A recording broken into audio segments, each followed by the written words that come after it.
Good morning, Chatty House. Good morning, everybody. Warren's up in here. Yeah, he is. You got the belt. You got the belt today? Nice job, Warren. Oh. Congratulations. Hello, everybody. Will, what's up? Katrina, good morning. What's up, Warren? What up, Cousin Pete? Yeah, this is facts. What up, MF Bean? Good morning, good morning. What's up, Russ? Primo, Scooter, Wheezy's here. Where's Wheezy? There he is.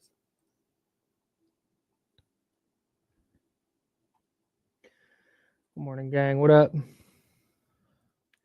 What up? What's up, Kyron? Hey, Jay.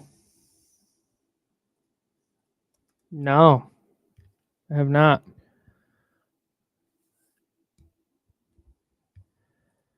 I don't even know what that is. What's up, Crown? A little confused still. Morning, Jay. I'm more pessimistic today than I was yesterday. What's up, Tej? Tej?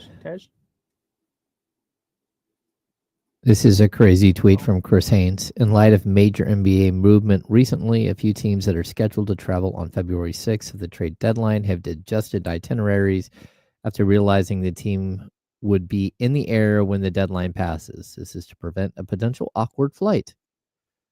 Interesting. Dang. Are you one of those teams? What up, John Pulse?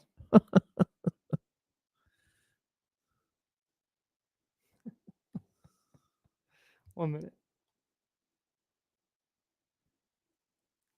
I did not even think about this until I got out of my car today, and I was like, oh, shit. Gosh darn it. So, no. This is just an outfit. We should have done the bit today. Yeah.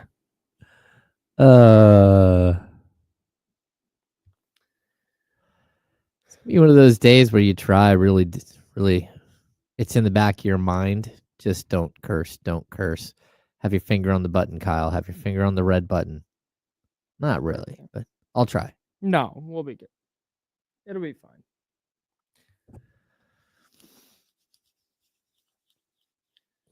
All right. Here we go.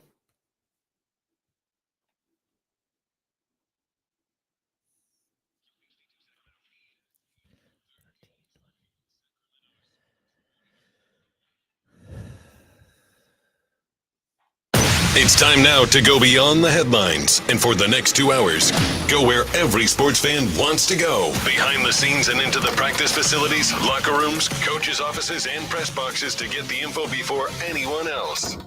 This is the ESPN 1320 Insiders. Yeah, it sure is. James Ham's there. I'm Kyle Madsen. We're hanging out with you till noon, then we'll hand it off to D-Lo and KC, and they'll take you up to 4 o'clock right here on Sacramento's sports leader. So the De'Aaron Fox trade news, if you're listening to this show, I imagine you know that De'Aaron Fox has been traded to the San Antonio Spurs. But in the event that you've been living under a rock all weekend and you decide to just start consuming sports content at 10 a.m. on Monday morning, let's recap. De'Aaron Fox is being traded to the San Antonio Spurs along with Jordan McLaughlin. Sacramento is getting Zach LaVine, Sidi Sissoko, 3 first-round picks, and 3 second-round picks. We'll get into specifics later. And Chicago will be getting Zach Collins, Trey Jones, Kevin Huerter, and their own first-round pick back from San Antonio. Man, we did a live stream yesterday with D-Lo and KC and you and me here on the ESPN 1320 YouTube channel. And salute to everybody who was in there. We appreciate you. YouTube.com/ESPN 1320 and Twitch.tv/ESPN 1320. I have two. There's like how I'm feeling, and then there's just kind of the reality of the situation. Mm-hmm. And I want to push the reality to the side because that's what I was trying to deal in yesterday. Of like, okay, this is just kind of what it is. So let's assess what the Kings look like kind of moving forward, and did they have a choice? And we'll do all that. But what this boils down to is the Kings traded the face of their franchise. Mm-hmm. They got no really premium assets for it.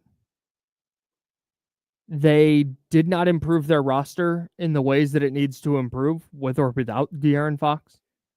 Actually, I could make the argument that the need for defensive wings just got like tenfold. They are. Yeah, I agree with you. The Kings today are worse than they were yesterday. Oh, there's no question about that. You traded one of the best two-way guards in the league for a guy who's a great offensive weapon who doesn't play defense. Yeah. So, who's 3 years older and makes $10 million more a year. And has injury problems, or has had injury problems. He's on pace for 70 games this year. Okay. So fingers crossed he continues to stay healthy. And like I said, we can get into the semantics of should they have kicked the can to the offseason? Mm-hmm. Should they have not traded him to San Antonio? Should they have held out for something more? We can kind of get into all that, but I think just in a vacuum, what you're looking at is a deeply impactful trade for the fan base. Oh yeah. Let's just starting there. The amount of people who were either young people on Twitter who were like, "Hey man, I'm 19 years old. De'Aaron Fox has been the dude basically my entire known life." Oh yeah, like I have a 21-year-old at home who's a huge fan, and De'Aaron Fox has been the best player on the Kings since he was 13. Yeah. And the amount of people who have young kids who got De'Aaron Fox jerseys for Christmas, and people saying, "Man, my kid's in bed. I don't know how I'm going to tell him tomorrow." Like, dude, that's just like getting away from the basketball stuff. That's one of the worst parts of sports, man. And the fact that we got here with De'Aaron Fox, who on February 3rd, 2023, looked like this ascending superstar, untouchable piece of a franchise that was going to go to the playoffs for many, many years in a row, is now gone. And we can't even sit here and go, at least I can't sit here in good faith and be like, "Man, you know what? Like, I kind of see it. I kind of see what they were going for here." Because I don't. I beyond them thinking that it was not tenable to continue with De'Aaron Fox on the roster, given where things had gotten, and them looking at the pieces they have and going, "Well, don't want to completely tank out this year, so we're just going to make this trade now." That's such a minor plus, or minor, I didn't even know what to call it, excuse, win. I don't know, in the context of the massive loss that is trading your franchise player to get worse and to not acquire a premium asset to do so. Yeah, and like the premium asset thing is, I think, and I'm talking one of the biggest things, like unprotected picks from Atlanta, for example. Yeah. Where you have a chance that, man, that could be a top 3 pick pretty easily. Well, I think my biggest issue is that it's that when you look at what they got and what the Spurs had in their war chest, like, you just gave a really good player to a team that's a couple of games behind you in the standings and is going to ascend, and you limited your ability to ascend, but you also did not hurt them at all in this transaction. There is no Stephon Castle. There is no Jeremy Sohan. There is no Devin Vassell. There is no 2025 or 2027 Atlanta Hawks unprotected picks. And somebody can say, well, this is the best they would give. And my response would be, then you probably should have just waited. Because if that's the best you can get, then I understand it. but you open it up to the entire league and you let another team roll the dice on whether they want to trade for De'Aaron Fox or not. The deal from the Spurs was not getting any worse because what they gave you, they didn't give you anything. It wasn't getting any worse. And go ahead. Sorry. We can talk about like the semantics of the trade, but I think like realistically, I know people on social media like, hey, why are you being so negative? Why are you being so negative? It's like, I'm not being negative, but I'm not going to lie to you. Yeah, like, this is not a sunshine and rainbows moment, man. No. And they traded the face of their franchise. Yeah. For Zach LaVine, who's not a bad look. And you said it earlier. Zach LaVine is not a bad player. It's not like they traded for some scrub. And that was Kenny's point yesterday on our live stream. That the Kings are going to still be able to put the ball in the hoop. Oh, This is not the Kings are going to suddenly lose. How many games do they have left? 35? Something like that. They're not going to lose 25 of their final 35 games or anything crazy like that. Yeah. Like they're still going to be competitive. Yeah. And I guess that's where like maybe they looked and said, all right, the Warriors are hot on the Zach LaVine trail, and we really think that whether it's now or in the summer, this is the best player we're going to get because the Spurs aren't giving us Devin Vassell or Stephon Castle, so we'll just pull the trigger now and get this over with, and see what else we can do. And we'll talk about other moves they could possibly make down the line here. But I just have a hard time sitting here at 10:00. Hang on, give it 2 and 1, 10:09 a.m. on Monday, February 3rd. I have a really hard time stepping away from this going, actually, you know what? I see how this benefits the Kings because right now I don't. Yeah. Okay. So like, look, Zach LaVine is a very gifted player and he's actually having a phenomenal season. Yep. But there are red flags with Zach LaVine. First of all, he's almost 3 years older than De'Aaron Fox. Secondly, he has the contract that you were going to pay Fox. He's got that this year at $43 million, $46 million next year, and $49 the year after that. That's a player option, right? It's a player option, but he's picking. Bro, he ain't walking away from $49 million bucks. Right.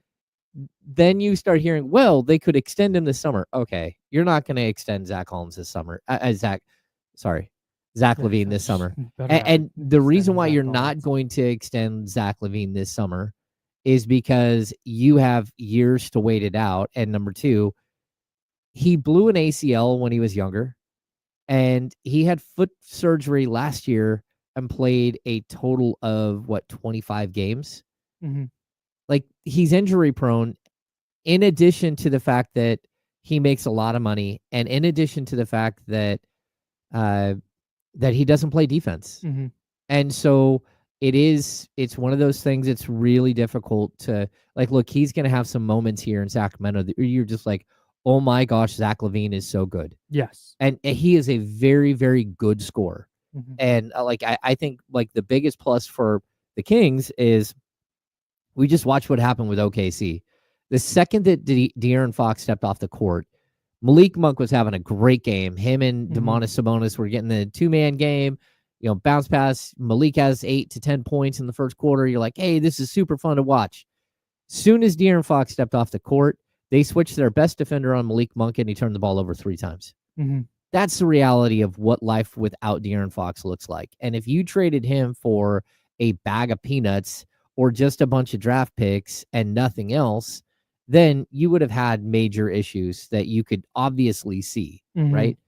But like, there wasn't a better option than Zach LaVine. I mean, this summer, there were rumors that the Bulls were willing to attach not 1, but 2 first-round draft picks to move Zach LaVine's contract. And it's not that he's a bad dude. It's just it wasn't working in Chicago. And last year, it didn't work in Chicago. The year before, it didn't work in Chicago with DeMar DeRozan. Right. And now you have him with DeMar DeRozan again, and now you're the Chicago Bulls West Coast style. And you can say, well, Domantas Sabonis is better, and Malik Monk, like, okay, that's fine. You can say whatever you want about like the subtle differences between the two teams. Sure. But the fact is that team didn't find success, and it's going to be very hard for the Kings to have long-term sustainability. And hey, here's the other thing. You can go back and you can listen to maybe 6 months ago, maybe 8 months ago, when I said very distinctly, ownership wanted Zach LaVine multiple times here. Yep. And the front office said, no, we're not doing that. We're not doing that to our franchise. Because what that means to our franchise is you're eating up like basically 30%, 40% of the salary cap on a player who is very limited defensively and who can do a bunch of things, but he's also hurt a lot.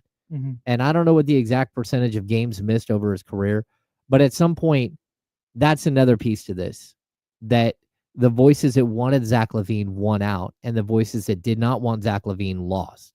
Yeah. And adding to that, you really got very, very like minimal return draft capital. That's, I think, that's the part I'm getting hung up on. Yeah.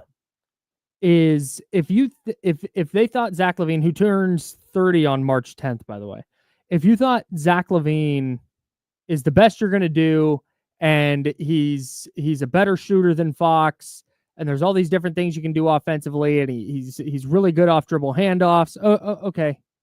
I understand all that. But you mentioned it yesterday. That Charlotte pick is likely to convey as 2 second-round picks. Oh, yeah. And the Spurs, was it Spurs? Okay, wait. We want to say likely. Just so you know, it's a 2025 Charlotte Hornets first-round pick that is top 14 protected. If somehow they make the playoffs and are not in the bottom 14 teams in the league, then it becomes 2 second-round picks, a 2026 and a 2027. Kyle, from Charlotte. You're looking up from Charlotte. You're looking it up right now. What is Charlotte's record right now? Oh boy, Charlotte is 12-34. That's 2 second-round picks. Again. In fairness, they're only 7 games back of the 10 seed. Yeah. Like they're not making the playoffs. They're not going to the playoffs. You're getting 2 second-round picks. Yeah, let's just be honest. This trade, again, it's about being intellectually honest with you. I am not going to lie to you and tell you that the Kings just got 3 first-round picks and 3 second-round picks. Right. What they got was 2 first-round picks and 5 second-round picks. Right. And we've seen what they do with second-round picks in the past. And that is not. It gets worse, because you keep mentioning second-round picks are better than late first-round picks, because second-round picks aren't guaranteed. Yeah. And we're seeing like Jonas Valanciunas now is available for a couple of second-round picks. Okay. Like, yes, this is now you're cooking a little bit. That's good to acquire those assets. We're going to go over how they needed those assets to begin with, just kind of how we got here with De'Aaron Fox. But okay, don't hate that. But then it's the Spurs 2027 first. Yeah. There's a chance the Spurs win the title in 2027 That's probably not going to be a good first round pick. They figure to be very good. And then it's Minnesota in 2031. That, as far as an asset goes, just means you can trade it. There's no telling whether Minnesota will be good or bad in 2031. So it's just an asset to have. But that's just it. Is all of these are just assets to have. And I think the best thing you can say for what the Kings got back is, okay, well, now maybe they can go add some depth that they were missing using some of the draft capital they got. But still, even if you wind up with Cam Johnson and Jonas Valanciunas, that means you traded De'Aaron Fox for Zach LaVine, Cam Johnson, and Jonas Valanciunas. It's tough. It's like the dynamics of trade too. We have to we'll get into that as we go through today. The dynamics of what a trade exception is and all of those things. We can get into how the Kings position themselves better financially in this situation. But also, in order for you to use that stuff in a positive way, it really has to happen right now. Yep. And if not, it becomes even more complex unless they have some trade hiding that we have no idea about. But this is it's not a good day to be a Sacramento Kings fan. We've got a ton more coming up on the De'Aaron Fox trade. If you're on the line right now, I see you. If you want to jump on the Elk Grove Kia Talk line, 916-909-1320. That's 1320. Would love to hear from you today. More on the De'Aaron Fox trade. We'll dig into the actual return. What did they get back? What can we expect from CD Sissoko? What can we expect from these draft picks? We'll talk about it all next. That's James Ham and Kyle Madsen. We're the Insider, sponsored by Jiffy Lube. This is ESPN 1320, Sacramento Sports Leader. Clear.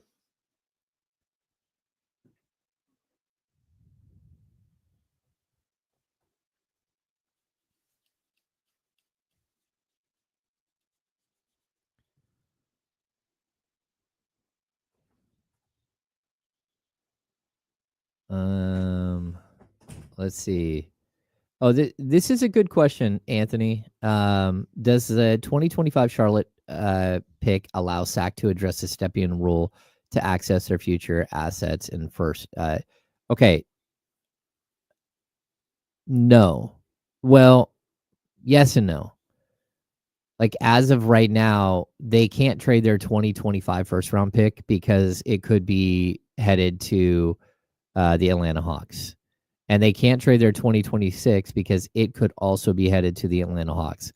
The 2027 is what does help you, because now you can either trade your own or you can trade the Spurs pick in 2027. So it opens up all of those picks. I would also like I don't want to be petty and just like shake my head, but the fact that you could do a deal of this magnitude and at a minimum not get your pick swap back from the San Antonio Spurs in 2031 is like beyond me. Like, to me, I don't want to say it's a deal breaker, but realistically, it's like, hey, get your pick swap back. You're dealing with that team. Get your pick swap back. At least you would have that to say, hey, at least our 2031 is unencumbered. Do you think they even asked? I don't know, man. Do you think the Spurs, if the Kings had gone, okay, hey, everything's all set. We need that pick swap, though. Are Spurs like, no, we won't do it. I don't know, man. You already shoveled like the worst first round pick they have onto the Kings. Yeah. Like the worst first round pick they had. The other crazy thing is to this, the Kings, there was this weird 2025 second round pick that the Kings had. You remember the one that's protected 31 through 55? So it falls in the last four. The Kings got the rest of the protections. They got that pick unencumbered now. That's one of the second round picks. Sweet. Good. So they didn't even get a full 5 second round picks. One of them, they already had the back end of that second round, which they would have never got that second round pick, but it's that pick. They also got their own second round pick back from San Antonio. Yeah.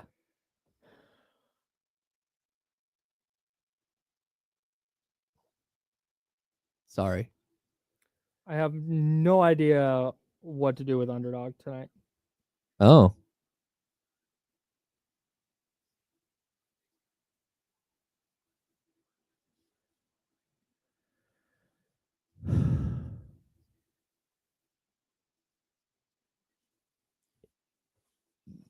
Yeah, they can just tear it 25 up. seconds. It doesn't, yeah.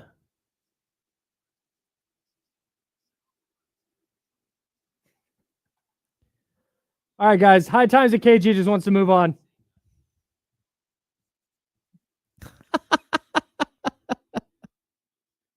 All right. Now that Fox thing's out of the way. Here we go.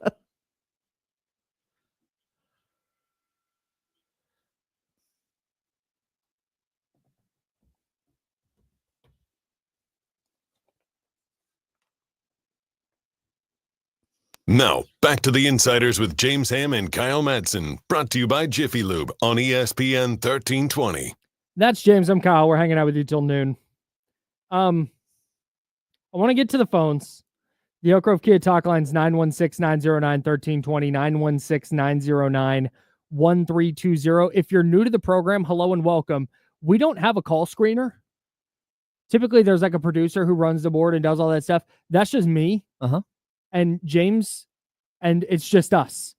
And I don't touch buttons. And James doesn't touch buttons. So we don't have a call screener. Like usually they go, hey, that's James, I'm Kyle. We got such and such behind the glass. No.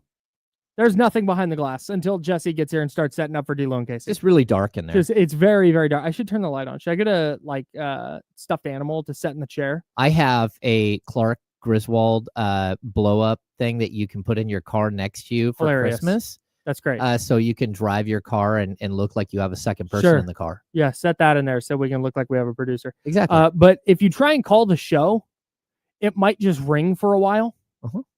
If you get sick of the ringing, you can hang up and call back. But basically, I can put one person on the line at a time. We have Cy on the line as well, but that's because he called during a break, and I was able to go in and screen the phone call myself. Oh. So we have Cy here, and then we have Don. And if you hear Don, that means you. Yes. Because everybody's Don because we don't have a call screener to tell us who's on the line. Okay. So I'd love to hear from you on the Elk Grove Kia Talk line, 916-909-1320. Before we get to those calls, though, because we do have a couple, I want to get to something that keeps coming up. This came up on the internet last night. I've seen it come up in the chatty house a few times. Please correct me if I'm wrong, James Ham, of the Kings Beat. He's covered the Kings for almost 2 decades now. The door wasn't closed on De'Aaron Fox returning to Sacramento. Absolutely not. Okay. I wanted that to be, because I keep seeing this sentiment that like he was going to San Antonio anyway. Like, no, he wasn't. No. Not necessarily.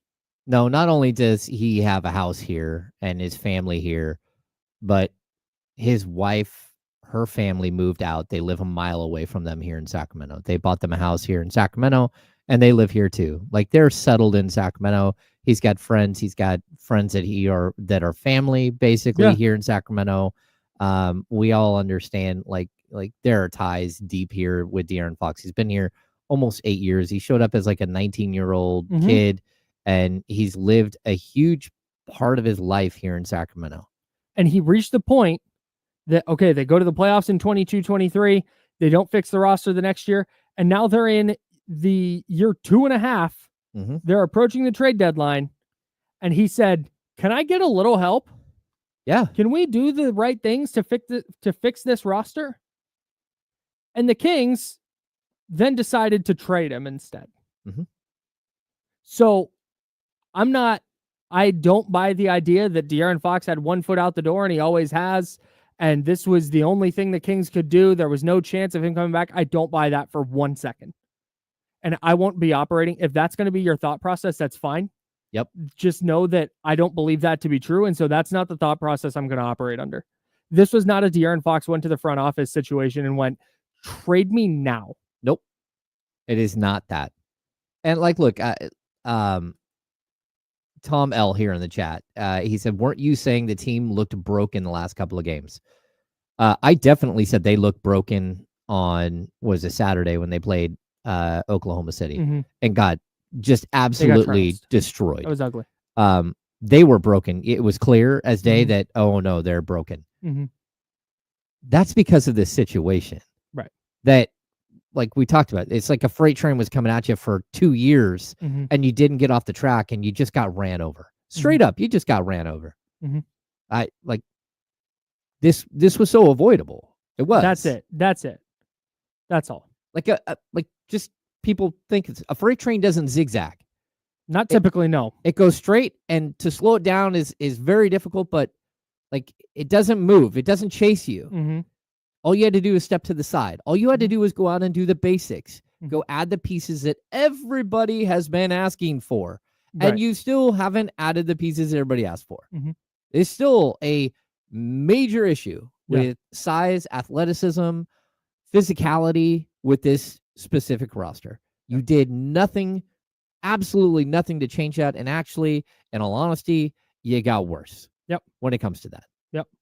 And people who say De'Aaron Fox wasn't a good defender, De'Aaron Fox is a top 10 defensive guard in the league.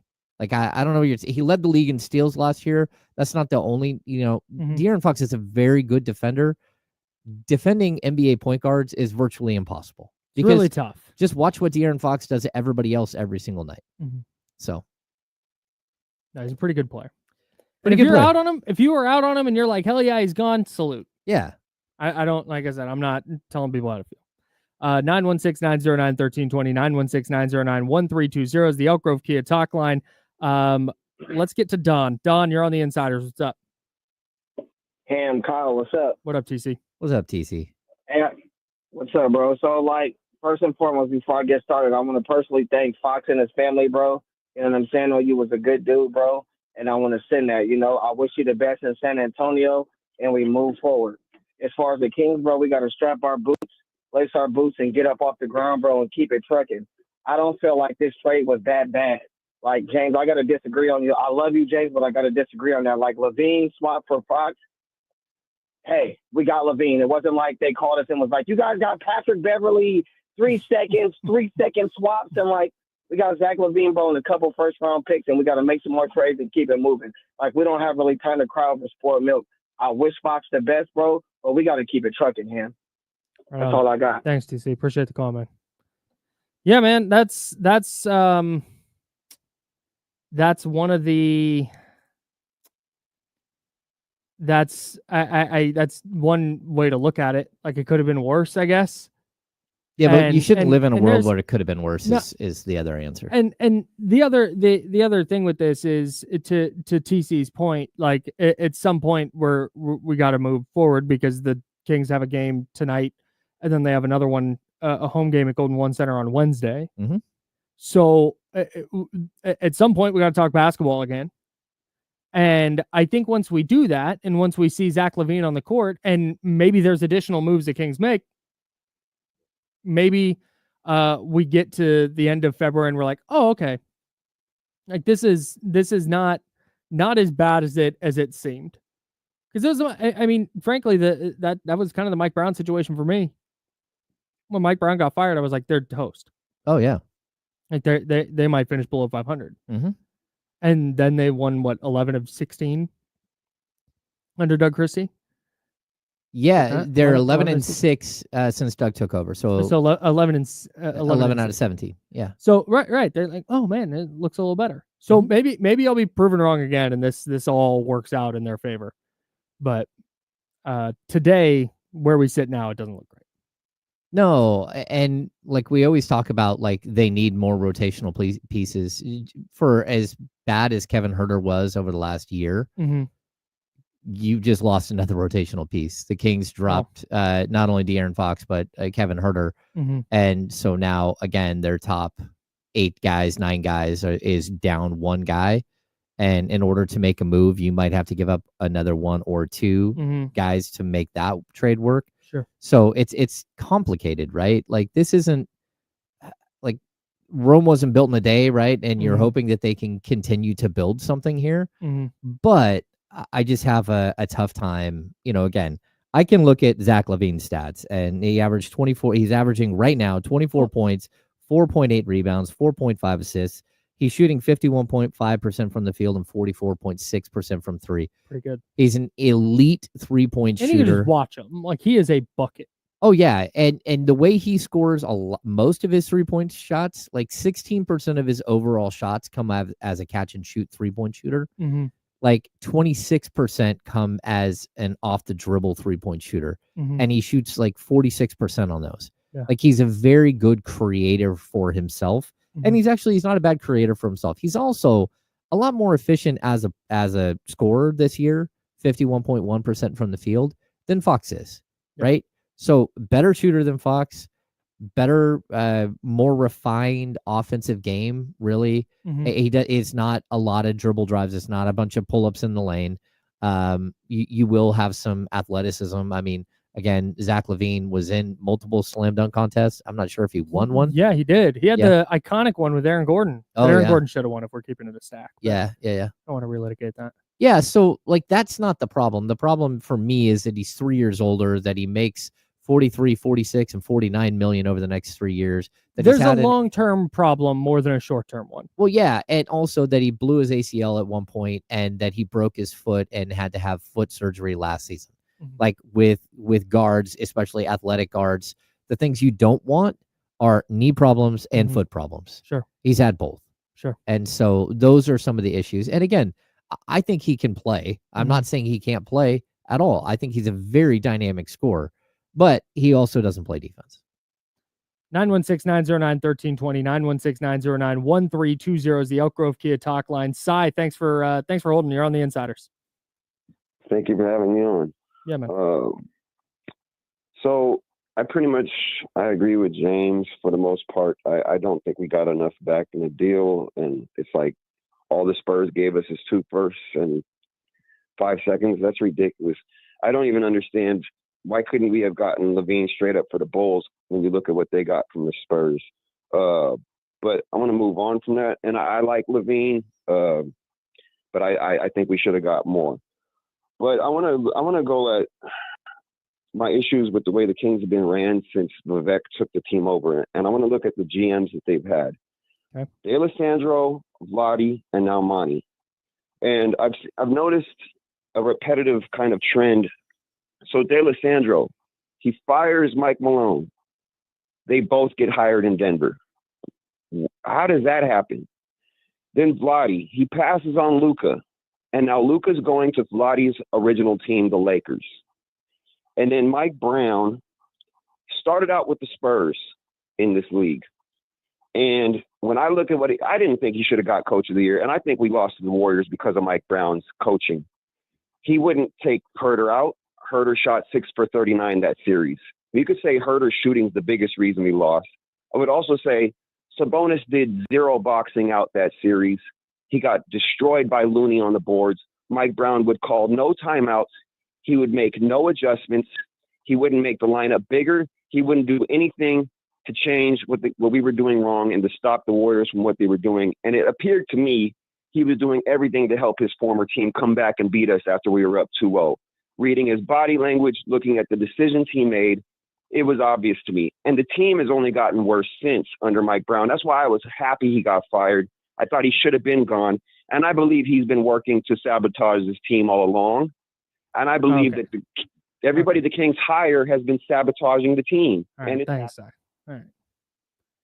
I'm not going to do the conspiracy theories thing. Yeah, Sorry. Mike Brown definitely loved his job here in Sacramento, loved his team, had no interest in sabotaging the team at all.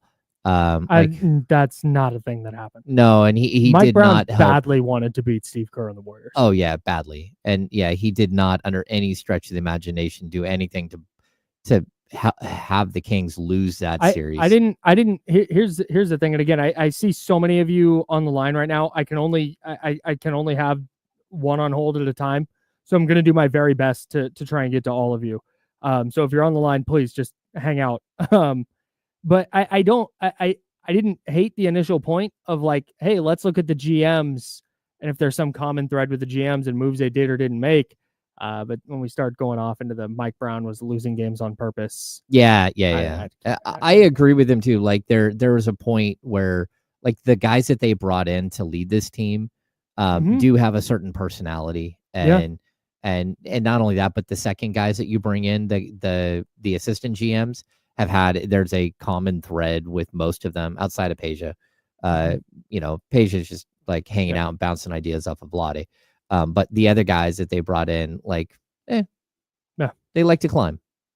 916-909-1320, 916-909-1320. It's the Elk Grove Kia talk line. Don, you're on the Insiders. What's up? Hey, what's up, guys? I know that this is a weird season for us right now as Kings fans, as we're grieving the loss of Fox. I know this is not the ideal move that any of us probably would have wanted. I don't think anybody's like, except maybe KC, is saying, we wanted Zach LaVine. But my question is to you guys, like, what's the next right move to add pieces to the team that we have right now? What are the moves that we need to make to make this roster competitive but also like set us up for the future? What was your name? Tanner. My bad. Tanner. Cool. Appreciate the call, Tanner. Thanks, man. No, Tanner's, on the right track in terms of kind of spinning the conversation forward. Yeah. Whether you think the De'Aaron Fox trade was good or bad will ultimately be judged on what the Kings do this year, right? I think, but I mean, you would hope that they would be judged on the way that it plays out over multiple years. Sure. Yeah. But for me today, I've said it. You got worse. You didn't pick up any premium assets to do it. Yep. That's tough to call that a winning trade. But if they go to the Western Conference Finals, hey, we were wrong. It's going to be really hard to go, well, yeah, but the Zach LaVine trade was bad. Yeah. You know, so that's kind of where I'm open to having my mind changed. I would love it if the Kings just rattled off 10 in a row and everything looked awesome. Mm-hmm. But to that point and to Tanner's point, I think for that to happen, I think there's got to be more coming down the line here. And we've only got a couple of minutes, and I want to get into some of the names that have been thrown around. Mm-hmm. But Ty Windish, who covers the Bucks for Blue Wire Pods, he brought up the point that, man, the fact that nothing's been announced yet from any side, Bulls, Spurs, Kings, we're 16 hours into this and there's been nothing, means there might still be something going on. Yeah, and that's what you're hoping right now, that there's going to be something else that's going on with this team. And it's really difficult. So basically, what they acquired as part of the Kevin Huerter swap to the Bulls is called a traded player exception, right? So a TPE, you hear these all the time. And it's a big TPE. It's $16.8 million, right? And what that means is that Kings can use that to go out and try to acquire another player. But before that happens, before a TPE is created, you can continue to add to this trade, which is what the Kings actually need to do at this point. So it's complicated, and we should probably get into it after the break. But I would say that guys like Cam Johnson, guys like John Collins, maybe even a guy like Brandon Ingram could be added in some sort of larger deal, but it has to be done as part of the larger deal, because once the traded player exceptions are created, they're limited to that dollar amount, and they can't be combined with a player. They can't be combined with another traded player exception or a mid-level exception. So it becomes like a lot more complicated. Sure. But we probably need a little bit more to stretch our legs and talk about it. Okay. So what's next for the Kings? We can get into that. We're going to give something away to James. What are we going to be giving away? Yeah, I'm super excited about this. Me personally, I'm very honest. I've been married for a long time. I've been married 25 years. You are honest about that. I absolutely I opened the door and let people know I'm a big flower guy for my wife, and we've got Valentine's Day just around the corner. And I know most of the guys that are listening to this, you do the same thing that guys do. You go to the flower shop. You don't go to the flower shop. You go to the grocery store at 5:00 on Valentine's Day and you rummage through whatever's left. But we have a super, super exciting partnership that we're doing with Strelitzia Flowers in Davis, California.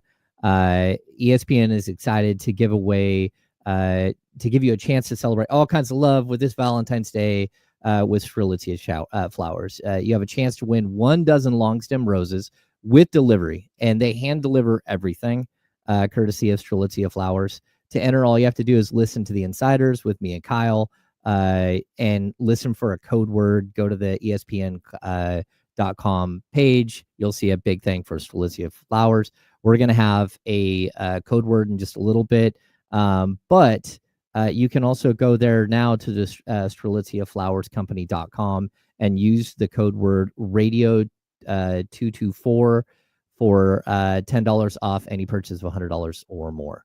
Go check it out. Yeah, go get some flowers, and we'll talk what's coming up next for the Kings now that they've traded De'Aaron Fox. Are there other moves on the horizon? We'll discuss it next. He's James Ham, I'm Kyle Madsen. We're the Insiders, sponsored by Jiffy Lube on ESPN 1320 and Sacramento Sports Center. Clear. Kyle, I think that's an option. You could probably do this. You could probably send Ed flowers to Monty and Wes. Just go to Strelitzia flowercompany.com.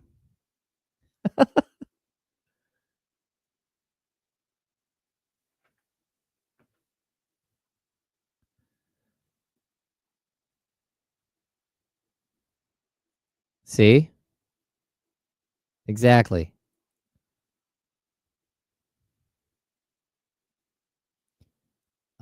This is a good question. I don't know. I mean, yes, because they had a competitive team around Sabonis last year and the year before, but I'm not sure. Like on the fly here, it's going to be like crazy. Strelitzia. Somebody asked me to spell it. Strelitizia. Strelitzia. And they're super cool.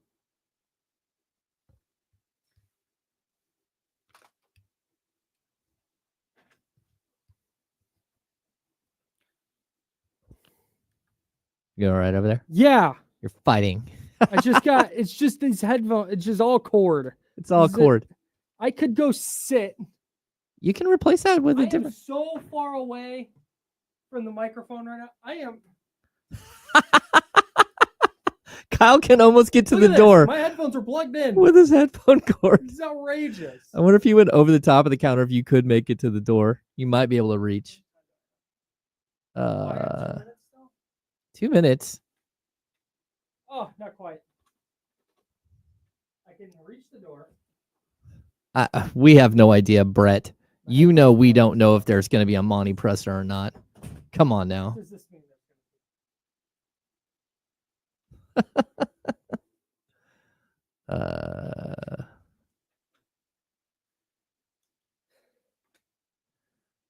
Yes, Scout Recycler. If the Kings tank, they can keep their pick this year. Absolutely. It is top 12 protected this year. And a great draft. Yep. I can get into the trade exceptions, but my friend Kyle here says that we need to be cautious with giving too many numbers, and I agree. I can do it here on the break, though, if you want. Yeah. The Kings now have a TPE of $16.8 million. They also have a 6.6, a 5.9, and a 4.7 trade exception. 6.6 is from Sasha, 5.9 is from Chris Duarte, 4.7 is from Jalen McDaniels. Weird that the Kings only seem to trade with the Spurs. Not sure why that is, but bygones. Also, they have their mid-level exception at $12.8 million. The problem that the Kings have is that they are 14 million below the first apron and 10.5 below the tax. So they can't use the entirety of a $16.8 million trade exception. Again, trade exceptions are very specific. You cannot add a player salary to a trade exception. You can't add multiple trade exceptions. But what you can do is trade for multiple players in the same deal with different trade exceptions. So I don't know if that makes sense. If you have a player that makes $15 million, you can trade a trade exception for that guy. If you have a player that makes $5 million, you can trade another $5 million, $6 million trade exception for that. So you can, as part of the same deal, you can acquire multiple players on different trade exceptions. Come back. Cool.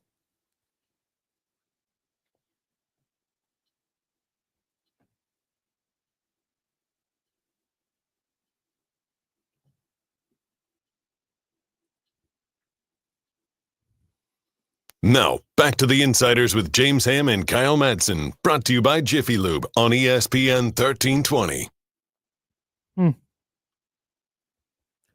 Elk Grove Kid Talk Line is 916-909-1320, 916-909-1320. Caller I see on hold. We'll get to you momentarily.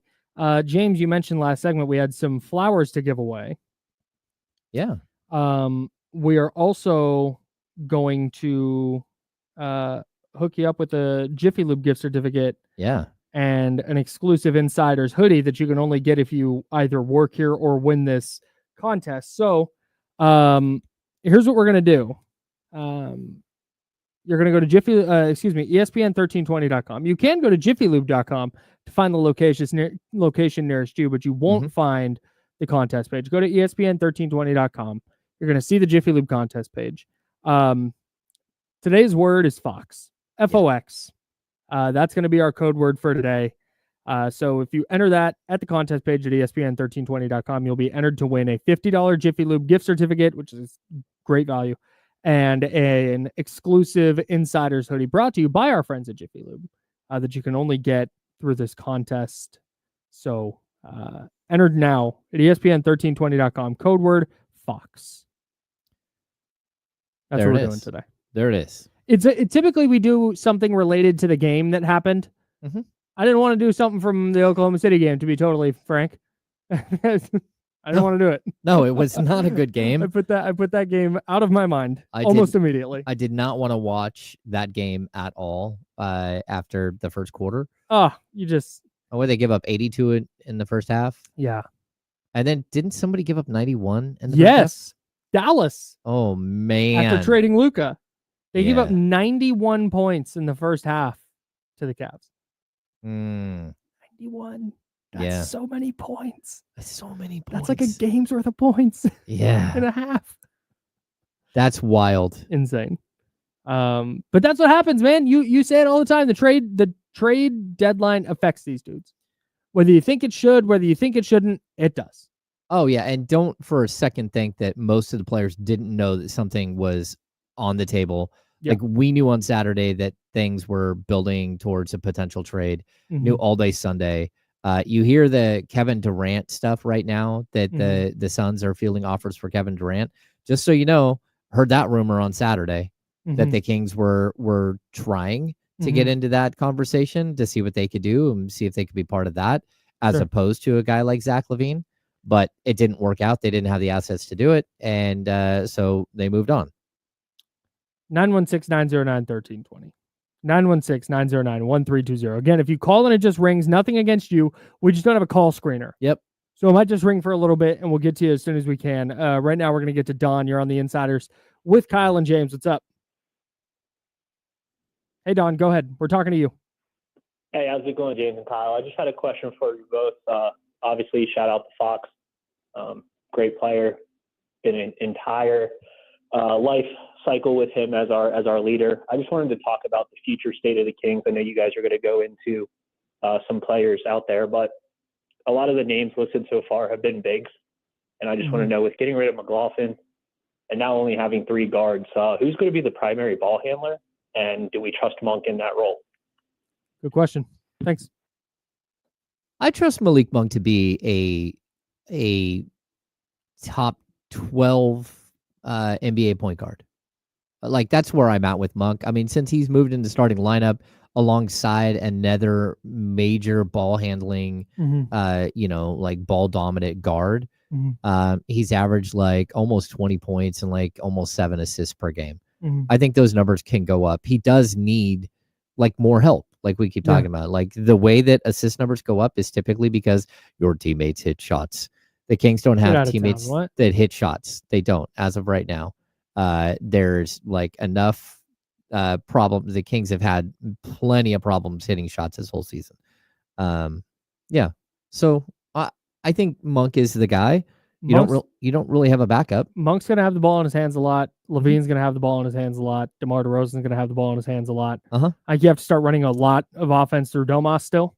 Yeah, you got to pick and roll the a little point center action. Yeah. So to that end, Jonas Valanciunas is the name that comes up a lot, just because the Kings need better. Like, the Alex Len minutes are just a disaster at this point. Yeah, that's not a thing anymore. And Valanciunas is a player that if they want to mess around with him and Sabonis on the floor together, I think you can try that out. And he's available for 2nd round picks, which, as we know now, the Kings have in droves. Yeah. So I think that's why his name has come up. But it sounds like Cam Johnson, John Collins are not off the table necessarily. No, and that's what I heard over the last like 24 hours, that as soon as this deal got like pretty much finalized, and we're seeing it right now, even like Keith Smith from Sport Track, right? Keith Smith just said the fact that the Spurs-Kings-Bulls trade hasn't been made official could be an indication that the deal might get expanded. Okay, so again, we talked about this a little bit at the end of last segment, this $16.8 million trade exception. The problem with the $16.8 million trade exception is, again, you cannot add player salaries to it, right? So to get to Cam Johnson's $22.5 million, you can't add money to it. That's not the way it works, right? You can't add Trey Lyles' salary to it. But what you can do is before the other trade is finalized, you can add the Nets into the trade, and then they can be part of the deal. And so then you can actually add in players' salaries into that deal to make the money work. So again, right now, the reason why there's a $16.8 million trade trade exception is because the Kings are sending out Kevin Huerter and not taking back anything from the Bulls, right?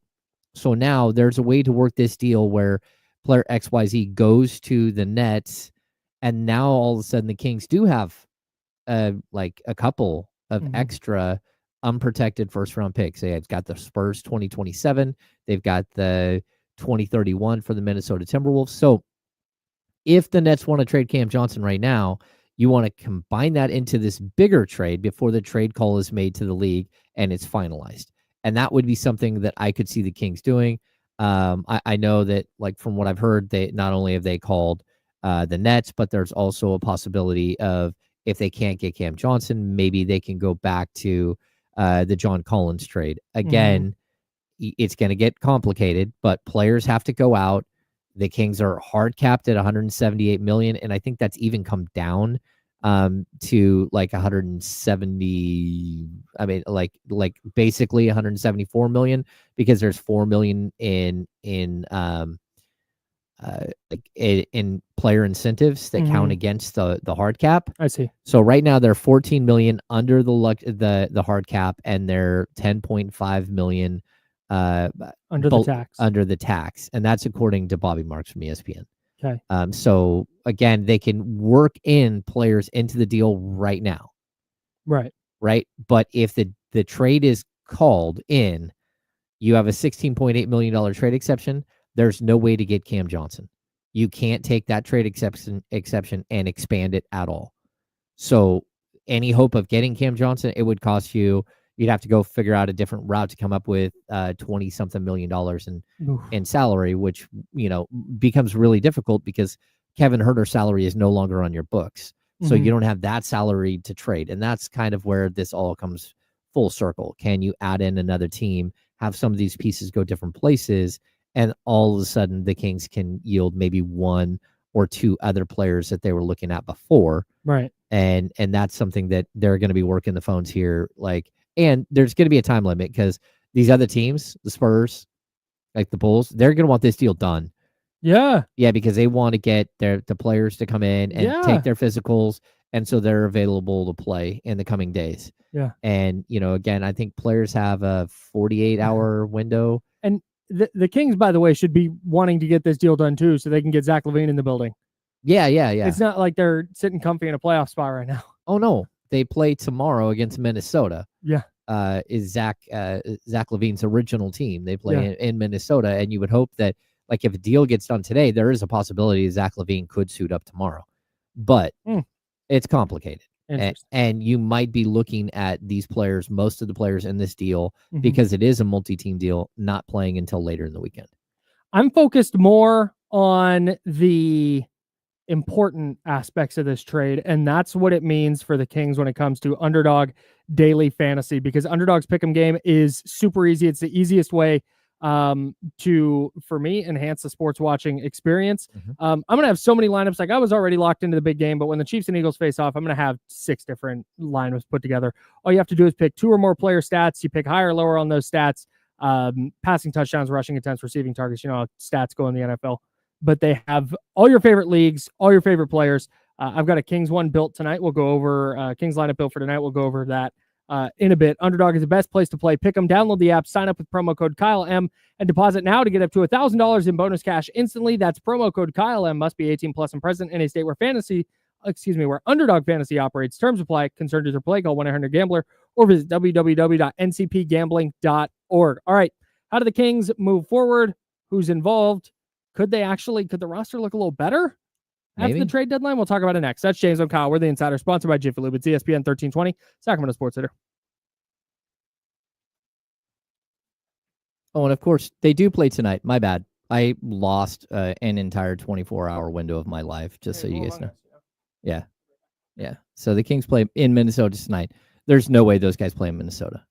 Newey. So, yeah, my bad.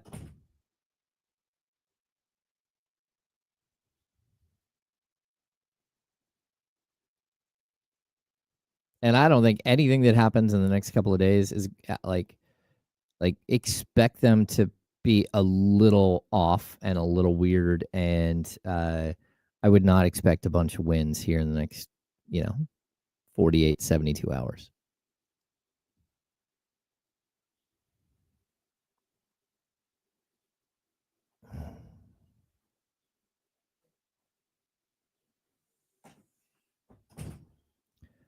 I love Kyle's whiteboard today. At least they didn't get Zach Collins. Yeah, we're finding silver linings, baby. That's right.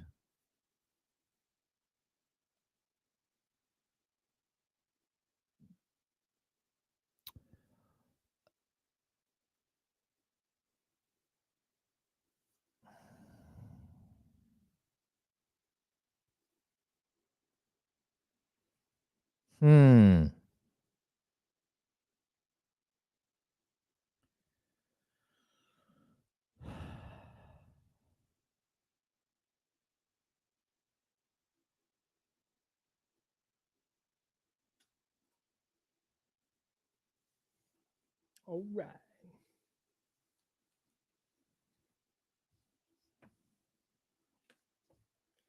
No, hey, the puffy vest was an accident. This is just I have like 12 outfits, and this is one of them. It just happened to be the rotation today. That's funny. It's my fault.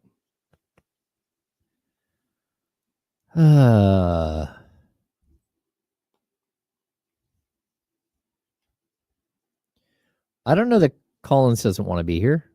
Like somebody just said, not confident in Collins because he just don't want to be here.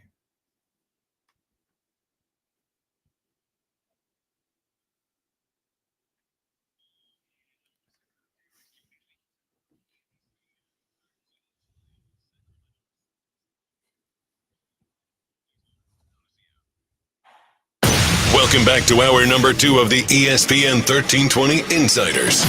Get ready for the most up-to-date sports news and talk with the ESPN 1320 Insiders. Hour number 2. That's James Ham. I'm Kyle Matson. We're rocking with you until noon. Then we'll hand it off to D'Lo and KC. Their show should be a ton of fun today. We're trying to spin the De'Aaron Fox trade forward a little bit. We're trying to figure out if there's a way that by 12:01 p.m. on Thursday, the deadline is noon. So if at 12:01 p.m. Thursday, you can look at the Kings roster and confidently say, oh, you know what? I think they might have gotten better. I like their chances now more than I did, despite the fact they traded the face of their franchise. All in all, they're in a better place now. Mm-hmm. And I think there's an opportunity to do that here. You just mentioned that Cam Johnson is still on the table. They still have the assets to make that happen.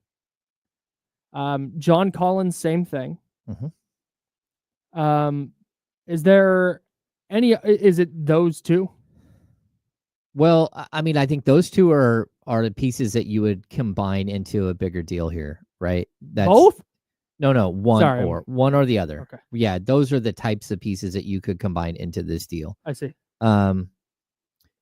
But like that doesn't mean that there aren't other trades out there. Mm-hmm. It just depends on what you want to do. Like, I think everybody knows that Brandon Ingram is probably not long for the New Orleans Pelicans, right? And that his agent has been working alongside the Kings for the last week trying to figure out the De'Aaron Fox situation because Fox and Ingram share the same agent. Mm-hmm. So there's always a possibility that you could make a run at using DeMar DeRozan's salary, and other things to go, because you can see that like DeMar DeRozan at $24 million, Trey Lyles at $8 million, that puts you at $32 million, that puts you in the ballpark of Brandon Ingram's $36 million salary. Now Brandon Ingram's on an expiring contract, and you'd need to know whether or not he would re-sign, and also what that deal would look like. So could you use some of your draft capital, all that stuff? Would the Pelicans be willing to take on an extra year of DeMar DeRozan? Those are questions that you could always ask. But I think everybody has kind of seen the DeMar DeRozan and Zach LaVine pairing, and like it kind of fizzled out after a certain point with the Bulls. And so, like, why not? I'm not saying that that's something that's going to happen, but like that's something that, again, if all options are on the table, which they should be at this point, you just traded your franchise player, and your team got older, and you just even made this tight window that you already had even a little smaller.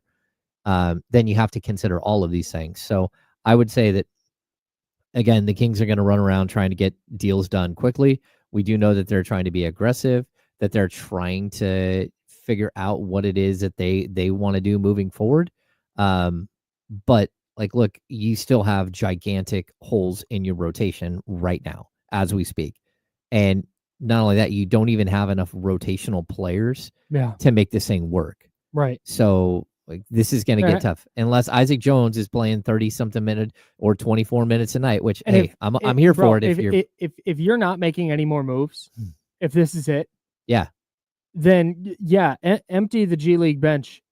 Whoever you think might be a rotation player for you next year. Isaac Jones, cool. Here's 25 minutes a night. It's called capture the flag. That's what the kids on the street are calling it. But that's the problem. Is they're not like the Kings don't suck. They have too many wins to be part of that already. You have teams in the NBA right now. The Kings could lose out. The Kings could go, let's see, they're 48. So what is that, 34 games? So they could go 0-34. Okay. They will finish with 24 wins. The Jazz, the Pelicans, the Wizards, the Hornets, none of those teams, that's 4 teams, are not finishing with 24 wins. Yeah, that's tough. Not even close. That's Brooklyn wild. might not even get there. Brooklyn has 16 right now. Like Brooklyn might not get. So you can't tank all the way. No. And you think Domantas Sabonis is going to tank? No, not at all. DeRozan's certainly not. Nope. So this is I don't. This is no. It's if tough. there's not additional moves made, there is no spinning this trade deadline as some like secret positive for the Kings. No, I agree with you. No matter what you think about De'Aaron Fox. Yep. No matter, you could be like, I hated that guy. Okay.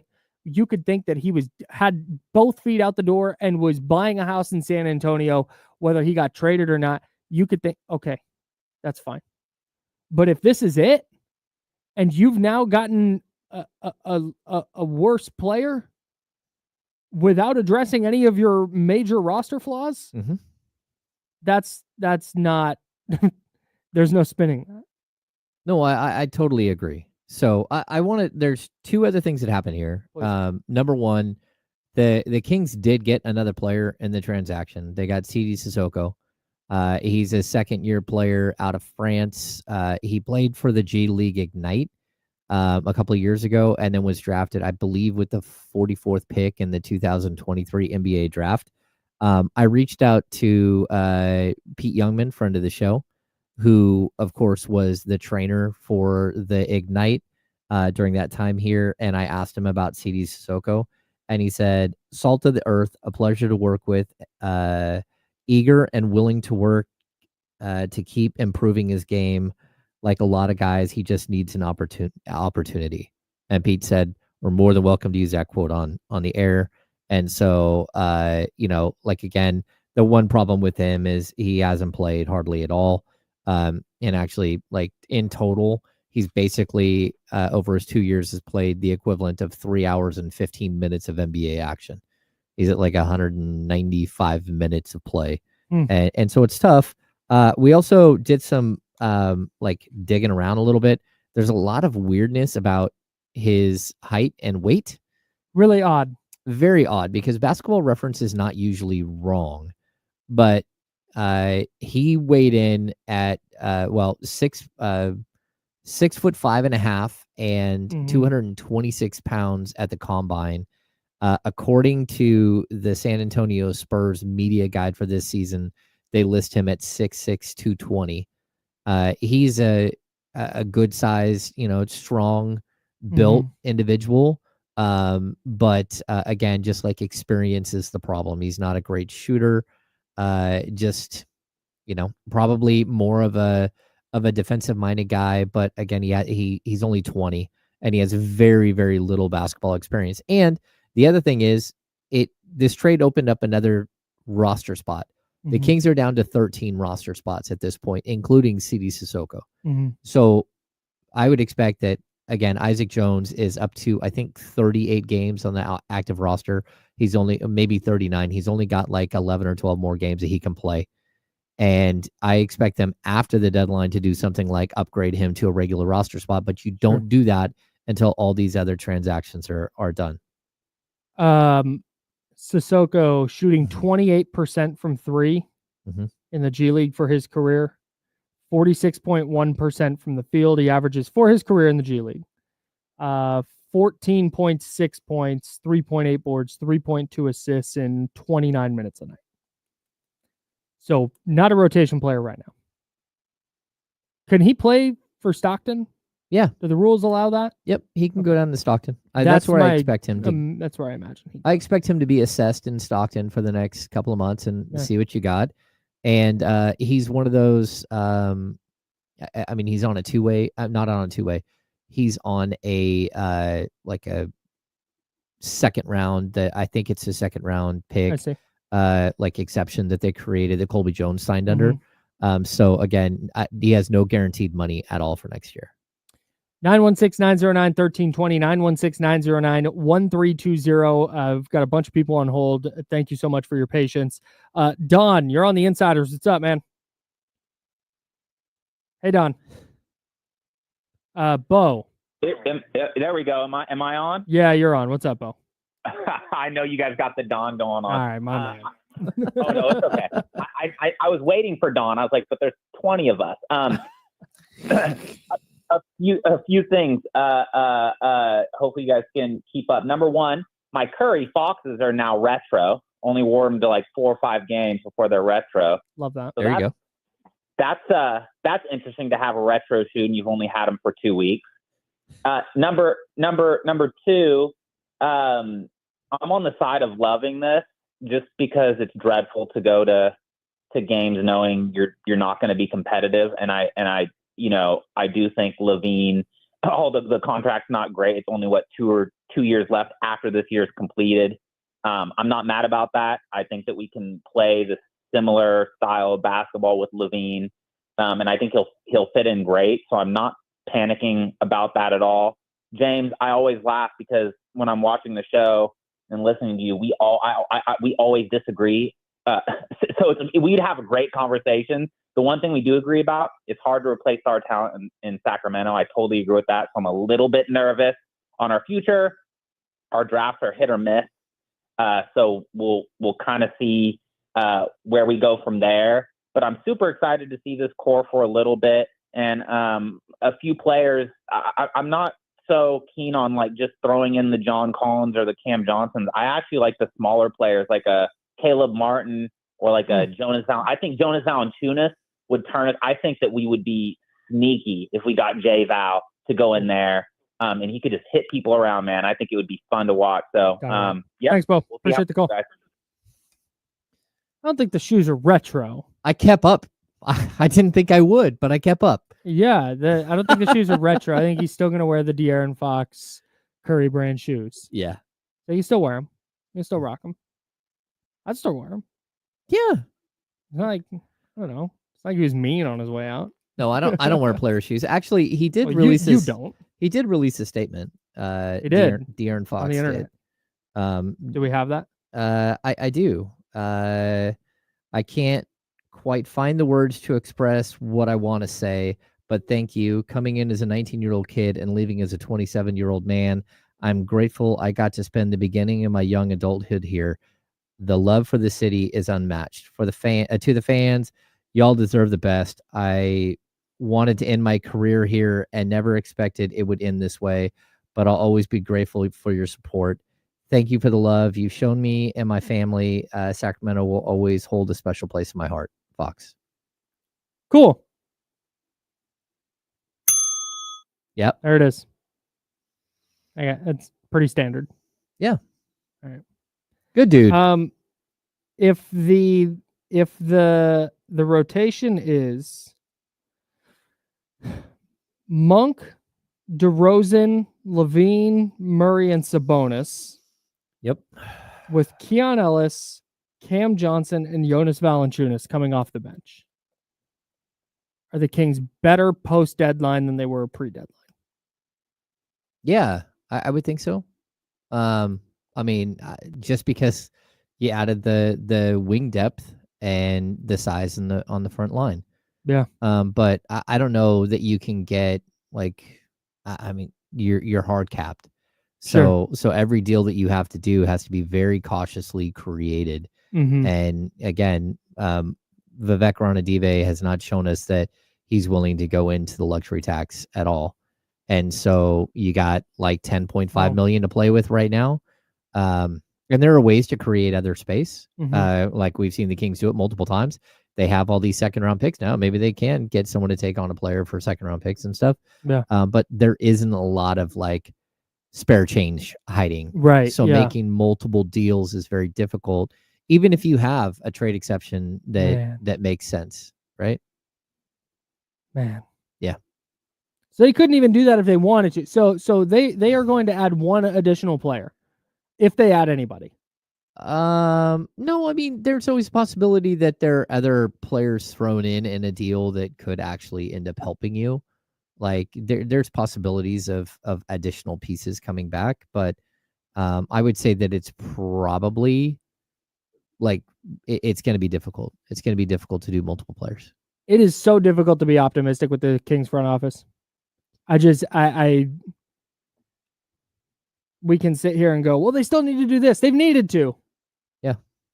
And I don't know, man. Yeah. I mean, I think that's where a lot of people should be. It's just you want to be optimistic and think that they can do something. But again, like De'Aaron Fox said it very, very clearly in his piece here, he said, I wanted to end my career here and never expected it would end this way. He did. And even like he hasn't sat here and said, get me out of here, get me out of here, get me out of here. What he said is, get me help or get me out of here. Mm-hmm. Like, that's it. Mm-hmm. And they chose, instead of getting him help, to get him out of here. Yep. And again, they chose a player who's 3 years older, who has a long history of injuries, and who makes $9 million more a year, and instead of him, and then assets. And I think we get to a point where the Kings had got everything is self-created. All of their woes are self-created with their pick situation.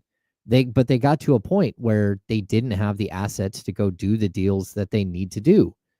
And that's a tough place to be in. And that's it. I just did not think that it would require you to trade De'Aaron Fox in order to get the assets that you might need to go get some other trade done.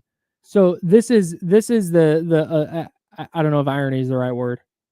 It's like there's a chance the Kings add the help that De'Aaron Fox was looking for, but only after trading De'Aaron Fox. Mm-hmm. And someone pointed out to me, like, oh, well, now they have the assets to do that. And it's like, yeah, right. That's the issue. Is that they had to trade their best dude to acquire assets to just get depth. Mm-hmm. That doesn't compute. And in an NBA where you've got teams like the Spurs and the Rockets and Oklahoma City and Utah who just have picks to burn, you didn't have a little. You didn't have a small amount of draft capital to go get anything. That's the largest problem to me. Yeah. And that's, zooming out away from the De'Aaron Fox deal. That's the biggest issue here. Whether you like the Fox deal or not, whether you liked Fox or not, whether you like Zach LaVine or not, the fact is we're still sitting here and the Kings have the same roster issues, and the only way that they were able to acquire assets was via a De'Aaron Fox deal. Yeah. That I'm with you. doesn't. That's bad management. And the collection of picks and stuff that they got back, the draft capital they got back, very minimal. Man. Like, that's not exactly what you expected at all. So more of your calls coming up next. 916-909-1320, 916-909-1320. We've got stuff to give you, and we'll continue dissecting the De'Aaron Fox trade. We also got to talk about the fact that Luka Doncic plays for the Lakers now. yeah, that's not weird. What the hell? What a weekend. James, Kyle, Jiffy Lube, ESPN 1320.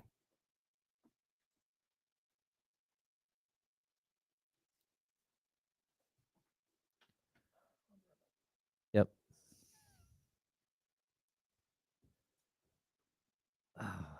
What's going on, everybody?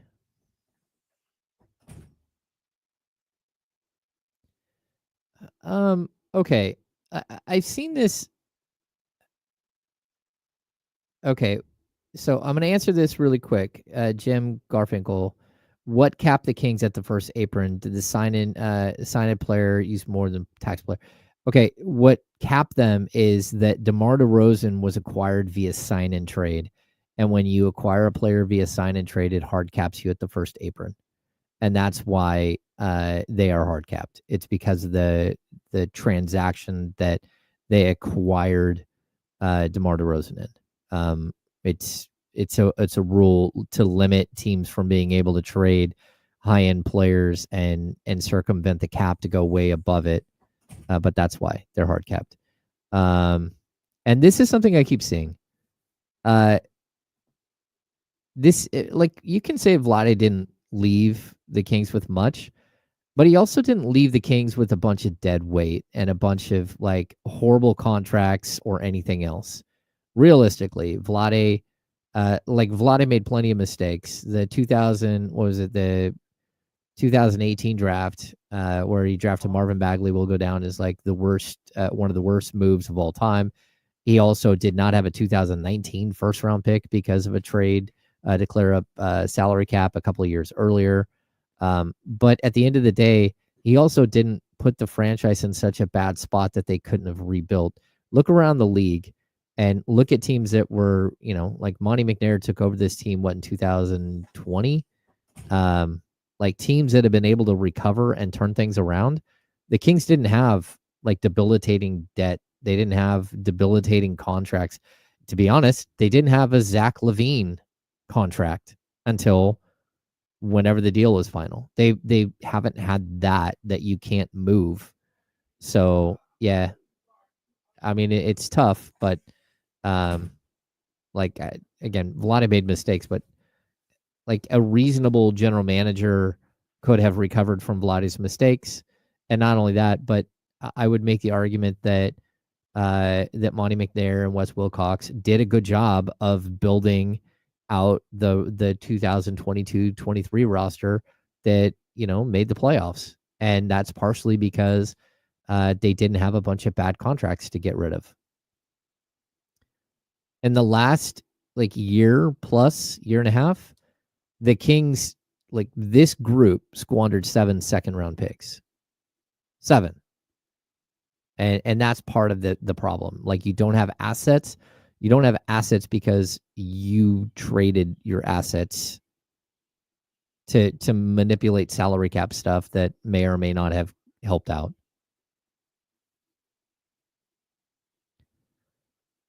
The deadline is February 6th at noon. That's the NBA trade deadline. So, what is it? Thursday at noon Pacific time? Oh, hang on. Yes, Thursday noon Pacific. Come back.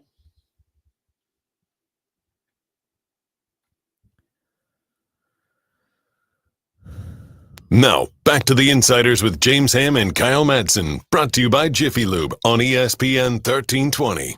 Click that one before I was ready. James there, I'm Kyle. You want to give away some flowers? Yeah, let's give away some flowers. Valentine's Day is next Friday. Next Friday. Oh my God. Yeah, sneaking up on us. And we're going to help you with that. Yeah. Because thanks to our friends at, I want to make sure I'm pronouncing this right, Strelitzia Flowers in Davis, California. out in Davis. They've been in business for over 50 years. They started with the owner started selling flowers out of a bucket on the campus of UC Davis. Wow. Yeah, good. They've got a good origin story. Love that. Family-owned business. And we are hooking you up right now. Yep. And now, you can keep these flowers for yourself if you want. I'd recommend giving them to somebody you love. Yeah. Whether it's a significant other, parent, grandparent, whoever you want to give them to. Yeah. Or you can keep them for yourself if that's the vibe. Everybody loves flowers. I want a dozen long stem roses. I'm keeping them for me. That's right. James, tell the people how to win. Yeah, go right now to ESPN1320.com. You'll see on the landing page a big Strelitzia Flowers place to go click in and enter to win it's 1 dozen long stem roses with delivery, courtesy of Strelitzia Flowers. So again, go to the landing page on ESPN 1320, and the code word for today, Kyle, what is it? Love. Love. LOVE. And also if you're there, Kevin. There you go, as in Kevin Love. If you're not in the mood to just enter a contest and wait to see, it's probably a good time to go in and just shop. Go to StrelitziaFlowersCompany.com. Strelitzia, STRELITZIA, StrelitziaFlowerCompany.com. Use the code radio 224 for $10 off any purchase $100 or more. Get your flowers early, people. Just order them now, so it's taken care of and it's over and done with. Gonna be my move. There's nothing worse. I'm with than you. Friday when you get up, we're like, oh no. And then it's you and the homies down at your local grocery store. And there's like through 40 of us all standing flowers. there. Leftover flowers and card aisle that's just like disaster. Get yourself some beautiful long stem roses. Well, plus we all know that if you go buy flowers at the grocery store, they're going to last a couple of days. You go buy them, you get them from a real florist, like a bona fide florist. They just last way longer and look way more beautiful. So, yeah, go visit our friends. Now we're gonna go visit the people on the phone line. Okay, let's do it. At the Oak Grove Kid Talk on 916-909-1320, 916-909-1320. Mitch is in New Jersey. Mitch, your thoughts on the De'Aaron Fox trade? Yeah. How you guys doing? Good. What's up, Mitch? Doing great. Yeah, I'm not happy with the trade at all. You got to be kidding me. He was your best player. You had to trade him. You didn't get your penny on the dollar there, dollar for dollar. If you're worried about giving up too much for Cam Johnson and Kuzma, why didn't we go after Luka especially, or even Anthony Davis? I'm sure if we drafted Luka, we would have found a reason to trade him too within 7-6 years. Always find an excuse not to do the right thing. Thanks again, guys. Thanks, Mitch. Appreciate the call. Yeah, I think the problem is nobody knew Luka was available. Yeah. Nico Harrison, the Mavs GM, said yesterday they had one conversation. It was with the Lakers, and that was it. Because they didn't want word getting out and Luka requesting a trade and trying to force his way somewhere where the Mavs would get something less than Anthony Davis. I get trading Luka at some point. I don't get doing it this way, the way that it happened. That's it. It's the process. Yeah. And if you're a franchise that has been watching him and his habits for the last, 6 years or whatever it is, there is concern. There's the concerns over his weight, the concerns over his conditioning, the concerns over his nightlife, the concerns over all of it. That you're worried. And look, he's already having injuries. The last couple of years, you're seeing the injuries kind of stack up. And a lot of it is because they don't think he's in great shape. And I don't think anyone thinks he's in great shape. If that's what the Mavs internally are like, this dude we're never going to win with this guy, which seems kind of wild. But if they made it to the finals, if that's right, last year, not even 12 months ago, if that's your thought, you have to do more. They're just that he's a one of one type of player. Oh, totally. But when you hear that, like, there are rumors coming out of Dallas that, Luka's 6'6", that he's pushing 270. Yeah. That's a concern. He's listed at 230. Yeah. And even that is like, he's a big guy, but. And there's this defensive effort was always really poor. Oh, and of course. I understand all that. I don't really agree with the idea of trading him, but the process has to be better. Yeah, I mean, it does. And like for the Lakers, like you say yes to that deal every second. Yeah. Because it's not, I mean, like that feels like the Lakers like low ball offer and the Mavs just went, okay, great. Yeah. Yeah. I expected more. There's no way the Lakers went Anthony Davis in a first is the best we can do. Yeah. No Dalton Connect. No other first. Yeah. Well, they don't have other first. I think they that's had 2 to trade. Oh, maybe they do. Well, they probably wanted. And the Mavs had to throw in a second round pick. Oh. There's just no way that was the best deal available. No. And when you hear 10-time All-Star for Anthony Davis, 2 things. Number one, I think, man, 10-time All-Star. Number 2, I think, oh, that guy's going to fall apart any minute. Like, there for the next 2 or 3 years, they're going to be perfectly fine.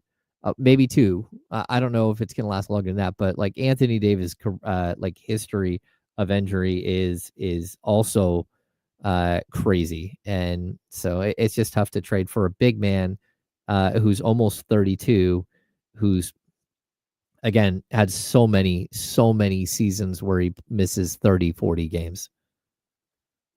What a weird deal. Yeah. I mean, and now the Lakers just fall backwards into another superstar player. Neat. It was stunning, though. What, I was floored. I was sitting at a dinner party for Chinese New Year. Shout out to my friends. And we were sitting there, and I looked down, and I have notifications for Shams, so I knew it was real right away. And I went, "Oh my gosh!" And then it like went around. My phone got passed around the dinner table. Like, wait a sec, that didn't just happen. And then our text thread was spectacular. I drove home. Said this yesterday on the live stream. I was driving home from my folks' house. I always check my phone before I start driving because I don't look at my phone while I drive. Just make sure nothing crazy happens. Like, okay, nothing. I got 10 minutes to get home. 12 minutes, I think it takes me. And by the time I got home, I had 40 texts in 3 different group chats. Luka freaking Doncic got traded. I think that's part of why I had so much trouble processing the De'Aaron Fox trade last night. Is because we just saw Luka for Anthony Davis, and I think I was still trying to get through that. Yeah, I was still working my way through that one. Let's get to the Oak Grove Kid Talk on 916-909-1320. Dawn, you're on the Insiders. What's up? I remember a lot of it. There's no way that was the best deal available. Hello? Yeah, hey, Don, what's up? Hey, Kyle, first of all, did you hear what Rick Bucher said about De'Aaron Fox today on the Colin Cowherd show? No, I didn't catch it today. He said that De'Aaron, because the guy hosting asked him if he thinks that Fox and Wemba will take down the Rockets as a 6 seed, and he says Fox and Wemba are not ready for that, and that the reason that Fox was traded is because Fox does not come to play hard every night. Thanks for the call. That was honestly that was one of the things when the Kings were struggling this year that we talked about on this show. Like, hey, is De'Aaron that dude? Mike Brown said it after De'Aaron got all mad against the Rockets and had a good game in that first game against the Rockets here at Golden 1. And Mike Brown said he's got to find a way to be mad every night. It's kind of what he was talking about. Yeah. But I think that's why he's better suited to play alongside a guy like Victor Wembanyama, who is pissed off to win every night. I don't think that we have ever said that, hey, De'Aaron Fox is a perfect player. I've never said that. Like, De'Aaron Fox has plenty of faults as a player, in the same way that Domantas Sabonis has plenty of faults as a player. But that doesn't change the fact that he's extremely good and that he's an all-star level player. And not only that, but he's a top 20 player in the NBA. Like, that's consensus. Like, he is even in the poll, the Ringer, top 100 or whatever that we go to all the time just to clown, he's always in the top 19, 20, 21, 22. Yep. Like, there's 450 players in the league, and he's always in that group. So that's how I look at players as like, hey, where do they sit in the course of like a general consensus? Fox was 19, by the way, in the last Ringer Top 100. He was All-NBA 2 years ago.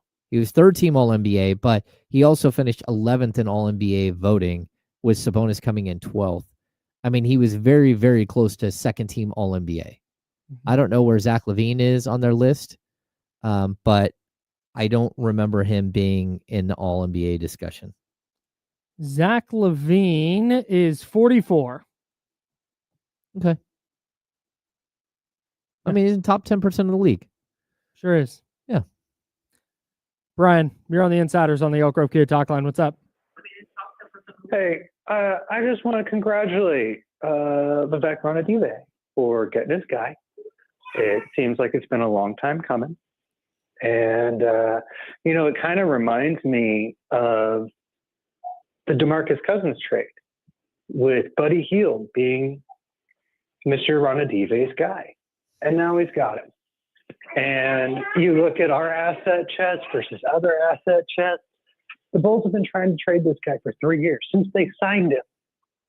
And now he's ours. We're so lucky to have him. And we're so lucky to have Mr. Ranadive running this team. And it'll be really cool when the GMs, because, we're the team with GMs, sure, get fired this offseason.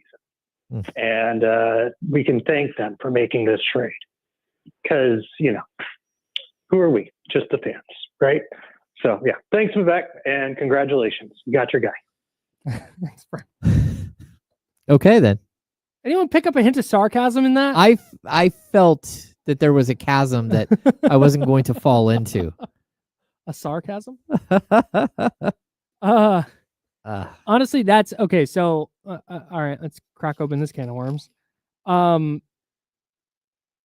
I know Brian was doing a tongue-in-cheek thing there, but given what I believe the fate of this front office is going to be, it does feel like this was maybe more ownership-driven than the GM or the assistant GM looking and going, this is what's best for the future of this franchise.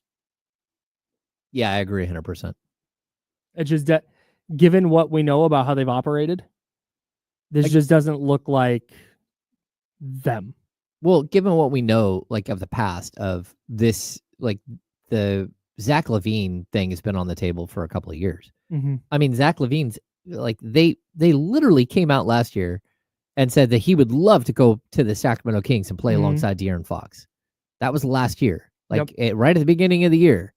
How much Zach LaVine would love to go join the Sacramento Kings. Yep. So, like, look, yes, like, Vivek has been a fan.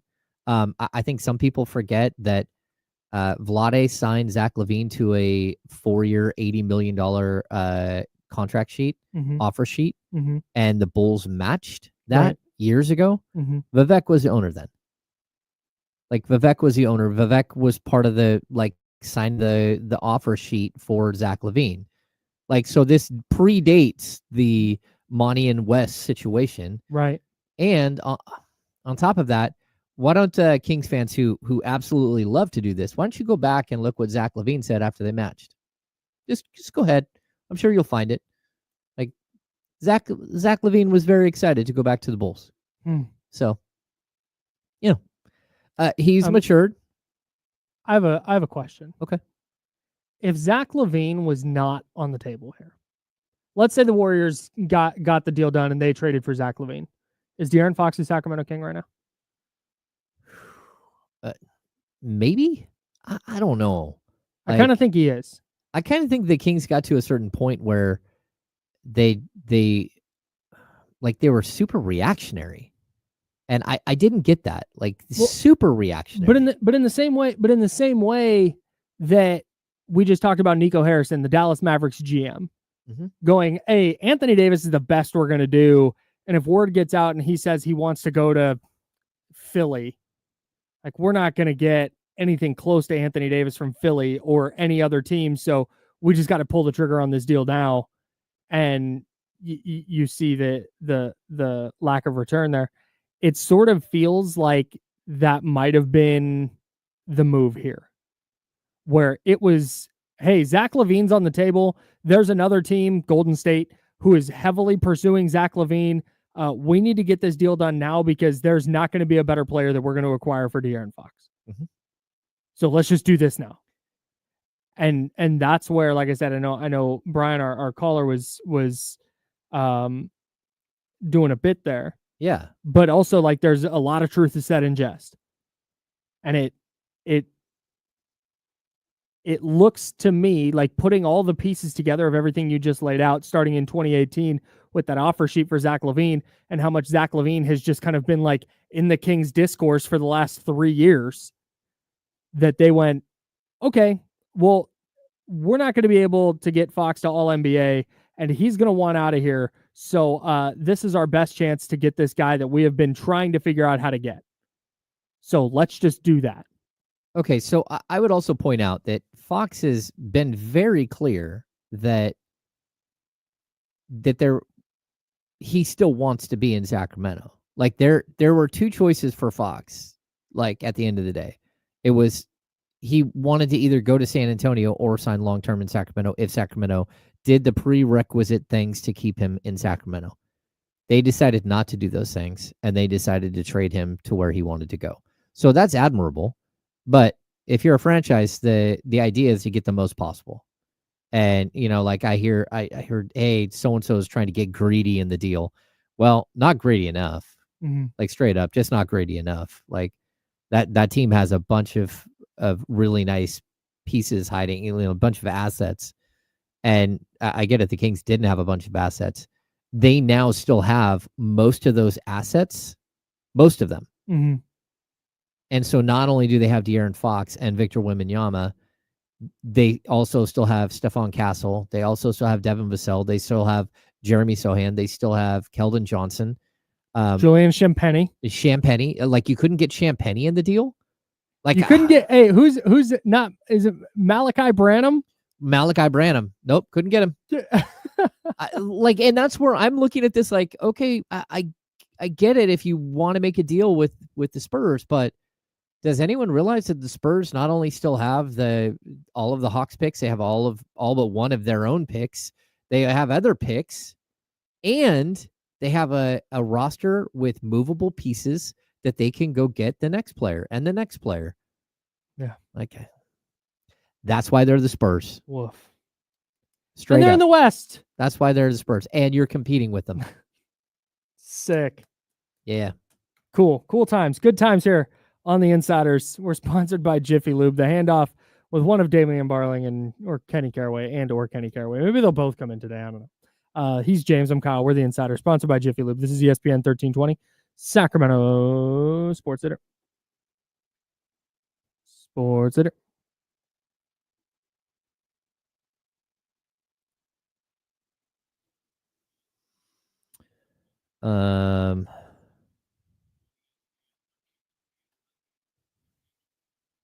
Let's see.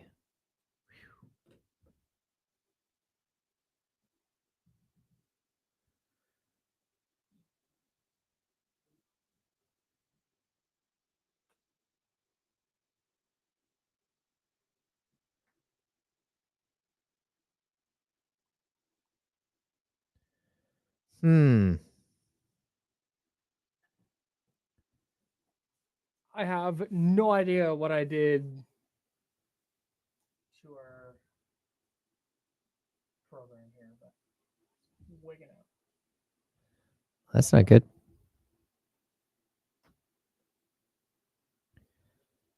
These new times are going to take some getting used to. I think we've broken late every break today. We have? Yeah, like all but one. Oh. That one we got out on time. Never mind. We're good. Yeah, the last one we were at 17. We have a new break schedule, people.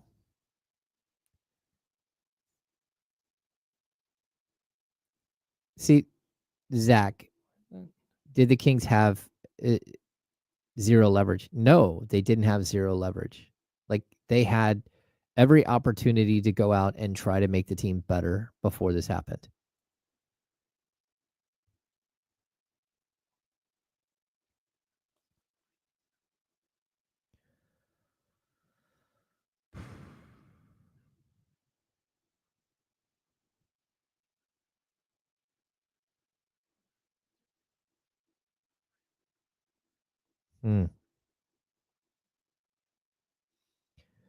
David Matza, we will eventually hear from Monty. I don't think West will take the stage. 90 seconds. Oh, there's Damian Barling. Cardigan season continues. Oh.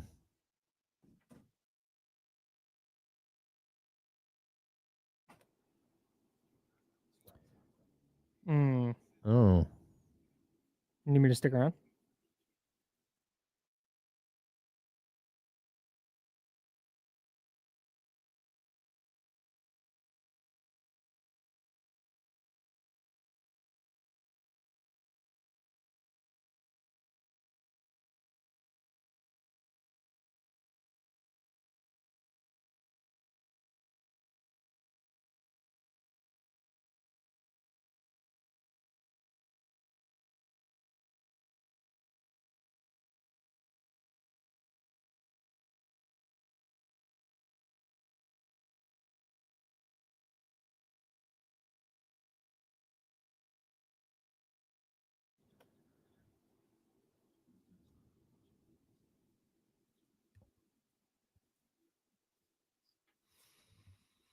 Damien's here, everybody. Say hi to Damien. What's up, squad? Just so you know, we are live on the stream right now. The chatty house can see and hear you. New to this. Good to see everybody in here. Okay, here we go.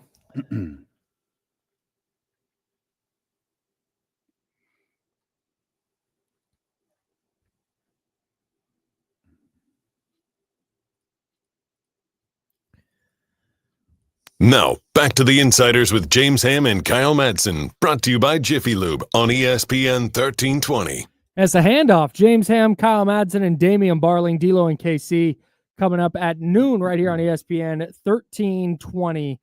My feelings about the De'Aaron Fox trade, Damian, my feelings about the De'Aaron Fox trade have just gotten slowly more pessimistic as the night went on last night. Like we had our live stream and at youtube.com/ESPN 1320 and twitch.tv/ESPN 1320. And I was kind of talking myself into, okay, let's see, here's the path forward, the best player you could have gotten. Okay. And I was kind of talking myself into it. And then the further we got from the trade being announced, I think the more I dislike it. Okay. I don't feel that way. I don't love this trade as a standalone, deal. All I care about is improving the basketball team. Sure. As a standalone way to improve the basketball team, yeah, this ain't it. Like this won't be enough. As a deal for De'Aaron Fox, like I don't have an issue with it. I know, we get our we work the trade machine and we can go to this website and we can tell ourselves that Castle and Keldon and all these different things work. And what we don't often do is go, San Antonio probably doesn't feel like they need to do that. Like San Antonio was essentially able to pull this deal without really trading anything.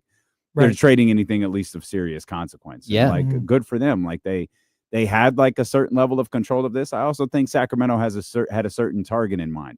Would they have loved Castle and Keldon Johnson? Like I'm sure they would have, but I also think they wanted Zach LaVine, and this was probably their only path to getting him. Now the crux of the issue is people don't like Zach LaVine, and that's fine. Like you're entitled to your opinion. He has to get to Sacramento. He has to perform well. He has to stay healthy. And I think Kings fans will change their mind. But I think one thing that has become increasingly clear, I just think we overvalued De'Aaron Fox across the league. I mean, this was a player who wasn't getting recognition by coaches for all-star bids. This is a player who didn't get a lot of national attention. So the idea that all of a sudden there was going to be this massive trade package out there for him, I thought was a little bit ridiculous. I thought that last week. I thought that when we started to hear details of what this potential trade might look like, and it became clear when we got word that San Antonio was not going to part with Castle in this deal. So again, you can work the trade machine. You can convince yourself, oh, this works. But that doesn't, in reality, that doesn't mean that the trade works. That doesn't mean that San Antonio has that desire. Your favorite line of all of last week, Kyle, the dozens of calls that Sacramento got in relation to De'Aaron Fox. That doesn't mean any of them were willing to give up multiple first-round picks or desirable first-round picks or any player of consequence. Because, again, this is a player who repeatedly had not been voted by coaches to be an all-star. The one time he made the all-star team, he wasn't even voted by coaches. They said Jaren Jackson Jr. deserves this spot and not you. It was one guy. Okay. It was one guy who made De'Aaron Fox make the all-star team. And that's Adam Silver. Adam Silver names the injury replacement. It was one guy that did it. Yeah, but to say Jaren Jackson made the all-star team and De'Aaron Fox didn't, it's because the Kings are bad. It's because they're not a good team. They weren't right bad now. that year. Well, no. I'm not talking about this year. Okay, got it. I'm talking about the year he made the all-star team. Yeah. And maybe I'm mixing it up. I thought it was Jaren Jackson Jr. that got it. I think that's right. Yeah, he was an injury replacement that year. Yeah. Which means the coaches, again, did not vote him in. I thought you meant this year. I mean, no. This year is something totally different. No, Domantas Sabonis should have been the all-star this year, with all due respect to De'Aaron Fox. Domantas Sabonis no question. should have been the Sacramento Kings all-star. Domantas Sabonis should have been the all-star. No due respect to Jaren Jackson. No. I'm just not a triple J guy at all. I actually really like Jaren Jackson Jr. I just okay. All right, cool. Yeah, no, we're tapping in. We're tapping in on the All-Star break at the Chase Center to watch Alfred Sengun and Jaren Jackson. Give me a break, man. Like, the league needs to decide what this game is. That's it. Yes. Is this an all-star? Is this a showcase for television, or is this some sort of like coach's reward thing for playing good or being on a good team? And are we going to say it's a good team thing and then allow a couple of guys who aren't good in, who aren't on good teams in, and just kind of ignore that? Or are we going to say it's a good team thing? It is a good team. LaMelo Ball should have been an all-star. Facts. Like, look, yo, your audience wants to see him. Yeah. And you literally just like, F your audience. Adam Silver's running around here talking about changing the lengths of quarters instead of just saying, hey, it turns out the fans want to see this kid. Mm-hmm. Yeah. Let's play him. Hey, can you not say anything stupid for the next 4 days?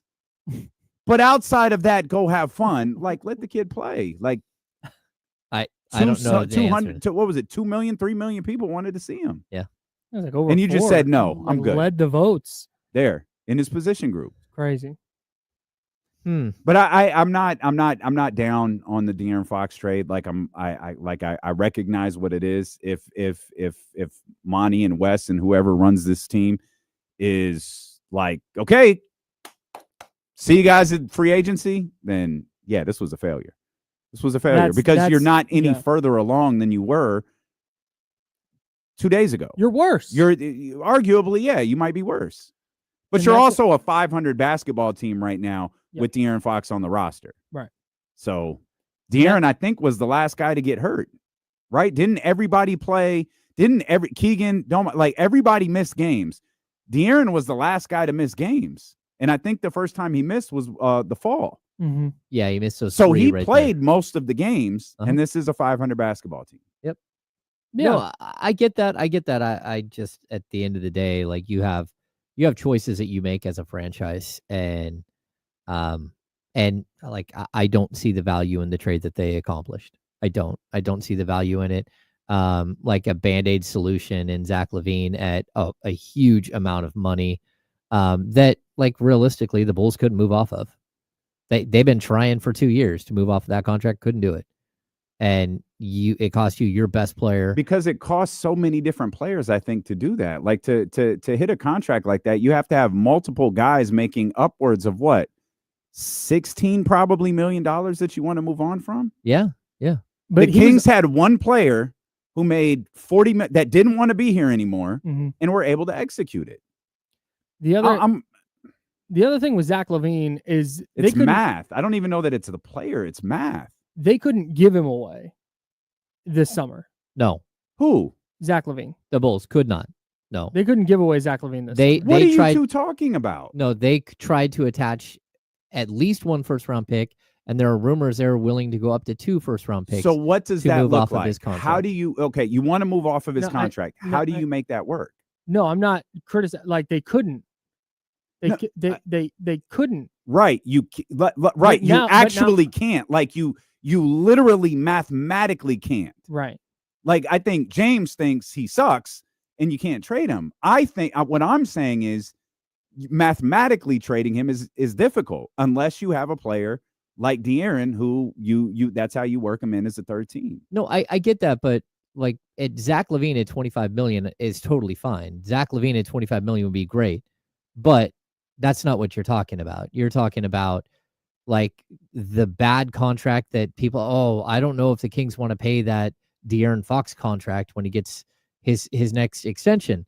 It's like, okay, well, you just paid Zach that. You did, because that's what he makes. Yeah, but for 2 years. After this year, yeah. Well, De'Aaron would have been 5. Yeah, I would prefer 5 years of a 27-year-old. Well, I would have too, but he wouldn't. He didn't. Yeah. And we can't change that. Like De'Aaron Fox, You think it had, okay, so this is something we talked about earlier. You think it had reached the point of no return? Yeah, I don't think De'Aaron Fox wanted to be here. He didn't want to be here under this circumstance. I think De'Aaron Fox knew entering the season if he didn't make All-NBA, he wasn't going to be here anymore. Yeah. No, I get that. But I also know that if they would have done some of the things that they should have done leading up to this season, that there was a possibility that they were a top seed. And not only that, but there was a possibility that he was All-NBA. And I think it was very clear early in the season that they were not going to get there. And then when the Mike Brown thing happened and they decided not to have a press conference, and again, he gets thrown under the bus, that was like, okay. And that's fine. Fire the front office. Yeah. That has Thursday at 3 o'clock. The trade deadline is over, and the Sacramento Kings have announced Monty McNair and Wes Wilcox have been fired. Yeah. Alvin Gentry will sit in the front office chair curating vibes for the next 4 months, because I don't know what you do in the front office other than sending your scout team out to watch college players. And vibes. And that's it. The ultimate vibe Love guy. that for our guy. Yeah. Oh, he's fantastic. Hey, Vladdy's still on the roster. He's still on the payroll. Okay. So despite the fact that we have no idea how Sacramento is going to respond tonight in Minnesota, I've put together a lineup on Underdog using Underdog's Pick'em game. Oh boy. You pick higher or lower on 2-player stats at least. You can win up to 1,000 times your entry. It's really that easy. Get signed up now in time for the big game. Chiefs Eagles, going to have a ton of lineups built for that game. Here's what I'm rocking with tonight. I'm going Malik Monk higher than 7.5 assists. I'm going Domantas Sabonis higher than 41.5 points, rebounds and assists. Anthony Edwards, I'm going higher than 30.5 points. Yeah. Don't think the defensive effort's going to be there for the Kings tonight. DeMar DeRozan, I think he's going to get his shots up. I've got him higher than 23.5 points. Nas Reed higher than 2.5 3-pointers made. And Keegan Murray, I think we're going to finally get a little bit of an aggressive Keegan Murray higher than 12.5 points for Keegan tonight. That's what I'm doing on Underdog. It's the best place to play Pick'em. Download the app, sign up with promo code Kyle M, and deposit now to get up to $1,000 in bonus cash instantly. That's promo code Kyle M. Must be 18 plus and present in a state where Underdog Fantasy operates. Terms apply. Concerned to the play. Call 1-800-GAMBLER or visit www.ncpgambling.org. Promo code Kyle is fire. Kyle M. Oh, even better. Kylem. It's good. It's my rap name. It's good. Let's get 5 out of here. Grammys. You guys had 5 for 5.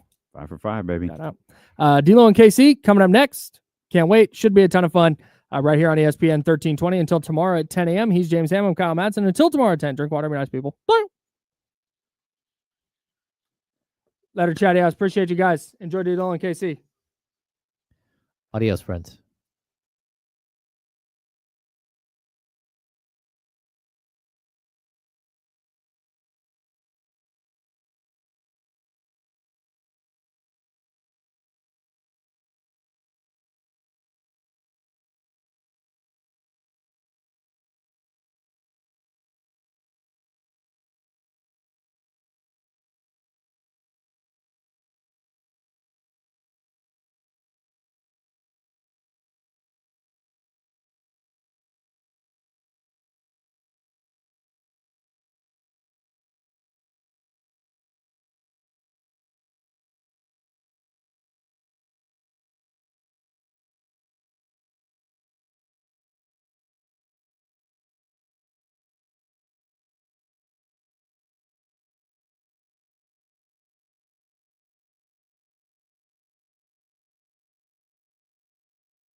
We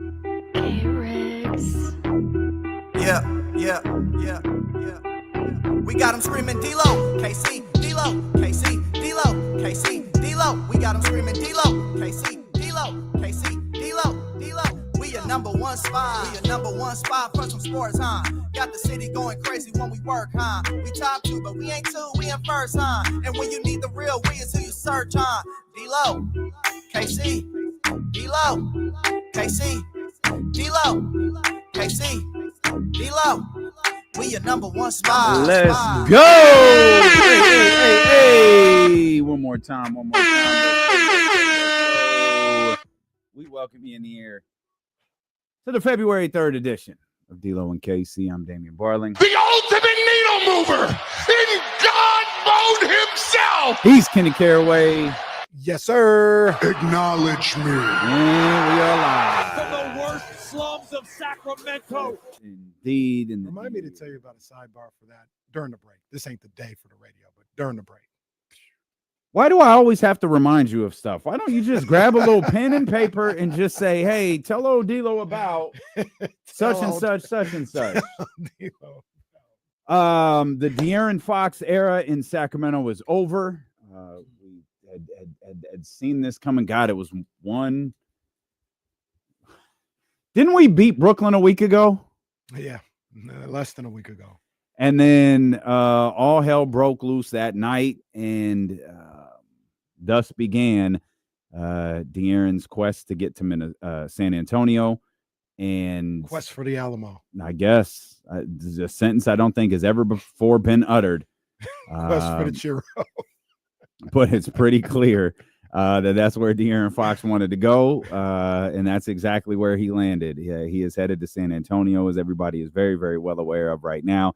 Zach LaVine is on his way to Sacramento, and the debates, conversations, and arguments have begun. It all boils down to one simple question, and it's how do you feel about Zach LaVine? And how you feel about Zach LaVine will shape how you feel about this trade. You can have your feelings about Keldon Johnson and Stephon Castle and the picks that they got, and said it last night on the live stream, said it last night on Sports Sunday, said it to the insiders. I'll say it on this show in the 12 o'clock hour, 1 o'clock hour, 2 o'clock hour, 3 o'clock hour. I'll say this as many times as it needs to be repeated. You could be mad at the front office. I certainly am. I think they stink. I think they should be fired. I've been very, very clear about that. I also think we need to take a hard look at what De'Aaron's value is around the league. When you start talking about coaches and you start talking about people who have the opportunity to look at this young man's game and make him an all-star and have regularly, willingly passed, especially over the last 3 years, have just said no. Even the year he made it, that had nothing to do with the coaches, that had to do with Adam Silver saying, you're the guy to be in there for this all-star game. That should tell you something about how this league views this young man's game. I think De'Aaron Fox is a terrific player who was miscast in Sacramento. I love his time in Sacramento. Again, I think he's a great player. I'll never have anything but good things to say about him. He is going to the perfect spot right now where he is the clear number 2. There is no question. He's not a 1A. He's not a 1B. He's not even a 1.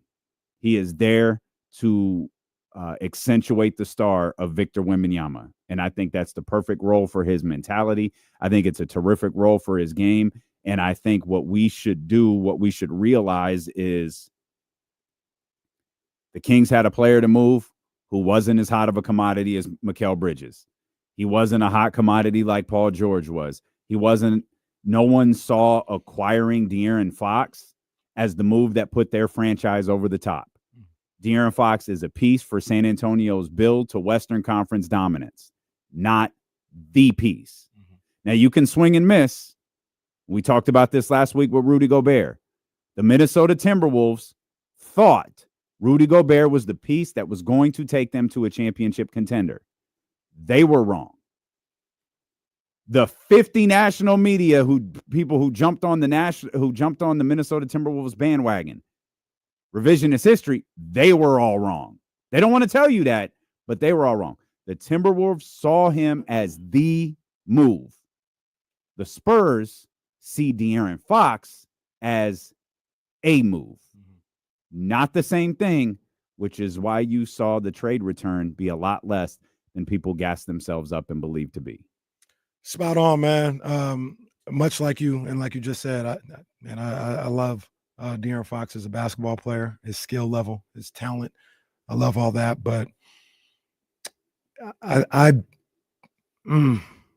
say you got about what you could get for De'Aaron Fox. I believe when you talk about his value around the league, you got a all-star level player in return, and I would have liked to get a couple of better picks or whatever, but I don't think you were getting like this crazy haul of picks for De'Aaron Fox. Like maybe one of those picks could have been different, maybe.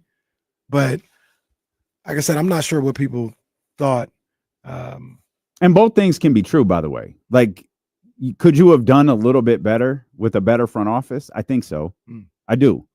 Could you have, like our guy Kamara wanted to believe, like, we're going to get the Mikal Bridges trade. Like, no, that wasn't going to happen. No. And we laid out the reasons why deals like Mikal Bridges, Paul George, Rudy Gobert why they're not happening with De'Aaron Fox.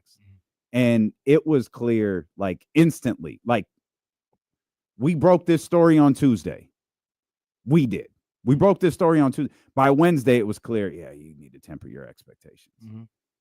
Yeah. It was very, very obvious. Like, yeah, this isn't going to go the way people think it's going to go. Yeah. And I got, so we got Shoeless 99 in the chat saying spot on. I recall Casey saying no Castle, no trade. Well, I will say this. That was also before Saturday. And I know a lot of you guys, I'll put you on to it. You weren't in the spaces that we had with Evan on Saturday morning, which is some really good stuff. And I said, if it's not Castle, that's fine, but you better go find somebody else. That's right. San Antonio to do some work with, because Trey Jones, Zach Collins, all this other stuff, that's not going to get it done. If you can talk to Chicago and get Zach LaVine involved, I'd be open to that. If you could talk to, whatever other team and get a star level player back involved, I'd be open to that. And that's really what this came down to. Yeah, I definitely wanted Stephon Castle, but you also got to look at the fact that I don't think the Kings were negotiating from a position of power, regardless of what people think, especially after what we saw on Saturday night. This team, this organization still wants to make the playoffs. They still want to have a competitive team that has an opportunity to make the playoffs this season. Now, you can debate whether that's right or wrong or rational thinking or not, but that's the way they're approaching it. And if that's the way that they're going to approach this thing, you had to make a deal ASAP, because this team had been destroyed over what happened over the past week or so. So you put that into perspective, then you say, hey, we're not necessarily in a position to demand one player or one specific situation or one set of picks or something like that, or we're walking away from the table. If you wanted to tank everything, sure, you could do that. Like, we could blow this whole thing up if we need to. But that doesn't seem to be the road they wanted to take. They still want to be competitive. So if you're still trying to be competitive, you've got to do what you got to do for this team right now this year and trying to get better. I thought worst case scenario, they made a lateral move. They may have gotten better with this team right now. May have gotten better. Okay. I don't know about that. I won't say they got better, but it's tough for me to believe they got worse. That's what I'm saying. This is a 500 basketball maybe it's team. just a straight lateral across the board. And maybe that's why it's like y'all might want to keep moving. If you can somehow, with Chicago needing to drop a few players, if you could turn this into a 4-team trade, try to get Brooklyn back involved with all of these picks that you've had. Jonas Valanciunas, the Washington asking price involving a couple of second-round picks has been made clear. Well, you've got 5 new ones that you didn't have prior to yesterday. If the idea is you're going to draft 5 players in the second round over the next handful of years, not even counting what the picks that you have left. All right, man. I don't think that is the plan. Again, I don't think this front office is good, but I don't think they're idiots. No. They can't believe that. Like, they're clearly fighting to keep this season alive. That is the Zach LaVine thing. And that's the other thing about Stephon Castle that I don't know that that's a conversation people were really willing to have. You're waiting for Keegan Murray's development. You're waiting for Keegan Murray to turn into whatever you, the individual, has decided Keegan Murray is going to be. Keegan's in his 3rd year. Some of y'all are already sick with him. This happened last year when Keegan Murray was in his 2nd year. Some of y'all were tired of him. So you was willing to hit the reset button on your expectations and let a young man like Stephon Castle develop. Because that's what we're talking about. We're talking about a rookie of the year finalist, an all-rookie player. You were 11 points per game, 12 points per game, something along. You were willing, because now the way y'all talked about him, you had him being the one. He was De'Aaron Fox's heir to the throne. Y'all were willing to chill and be patient through good and bad. If he couldn't help Malik, if he wasn't hitting on one night, if he couldn't attack, if he didn't know how to draw defense, y'all were going to be patient with that while attempting to make the playoffs? Because if any of you said yes, I'm calling cap. You're all lying. Every single one of you. We was right here. We took the calls. We saw the words in the chat. Nobody, you talk about getting better and all this other stuff. Nobody wanted to trade Keegan for Siakam. Nobody wanted to trade. I shouldn't say nobody. There were very few people who wanted to trade Keegan for Siakam or OG Anunoby. Like, Keegan was as close as you could get to untouchable for Kings fans and people that cover the league. Like, that's what it would have took to get that. And like you said, they were willing to wait for him to develop and all this other stuff. That's fine. But don't switch up now.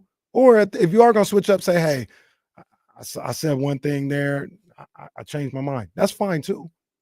That's fine too. But we were right here. We took the calls. We saw the comments. We were here the entire time. Arian says, bro, Keegan is an older rookie and has regressed since his rookie year. He probably the softest player in the NBA. Use your eyes. Probably the team's best defender. Also, Stephon Castle is not 18. Dude's 20. He's a 20-year-old rookie. I was, okay. I guess I'll use, you know what, Arian? That's my bad. I'll watch more games. I'll watch more ball. We'll come back, man. We got a lot to talk about. Yo, tell us how you feel.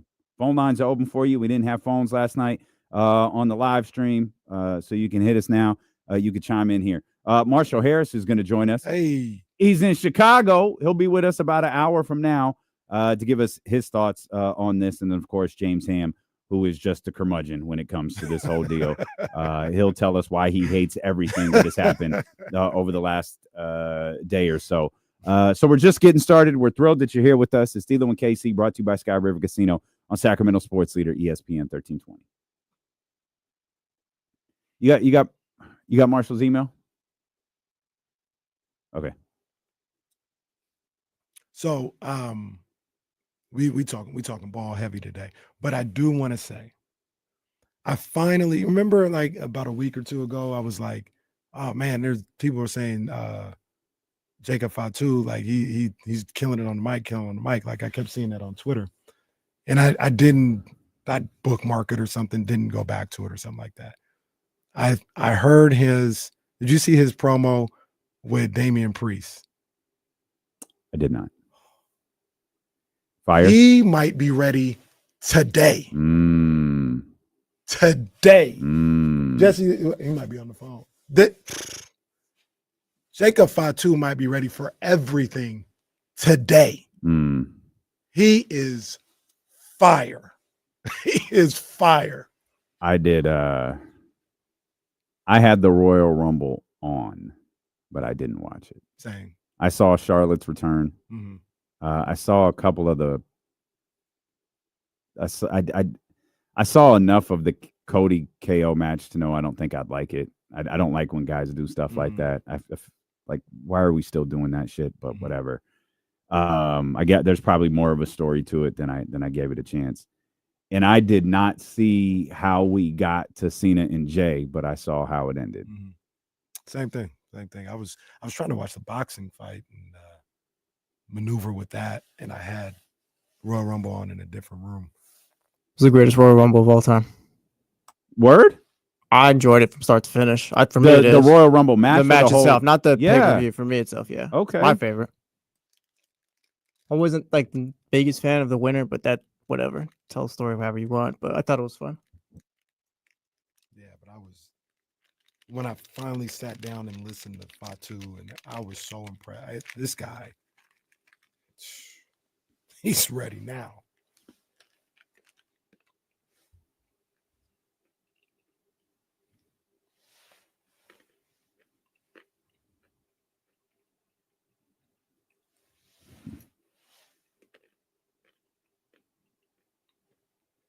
All right, Leonard, my fault. You've seen better Royal Rumbles, I guess. Good. My fault. All right. Yeah. So, yeah, Jesse, why don't you just shut the hell up Yeah, in there? yeah. Keep your mouth shut.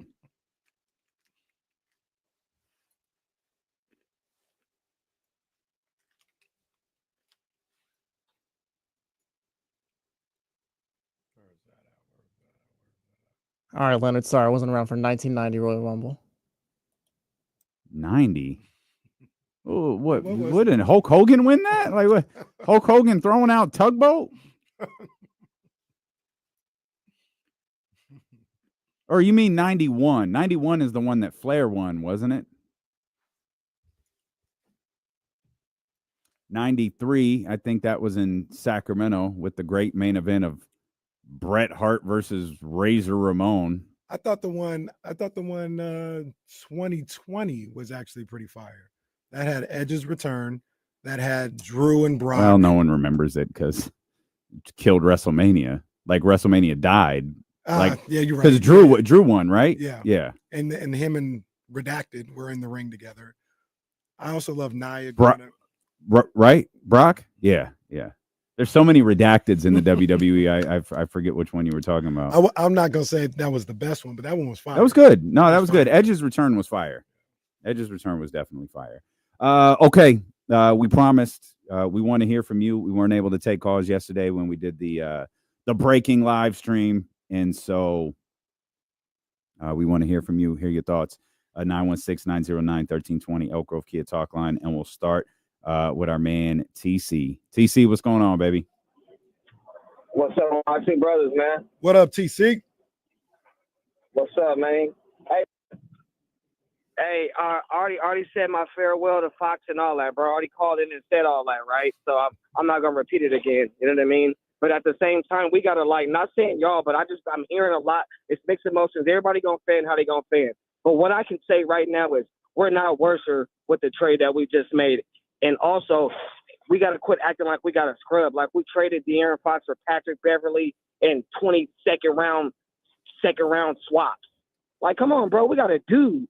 Zach LaVine is a dude, man. Not only is that, I'm not going to talk too much about that other kid, City, but he's another high flyer, a 3-and-D guy that we can help on this roster and see what the next moves is. But as far as LaVine for Fox, LaVine is a boy, a two-time All-Star, a real All-Star. Like, come on, bro. Quit it. Like, we got to, man, that's all I got, y'all. We got to do, man. That's all I'm going to say. Okay. Shout out TC. Yeah. Remember, before all of this went down, I think TC was the one that said, get your hard hat, get your belt, get you a drink. Well, he did. Do that for the 4th of July, for the fireworks. He did say that before. I think it was before any report or anything like that. Yeah, TC, he was right. Oh, TC was right. Called it before Shout anybody. Shout out to our boy, man. Let's get Leezy. Leezy, the low-key MVP of the last 24 hours, man. I see you. I wasn't even sure Leezy knew we went live. Then he started cranking out content for our social channels. Leezy, what's happening, baby? Yes, sir. What up, D-Lo and KC? I'm always watching, always ready to make that content over everything. Appreciate you, bro. Yes, sir. Hey, guys, I just wanted to comment on the trade. I know a lot of Kings fans are frustrated with it. They're upset that Fox is gone. I'm okay with the trade. Kind of like TC said, you guys didn't get a scrub back. LaVine's shooting, 50 from the field, 45 from the three. That's not that bad. He's a two-time All-Star, so I'm okay with it. One thing that's is frustrating me, though, is a lot of people keep talking about, oh, Fox wanted a better roster, this, and that. This is the best team he's played with. We keep acting like he's still playing with Bagley and Buddy and Metu. No, he had Sabonis and he had great players. I just don't think getting John Collins or Cam Johnson was going to change Fox's mind. So, yeah, that's all I got. It wasn't. Appreciate you. It wasn't. I agree with Leezy. It wasn't going to change. Would wins and losses? That's debatable. Fair enough. 916-909-1320. Let's hear from Josh. Josh, what's happening, bro? Hey, good afternoon, guys. I really appreciate y'all taking my call. Definitely. I kind of want to attack this GM situation from a little bit of a different perspective, because everyone's out here eviscerating this front office. I seem to remember they inherited a roster that included a starting lineup of De'Aaron Fox, Buddy Hield, Harrison Barnes, Rashawn Holmes, and Marvin Bagley. To say that Monty McNair has not improved this team is absurd in my mind. Even as of right now, we still have 3 former All-Stars on this roster right now. Now, whatever's going on with Wes Wilcox behind the scenes, Damian, you brought all that to light. I believe he's got to go, but I think Monty has earned an opportunity to keep trying to win with this group. He still has a bona fide superstar in Domantas Sabonis on this roster, and we owe it to him at a minimum to keep trying to win. I'm not upset, and I'll take your guys' response off the air. Thank you. Yeah, for sure. The roster is in a far better place than it was when Monty McNair took over. But this is a business in which you have to act like quickly, and you have to have foresight, and you have to have direction. There are some moves that he made, leading into Beam Team 1 year that look different right now, namely the Kevin Huerter trade. You're still hostage to a trade for a player that's not even on your team anymore. That's a problem. Monty went all in and said, this is going to translate because we're going to make the playoffs. You make the playoffs last year. We're not having conversations about this anymore. But they missed. And now it wasn't like they regrouped and it's like, okay, they're right back to where they were before. A lot of this isn't just last year. A lot of this isn't, all of the stuff that goes on behind the scenes. A lot of this is the fact that this team is underachieved this year. And Mike Brown being fired 30-something games into the season now calls into question, okay, what exactly did happen during that contract negotiation? Who forced that contract negotiation through? Who was resistant to it? Because clearly someone was. Otherwise, it wouldn't have been a story. So how did we get here? And you can evaluate every little thing. You can evaluate Monty McNair by every little thing that he's done. You can evaluate it in totality. But the problem is, it sounds like the structure of this front office is flawed, where you have multiple decision makers, not an ultimate decision maker. Everybody has an ultimate decision maker. What it sounds like, though, is you have multiple decision makers, and that's a problem. I'm not trying to be funny. It is the episode of The Office where Jim and Michael Scott are both managers. And Oscar goes on what country doesn't have 2 presidents? What country doesn't have 2 kings or 2 CEOs? It's not a thing. You have a team that you trust and a guy that makes decisions. I genuinely don't know who makes the decisions for this organization. I don't think it's Monty McNair. And he catches all of the heat. He catches the reward. He gets his name on the trophy, but he catches a lot of heat for it too. We're trying to normalize Monty and West, Monty and West, Monty and West versus Monty. Yeah. No, I agree with you. That is an issue that has to be rectified. Some people believe it can't be fixed with this group, or shouldn't be tried. It shouldn't be fixed with this group. But the next time you go down this road of organizing your front office, the structure can't be the same. Can't be the same. Let's get Jacob in here, 916-909-1320. What's up, Jacob? What's good, y'all? How you doing? We good, baby. Good. Hey, I just wanted to talk about De'Aaron's post on Instagram and Twitter that he made, and a specific part about that where he said that he wanted to, and I'm kind of paraphrasing off the top of my head, but it said he wanted to retire here in Sacramento, and he never thought it would end this way.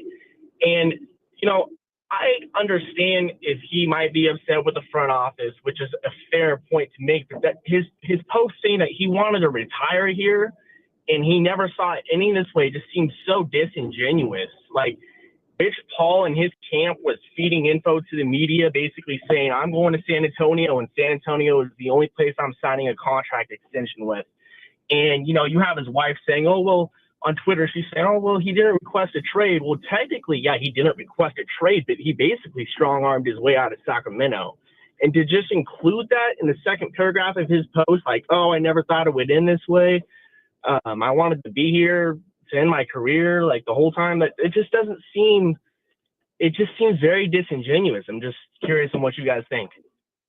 I think you're fair to feel that way. I'm happy Jacob saw it. Yeah. I think you're 100% fair to feel that way. The interesting thing about that wording, which for me, the exact wording, by the way, is to the fans, y'all deserve the best. I wanted to end my career here and never expected it would end this way, but I'll always be grateful for your support. That's the line in question. For me, what he said was fine. Like I know sometimes I come off for like nothing bothers me. That it's fine. He did what he had to do, felt what he needed to do, say what he needed to say. It's not that big of a deal, but somebody like Jacob feeling that way or any other fans feeling that way, I completely understand. Because what was the line? I wanted to end my career here. I wanted to retire here in Sacramento. I wanted to end my career here and never expected it would end this way. You could have. You could have. I think that's what Jacob was alluding to. Yeah, don't make this like they shipped you off against your wishes. Yeah, Nico Harrison didn't secretly call Rob Blanc. Yeah. You know what I mean? Like this, that's not what happened here. Yeah. Now, if you have your reasonings for feeling like it's not going to work here or you wanted to move on, that's perfectly fine. And you're well within he's well within his rights to feel that way. And fans that want to support him and say that, he was justified and wanting to get well within your right. I'm not telling you that, but don't act like you were just forced out of here. Yeah, you weren't forced. They were willing to give you anything you wanted, money, anything you wanted for you to stay here. The organization, more importantly, the owner of Avec Ranadive wanted you to be here forever. Like that's just what it was. And the notion, like we don't have to dive too deep into it, but that Fox asked for better players and the organization decided to ship them off. Stop that. Stop. Y'all got to stop that.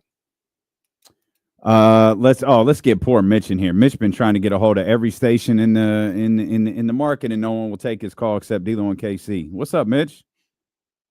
How we doing, guys? How'd you know that? Because I know everything, Mitch. Like Mitch, all of these years later, you still don't know how Twitter works. Come on, man. Well, you exactly right. I still don't know how to. That's okay. Everybody knows. Like Mitch, you always got a home with us, even if Alan won't take your phone calls. Hey, and look, we always looking out for you, Mitch. Always. I might call. I'm trying to cut less, though. I'm trying to cut down. Believe me.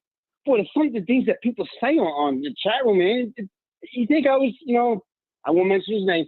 Don't like the trade. Okay. Could have gotten Luka and another starter. I'm sorry. Did you say we could have gotten Luka? Is that what you said? Could have gotten Luka and somebody else from Dallas because they gave up a first-round pick and another player. Who could have? We could have. Luka was on the market. Fine. No, he wasn't. No, stop this. Mitchell, stop it. No, we couldn't have gotten Luka. Luka Doncic was not on the market. It has been made very awkwardly clear over the last 24 hours how that deal came about. And shout out to the Mavericks and Lakers. Boy, they took the heat off of us. Man. It wasn't even the biggest deal of the weekend. Nah, it ended up being just, I was watching NBA Wound Game up being Time. oh, by the way. Yeah. I was watching Game Time on NBA TV last night. And it was kind of like they spent like their little 5 minutes on the Fox trade. And then it was back to Luka and the Mavs. Jason Kidd should have stood up at that press conference. This was not me, guys. Jason Kidd should have turned that goddamn table over. Jason Kidd should have said, Nico Harrison is a liar. I repeat, Nico Harrison is a liar. Yeah, he should have. He should have. Let's get Daryl's thoughts on this. 916-909-1320. What's up, Daryl? D'Lo, KC, first time, long time. Hey, my man. First of all, I want to thank you guys for getting us through this with all your reporting, being first to it. That was great. I'm not too torn up about the Fox trade. I think it was time to move on from Fox, especially when it was clear that the extension wasn't going to happen. I also think Zach LaVine is kind of a dog, especially on on offense. I don't think it matters who you throw at him. He's going to get his points no matter what. But also, I think last week, D'Lo, you were mentioning that Monty McNair wanted certain players and Mike Brown said no. I wonder if with Mike Brown being gone, Monty McNair getting a guy like Zach LaVine, who he was interested in, you're seeing him interested in John Collins and Cam Johnson. Is this his time to show, like, let's do it my way and see how it happens? I'll take that off the air. Thank you, guys. Appreciate it. Man, I hope so. You got 4 days. Like, if that's the case, I don't think you have much more than that. You've got 4 days. You've got to find a way to salvage this. This Kings team. What's funny though, no one remembers this part of where Minnesota's at. Minnesota, they had the streak. Mm-hmm. Jimmy broke it. Then what? They went on another streak. They missed the playoffs. So I think for the next 2 seasons, 3 seasons. Number 1 pick. No, we're not getting that. No. I'm not getting that. But like it hits. This team is desperately, this front office, this ownership group, this collective of this. They're trying to salvage this season. Mm-hmm. They recognize what, a lot of, like, Domantas Sabonis is really good. Mm-hmm. DeMar DeRozan is still here. Malik is really good. Keegan is good. Like, you still have core pieces that can be really good for you. And then, of course, you have the addition of Zach LaVine. But you need, again, at best, you said this might just be a lateral move. Okay. Like, are we going to get better? Or do we just, our move during the trade deadline, before the trade deadline, was to trade our best player for someone who might work out for us as long as he's healthy and nothing else? Like, we literally did not get better. At best, we're exactly the same. At worst, maybe we're marginally worse. But that was it? Yeah, that's not good enough. Well, I mean, not to go all Kings front office on everybody, but I don't think they're done. I think they are trying to continue to make more moves. Can they actually get it across the finish line? Time will tell. We've heard that story before. But I think they are looking at this like continuing to try to make moves, continuing to try to get better. And add people to this roster, because I think they believe they have an obligation to those players. They got an obligation to Domantas Sabonis. They got an obligation to Malik Monk. That's right. DeMar DeRozan, if he's still going to be here, to go out there and still try to win and win at a high level. Sabonis and Monk just re-signed with you guys less than 12 months ago. Mm-hmm. They got an obligation to not tear it down and rebuild and all this other stuff. Hell, people talk about the fans and all this other stuff. They got an obligation to the fan base, to the season ticket base, who they raise the price on. And it's one of the highest tickets in the league to get into the Golden One Center. They got an obligation to all those people to go out there and try and continue to put the best product they can on the floor. So I just don't think that they're in the business right now of trying to blow this up or rebuild it. And then once again, you could debate whether or not that's the right approach to have or not. I just think their mentality is to try to continue to be better. That they did what they could with the Fox deal, and now I think they're still trying to make moves. I don't think they're done at all. You awfully quiet in there. You haven't weighed in on this once. I mean, like, they made the best of a bad situation, I guess. Like, nothing about this is good. Like, you got Zach LaVine, and the way I see it is the Kings will be competitive for the next couple of years. Maybe you can get into the playoffs with this team, I think. Maybe you get into the second round, but ultimately we'll end up where, this team kind of has their ceiling and you rebuild in 2 years, at least. I took a few numbers down with Zach LaVine and De'Aaron Fox. Mm-hmm. And I was just doing it for research purposes. It's not to disparage either one of them, because I like both players. I think both players can go. That's kind of what it tells me. But the notion and I don't want to say the misconception, but the narrative that's out there on Zach LaVine, that when healthy, he's good. Like, he's always getting hurt. This is what the last 5 years, from the 2020, 2021 season to this year. Zach LaVine games played, 58, which was 67 game season. 72. Sounds right. It's 2021, right? Mm-hmm. 58 games played. 21, 67 games played. They made the playoffs. 2022. Also 72.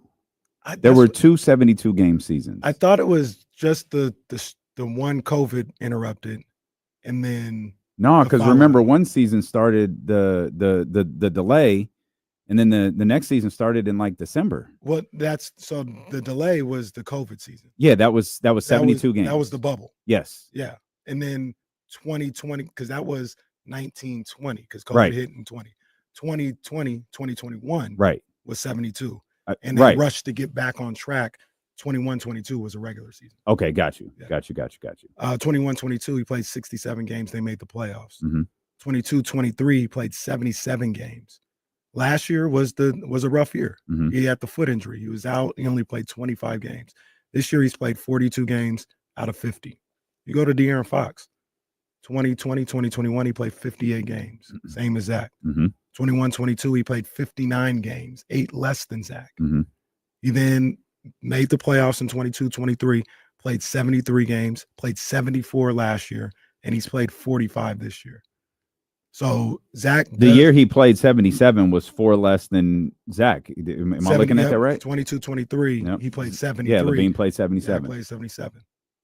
So I take of that what you want. And how many has he played this year, De'Aaron? Do you have it? Played 45. Zach LaVine has played 42. Mm-hmm. Zach LaVine also has missed 2 or 3 games with the birth of his child. Mm-hmm. So it's not even an injury necessarily.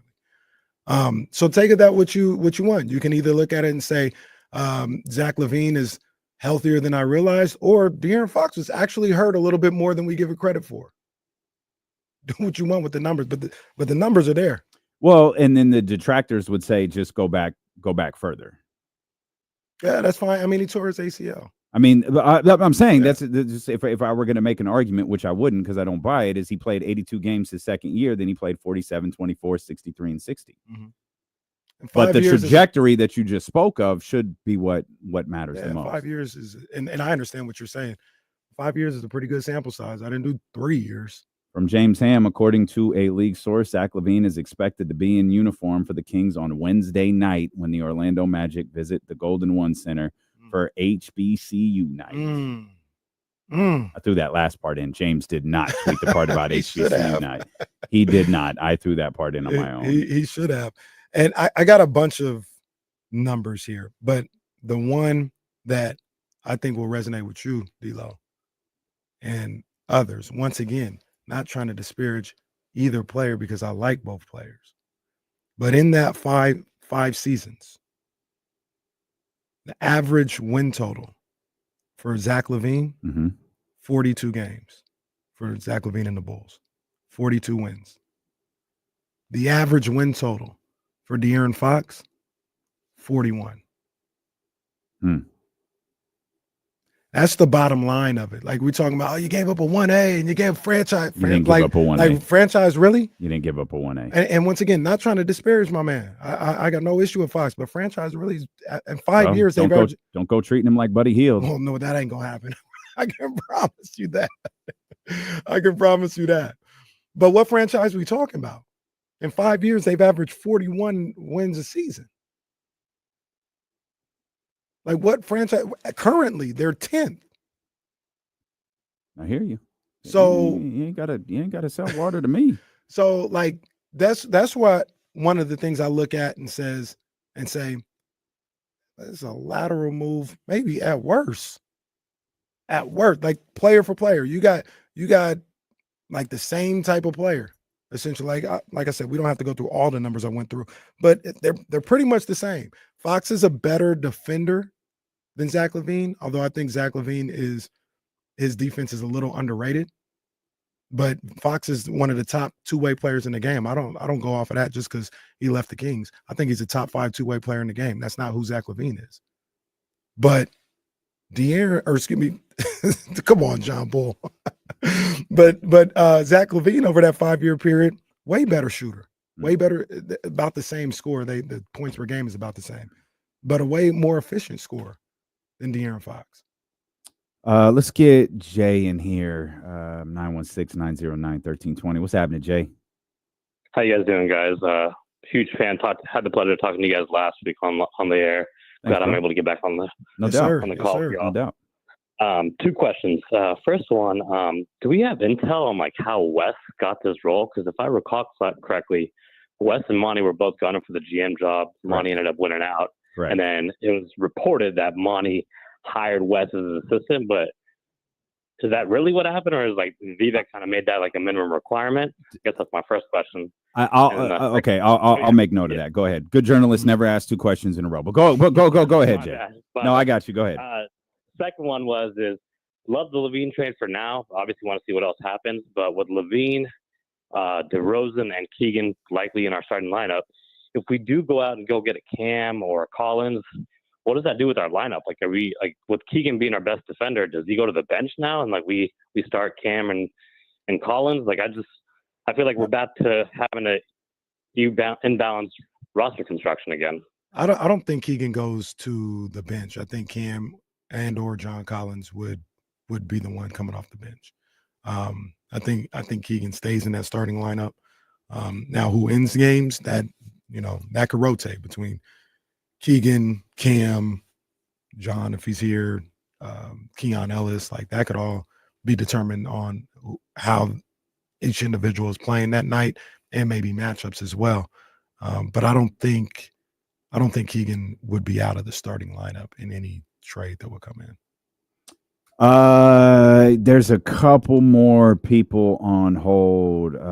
Kristen and anyone else, just hang tight. I promise we'll get to you. We want to give you time to cook, and we'll address some of Jay's other questions too. When dealing with Casey, return here on Sacramento Sports Leader ESPN 1320. Hey, securing, like, I know, like, you're just a contrarian by nature with me. That's cool. That's whatever. You know what I'm saying? But like, don't get up. I don't know why you getting upset. Like, it's 5 years. It's 5 years. Like, yeah, I like De'Aaron Fox too. Like, it is what it is. You know what I'm saying? For the last 3 years, everybody's thought that Chicago's had a terrible roster. So, like, I know you like to argue just to argue, or like be opposed just to be opposed. Or I ain't even gonna say that. If you feel differently, then you feel differently. That's cool. I'm not here to tell you you're stupid or nothing like that. But like, don't just whatever. It's how you feel about it. If you feel a certain way, then you feel a certain way. It's cool.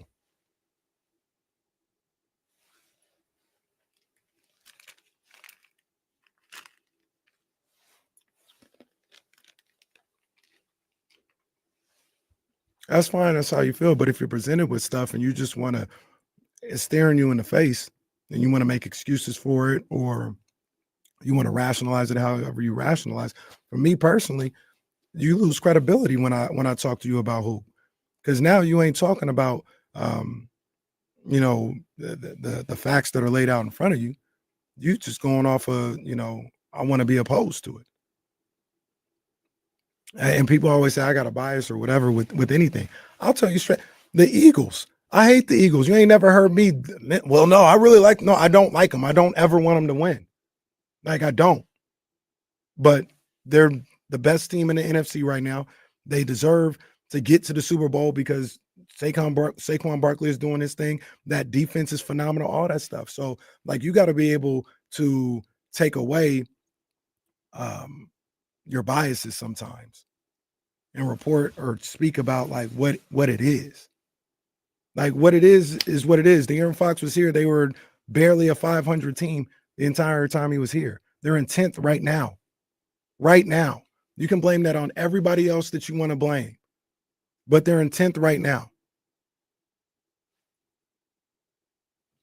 Outside of one outlier season, that's where they've been, whether they've had Sabonis, Buddy, Monk, whoever. The one guy that's been there through it all has 41 wins to show for it on average.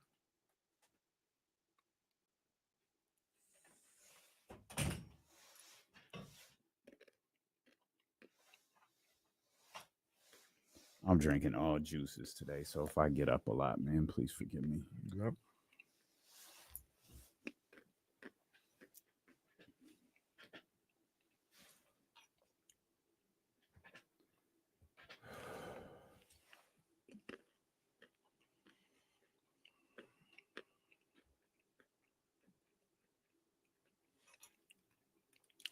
Where did that get him? Where did that get him, Securin? How many times they make the playoffs? Did they win a playoff series? Did that same coach lose 3 home games at home in the first round and have somebody put 50 on their head in a deciding game?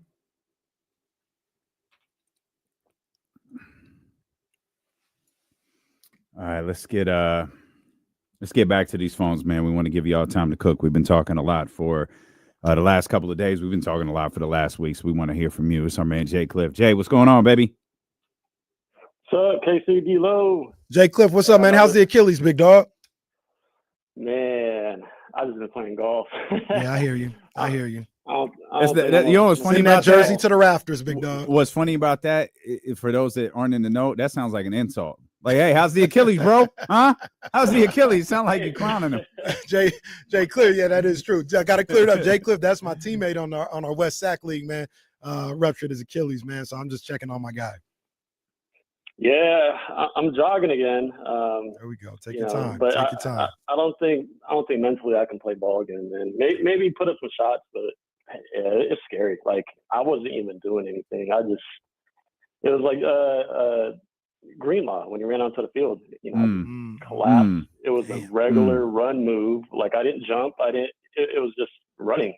Yeah. So brutal, bro. It's Take your time, big dog. Take your time. What you got though, big dog? Yeah, I just wanted to talk about how, this is going to be something we're going to be seeing with the new CBA and how it's structured. Like, there's a lot of good parts to it, with the first and second apron and not allowing teams to just buy their way to a chip anymore. But I think it backfired, and we're seeing it with Fox. And, I don't agree with the Luka trade. He's generational. I think you keep him at all costs. But, there's a huge gap now between the two, a 1A, which Fox could be. Maybe it's a 1B. But if you're top 15, it's not good enough to get that contract on your 30 anymore. So I know we were discussing long-term with LaVine, but let's just play it out. Let's just say we got Fox to pieces, right? And they get, bumped out by OKC because, OKC is too good. Same thing happens next year. Then Fox has that extension due.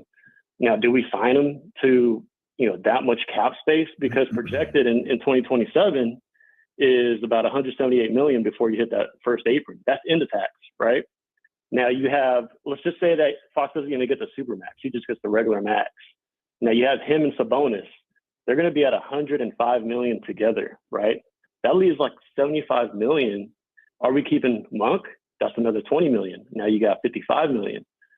Keegan has his deal due, right? So that's another, 25 million. Like, we're not built around anything. So this is going to happen with a lot of teams. And I think OKC, the Spurs, the Jazz, they all know that. So they're getting rid of these stars that are not generational and flipping them for assets, because once, J-Dub with OKC is going to be due a contract, they're going to have to flip him. And then they're just going to keep drafting great players because OKC does that, right? They always find these superstars. Maybe not generational, they had KD, but even like SGA, I don't know if he's generational, but they're have stars because they're on value contracts all day long, and now they have 20,000 picks. Yeah. So I mean that's what I see. So with LaVine, yeah, he might look like not the long-term solution, but for right now, maybe the fit might be a little bit better, but his contract's a lot more manageable, not in dollars, but in terms of cap space, and I think that's what a lot of people are missing. And it's a good call right there, Jake. Yeah, good stuff, man. That's Good a good stuff. call right there. And I thought about that as well. Like, one thing, just one thing, just because he just said it. Mm-hmm. I find it so funny that so many fans, and I guess media, obsess over cap space. I just find that funny. Like, it's not a thing. Like, it's not our money. We don't have to worry about it. They're going to have to figure things. Oklahoma City. He laid out why Oklahoma City is such in a good spot, in such a good spot right now. That's going to change. That's going to change, and they're going to have situations that they got to deal with too. Now, the difference, as he said there at the end with Oklahoma City, they got they could just replenish their talent with their new talent and ship off their old talent. I think that happens because whether it's GMs, Stupid ass trade machine. That's why. Well, yes and no, but whether it's GMs or the Bobby Marks of the world, who I love, saw him last night on Do Some Mo. When they're explaining historically, when they explain why things happen, they always point to the cap. Mm-hmm.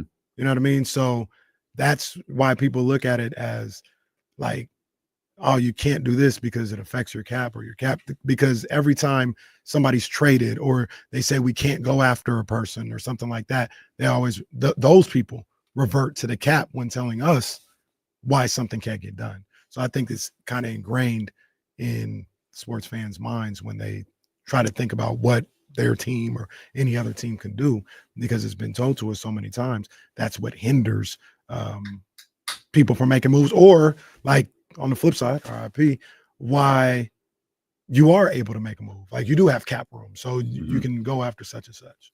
So I think we got Kristen here, 916-909-1320. Kristen, what's happening? Hey guys, what's up? First time caller, long time Kings fan. There we go. I just wanted to I just wanted to put out there, like at the beginning of the season, you know, when we were doing a lot of the pre-regular season pressers and we learned that De'Aaron wasn't going to sign again, that extension, I was a little weary at the time. And then I went to that Piston game, Mike Brown's last game. And that presser afterwards just really, really rubbed me the wrong way. Like I was so ready to see a win that night, and it just didn't happen on a stupid play. And I think that was the time for me where I was like, the writing is on the wall here. And I've wanted Zach LaVine for a long time. So I'm looking forward to being there on Wednesday night. And Let's go. There we go. But I guess my question for you guys is with the prior experience that LaVine and DeRozan have together, do you think that the starting five that the Kings currently have with Keegan, Sabonis, and Monk there, do you think that puts LaVine and DeRozan in a little bit better of a position than they had on the Bulls? Yes. Because I think DeMar is better than Vucevic. I think Sabonis. Yeah, not DeMar. Sabonis is better than any other player that they had on that team. I think the makeup of this team is a lot better than anything Chicago had with DeMar and Zach LaVine. That year, I need to look this up. I'm sorry about this, but I believe the year, the 21-22 season when the Bulls were cooking, made the playoffs, ended up they were the 1 seed like in January or something like that. I remember that in the East and playing really well. I believe that coincided with Lonzo being there. I believe that's when Lonzo was healthy and playing well for him. I know Manny's in the chat. He can let me know. But as soon as he went down, that's when they started to struggle a little bit because they had lost their point guard. He was losing him was a death blow. Yeah. Like he was kind of pulling all those pieces together. Yeah. And I say that to say, I'd argue they never recovered from it. Right. I say that to say, I think go get Lonzo Ball. I'd love that. Buy him out, please. Do it Chicago. in a second. Please, in a heartbeat. But I say that to say, I think Malik Monk is kind of he's not the playmaker and the point guard that Lonzo is, but I think he's a little better scorer, a little multiple level scorer than Lonzo is, and he can create. So I say that using that comparison to that Bulls team is, like you said, I think Domas is a little better than Vooch, and I think Malik Monk potentially is better than Lonzo, and definitely better than very anything different. they had. He's very different than Lonzo. Yeah, and Kobe White was good too. Kobe White, he did some good things for him too. Let's hear from Bob, 916-909-1320. What's happening, Bob? Hey, how you guys doing? I'm good, man. How you doing? Oh, fine. Thanks for taking my call. I just want to talk about how I appreciate Fox and all he's done in his time in Sacramento. He had a 60-point game with a 49-point game back-to-back this year. Yeah. Although one of them was a loss, right? Yeah. But with the greatness, also, there was some frustration where, especially in the post-game comments sometimes, and somebody just brought up that game against Detroit where he fouled for the 4-point play. Yeah. And, he didn't really take responsibility, at least publicly. And I think that was some of the things that Kings fans would be like, come on, just say that was my guy. I missed him. That's my bad. Something like that. I think like Malik Monk did that. Remember when they had the Band-Aid Mm-hmm. and all the fans were wearing the Band-Aids? Mm-hmm. And he even tweeted out when he had a bad game, "That's my bad, Sacramento. Sorry, I'm going to do better." Free throws. Yep.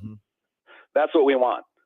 A lot of people say, Fox is our leader, and I guess he is because he's the best player, but that's what you want to see from a leader. Take responsibility. My bad. We're going to do better. I'm with you. Maybe avoid my bad, given that's so associated with Buddy. But we appreciate you, Bob. Can I tell you, if this is just for Kenny, this isn't for anyone else. If you want to amuse yourself, if a call isn't going particularly great, just look at the bottom of the screen. Jesse was not pleased with what I looked down, and Jesse's hands are in his face, and he's like looking up at the sky, trying to find the right. Bob, I love everything Bob said. Yeah, Bob. He just I don't think he was moving as fast as Jesse would like. And Jesse, colors are great. You're all great. The one thing I will say that Bob started off the call saying, which actually took a left turn, but De'Aaron Fox, I actually agree with a lot of what Bob said. I do agree. But he started off talking about, De'Aaron, leaving the city and the good things he did. He did a lot of great things in the city while he was here, man. He embraced the city of Sacramento,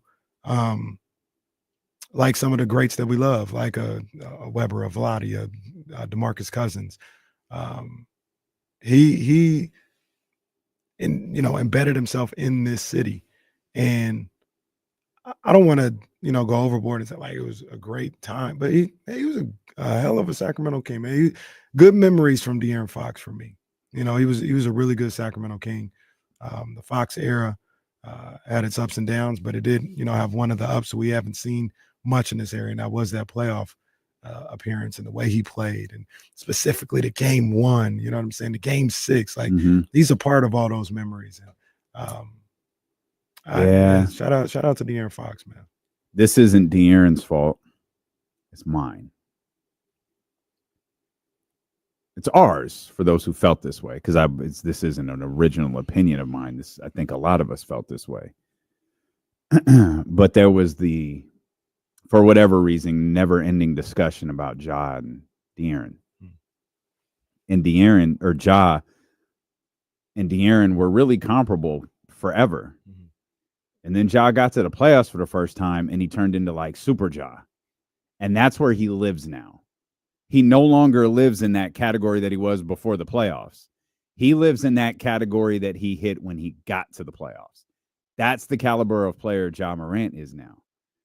We kept saying, if De'Aaron can get on that stage and do what he does, he may never look back. He did it. He got to that stage, and he became Super De'Aaron, to stick with that analogy. And then he started that next season last year just white hot. Averaged 30, some odd points per game for the first 2.5, 3 months. And then that was it. Ja to this, basketball wise, he's never come back down. De'Aaron, for some reason, came down, and he's lived in that category again. So we've seen him in this, man. He's really good. We saw for a 3.5 week stretch, De'Aaron Fox, the superstar. But it was only during that 3.5 week stretch against the Golden State Warriors. Everything else is, he's right there. He's right there. And even when he was playing, at that crazy level at the beginning of last year, points wise, he was playing at that crazy level. It was the team was kind of figuring things out. They weren't bad. It wasn't what it was this year, but it was something feels off. Something's missing. They're 4 games above 500, 5 games, 6 games. And he just never hit that level again. And he hasn't yet. And the other thing that he wasn't able to do is he hasn't been able to lift others around him. to that level on a consistent basis. Last season, What's that mean? John Morant comes back, Memphis takes off, regardless if his numbers are down or anything. But he's a force. Okay. When he's there, so he's a force. We said the same thing about Tyrese Maxey last week. When he's there, he's a force. People look around and believe we got a shot because Ja's here, or we got a shot because Maxey's here. I'm not sure if they always felt that way with De'Aaron Fox, because De'Aaron was always just kind of go with the flow of what's going on. He didn't impose his will on these games on a consistent basis. And that was the consistent aggression from a guy like John Morant, and I think Tyrese Maxey has it as well, was always what separated Fox from those guys to me. That's the one thing that I could never debate. Like, I could talk about a skill level. I could even look at some of the numbers and say Fox was better on par. Even, you put SGA in that category as well. But if we having like real hoop talk, that's the one I couldn't combat. Those guys every night, they coming for your neck. I couldn't say the same thing about De'Aaron Fox. I understand. To me, that was the real difference between those guys. Okay. What's the other kid that's coming? Sadiq, what's his name? I don't want to mess up his name. I've tried a couple. That's why I didn't say it. That's why I was gonna make you say it. It's one of those stupid things where I listen to like videos. Okay, what did he say? City Sissoko. Say it again. City Sissoko. Okay, this City, like City, yeah, City. Sidy, right? That's how you spell it. Sudoku, like the game. Yeah, City Sudoku. No, okay. Wait. No, pipe down, Siri. Now Siri's talking to me. City Sissoko. City Sissoko. I feel like I heard it differently, but that's fine. City Sudoku. That sounds. City. Say it one more time. City Sissoko. Sissoko. City Sissoko. Sissoko. All right. Jesus. Fine. You had me question what I was saying to you at one point. So he's coming out. Like, look, I'll be real with you guys every time. I don't know much about his game. I'm not that familiar with it. I got to do my research.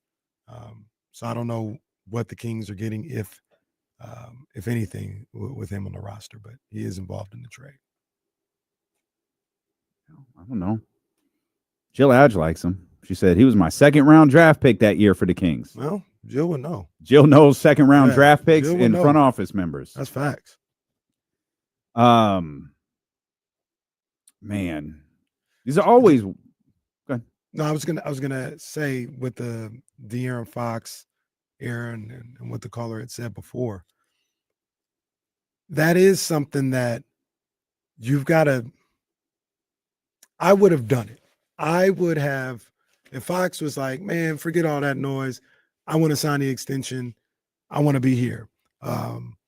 If he would have made All NBA, you offer him $300 million, I would have done it. I just would have done it. That's where I would have been. But the things that we talk about with De'Aaron Fox, is he going to show up with the aggression every night? Even though I think he's gotten better with that over the last 3 years or so. Is he a leader for this team? Is he a 1A? All this other stuff. I think those are questions you got to ask if you're going to pay that person that type of money. Remember how well he was playing that playoff round against the Warriors? I think kind of he was doing what we all wanted him to. Yeah. Did he ever reach that peak again after that? No. Like you mentioned, the first. Yeah, he was playing really well. Half. Yeah, he was playing really well coming out of this season. He was going like 30 a night. He was going like that. Yeah, he was averaging like 30-something points per game. I don't remember when that died, but I feel like it was end of December. Maybe. I mean, look, January. Look, people. Think about it. He was averaging 30 points per game. He was a top 4-5 scorer in the league and didn't make the All-Star team. So it died early enough for him to get completely ignored when it came to making All-Stars. This is a 30 point per game score. Got ignored going to the All-Star game. and I'm not. I once again, I would have offered the contract to him, but people are upset with Zach LaVine making $45 million a year. You're gonna pay, and let's just say they don't make the playoffs this year, or out in the play-in. You're gonna pay him $70 million a year. I think that's a question that had to be asked at the time. Once again, much like Luka, I'm here, boots on the ground.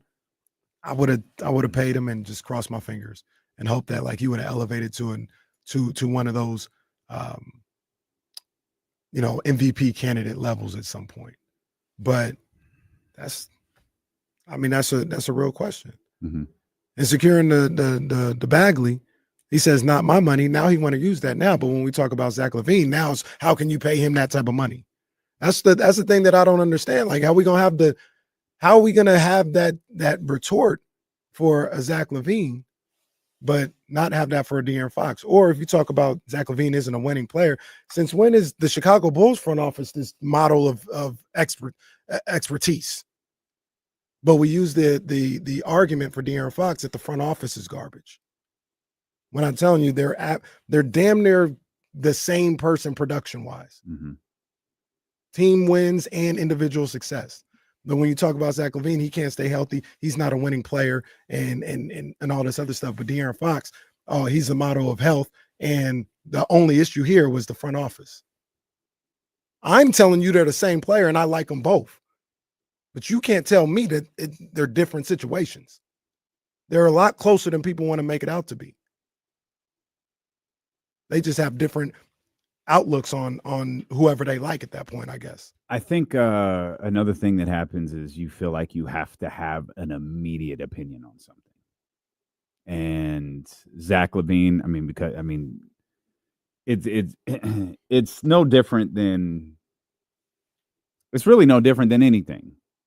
Drake Kendrick, a movie, good or bad. You're going to form this opinion, and when it's something that you're passionate about, be it hip hop, be it basketball, be it whatever, you're gonna like the reaction is going to be a little bit more intense. It's going to be a little bit more emotional. And there are people like you've always liked Zach LaVine. James hates him. I feel like I'm just perfectly level on this, but being level isn't the way. No. Oh, you guys are shills. Oh, you guys are doing. You want me to be mad? Like, well, this could have been so much worse. You got a player who can come back, who can score at the same rate De'Aaron can. He can shoot at a better rate than De'Aaron can. You got a basketball team that can't hit three-pointers anymore to save their lives. You got a guy who's shooting 45% from three. But then it's like, oh, well, we got to talk about his money. Just a friendly reminder, you don't have to pay it. Let Vivek handle that.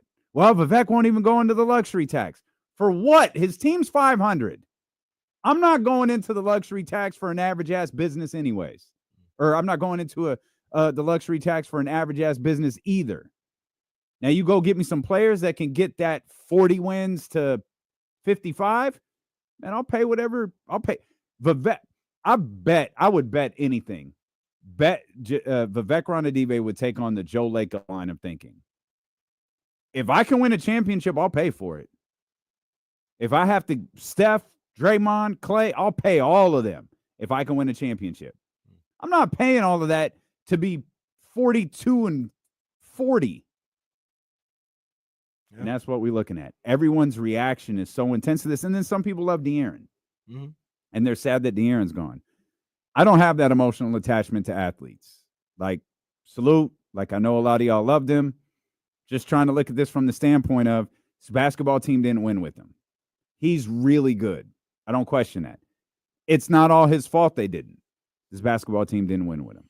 You could swap him out for somebody else. And the other aspect, and you tried to talk about this earlier, is I like Zach LaVine as a basketball player. That's fine. I like a lot of people as Zach LaVine wouldn't have been my first choice. Like if you had an opportunity to get Castle or Vassell, the picks or whatever, I would have took that. Would going young would have been your? Yeah, I would have took that. I would have been fine with that. If you could, I don't know what other players out there. The other players I would have picked instead of Zach LaVine, but I deal with what you have. and I look at what you have. Zach LaVine, good ball player. He's all good. Here's the other thing about this. You talked, like I said, you talked about it earlier. Like the thought of what you could get for De'Aaron Fox outside of all the agent games that were being played, just De'Aaron Fox, the player, people got to reel it in. No shade to my guy. We're going to talk to him at 3:00. I mean it, no shade. James was talking about Houston should give up Reed Shepard, Jalen Green, Jabari Smith, and 3 first-rounders. Are you serious? Yeah, that wasn't gonna happen. Are you crazy? That wasn't going to happen.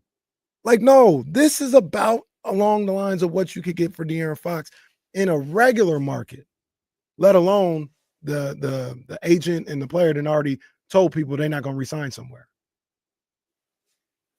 Let's because Marshall Harris is eating his lunch, man, and he's going to join us here in just a second. Let's get Kamara in here because Kamara's pissed. Like Kamara mad as hell. So we'll let Kamara cook real quick before we talk to Marshall. Kamara, what's up, man?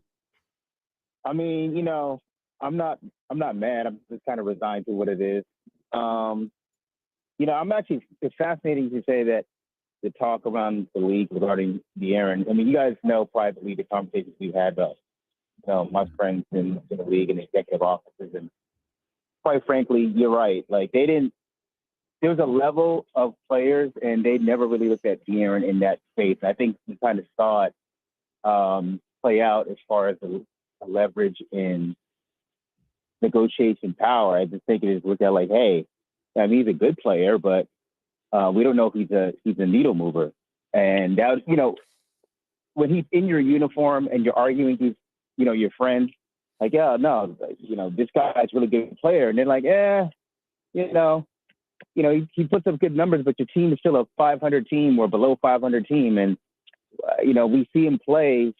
I don't know what he really does as far as winning basketball. Now, you know, we're going to see him in an organization when Wemby's declared number one and Greg Popovich is who he is and whatnot. So we'll see how he flourishes. But the warts may come out even further because now the microscope is going to be, you know, even more focused on him as a ball player. I know we always used to talk about De'Aaron as you know, one of the things we didn't like is his leadership style or his inability to like rise to the moment on a consistent basis. And, you know, that was a frustrating thing. And I think we were hoping that as a 1B player, 1A, whatever you consider demonic, we would have got more of a king's ransom, king's chest, you know, pun intended, with that player, and it didn't happen. So, I mean, we move forward, we move.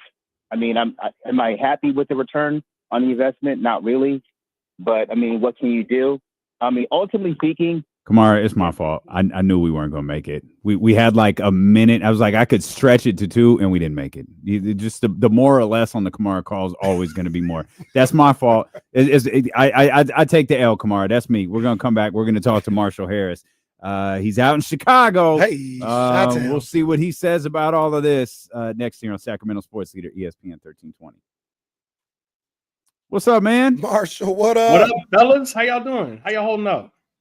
We good, baby. Man. We good. What's that radio life looking like, man? It's good, man. We were our first quarterly ratings came back. We were number 1 at the station, and we were number 2 in the market in our day part. Okay, talk your talk. So Okay, talk your talk. Things are going well. Things are going very well. I got some play-by-play stuff lined up. I'm actually calling the Chicago City the CPS, the Chicago Public League Championships next weekend, and then I'm calling there's only 4 classifications here in Illinois. I'm calling the 1A and 3A boys state tournaments, like the semifinals and the finals down in Champaign next month. So things are good. I got no complaints, man. Plus, I'm about to start doing some freelance work for the ABC, the number 1 station in town. So I got no complaints, bro. Is Marshall any good this year? Marshall the school. Oh, I have no idea. I haven't even started my high school research yet. I could not tell you. What about St. Joe's? I have no. Listen to me. What about? I have no idea. What about Simeon? If we have this, Simeon's good. Yes, I know about Simeon. If we had this conversation in 1 week, I'll be able to tell you whatever you want to know. I haven't even started prep. Like I just signed a contract last week to do the game. So this is all very late breaking. Those are the schools I know from Okay, I'm glad you're up on your Illinois knowledge though. Well, no. From Hoop Dreams and D Rose went to Simeon, so that's where. Right. That's They're not as good as when D Rose is there. I can tell you that. How are people taking this news? It's kind of all over the place. Some people love De'Aaron. Some people were kind of done. Some people just hate Zach LaVine. You know what? That's not a. We're gonna talk about it, but I know how Zach LaVine. I know what Zach LaVine, DeMar DeRozan at the end of a game looks like. I'll just say that. We can go from there. Yeah, it's unfortunate. I was hoping that you guys would. I mean, since Doug Christie took over, like, I watch a fair amount of Kings. I probably say like 2 times a week I watch them. I probably watch every other game, and they look good. Malik in the starting lineup, I'm with that. I don't I'm know. really anxious to see what they look like tonight. Tonight. Well, Zach's not going to play, so he's out. Well, no, and that's fine. This team has played fine without De'Aaron Fox. Oh, you're saying you want to know like just what the team looks like, just the weight of like the weight of that being awful. over. Yeah, last week was so bad. It was like a 2-week saga or just like a 10-day no, saga? it was 1 week ago. They beat Brooklyn 1 week ago. That night is where stuff just went sideways. Okay, that's when the whole De'Aaron wants to leave and has a team he prefers. Okay. I mean, De'Aaron out here pulling shit. I want to play with Wemby. Okay, I can't even be mad at that. Like, I don't know. Yeah. Wemby is Wemby. What's the latest on Pop? When is he coming back this year? Yeah, I'm not sure, man. I was trying to figure that out earlier today. I was like, there's really been no news on it, I saw like a week ago one of the Spurs reporters, not the Spurs reporter, but one of them that said they heard he was in the facility for like practice. But that was the only place I heard that. So they may have heard wrong. Okay. But he wasn't that. in practice. He was just in the facility while they were having practice. Y'all got rooting interest in the Super Bowl or no? Yeah, both of them can burn in hell. Kendrick and How about SZA. that? Yeah, how about that? Both of them burn in hell. And I hope they burn in hell. What you know about that, bro? What you know? Yeah, I hope they lose and I hope they burn in hell. Kendrick Why and does SZA. that That's sound what like an angry Jerry Jones? It's a little when you did it was a little different. What y'all think of that Canadian tuxedo on display last night for Kendrick? He's never gonna let this die, huh? Hang on. Sorry. No. See, that's doing too much. I don't think that had nothing to do with nothing. I think my man K-Dot was just dressing. That's all it was. He wasn't thinking about that dude from Toronto one time last night. I disagree with that. What are you talking about? He put on a Canadian tuxedo. Damn near everything he's done since it happened has been about the Canadian dude.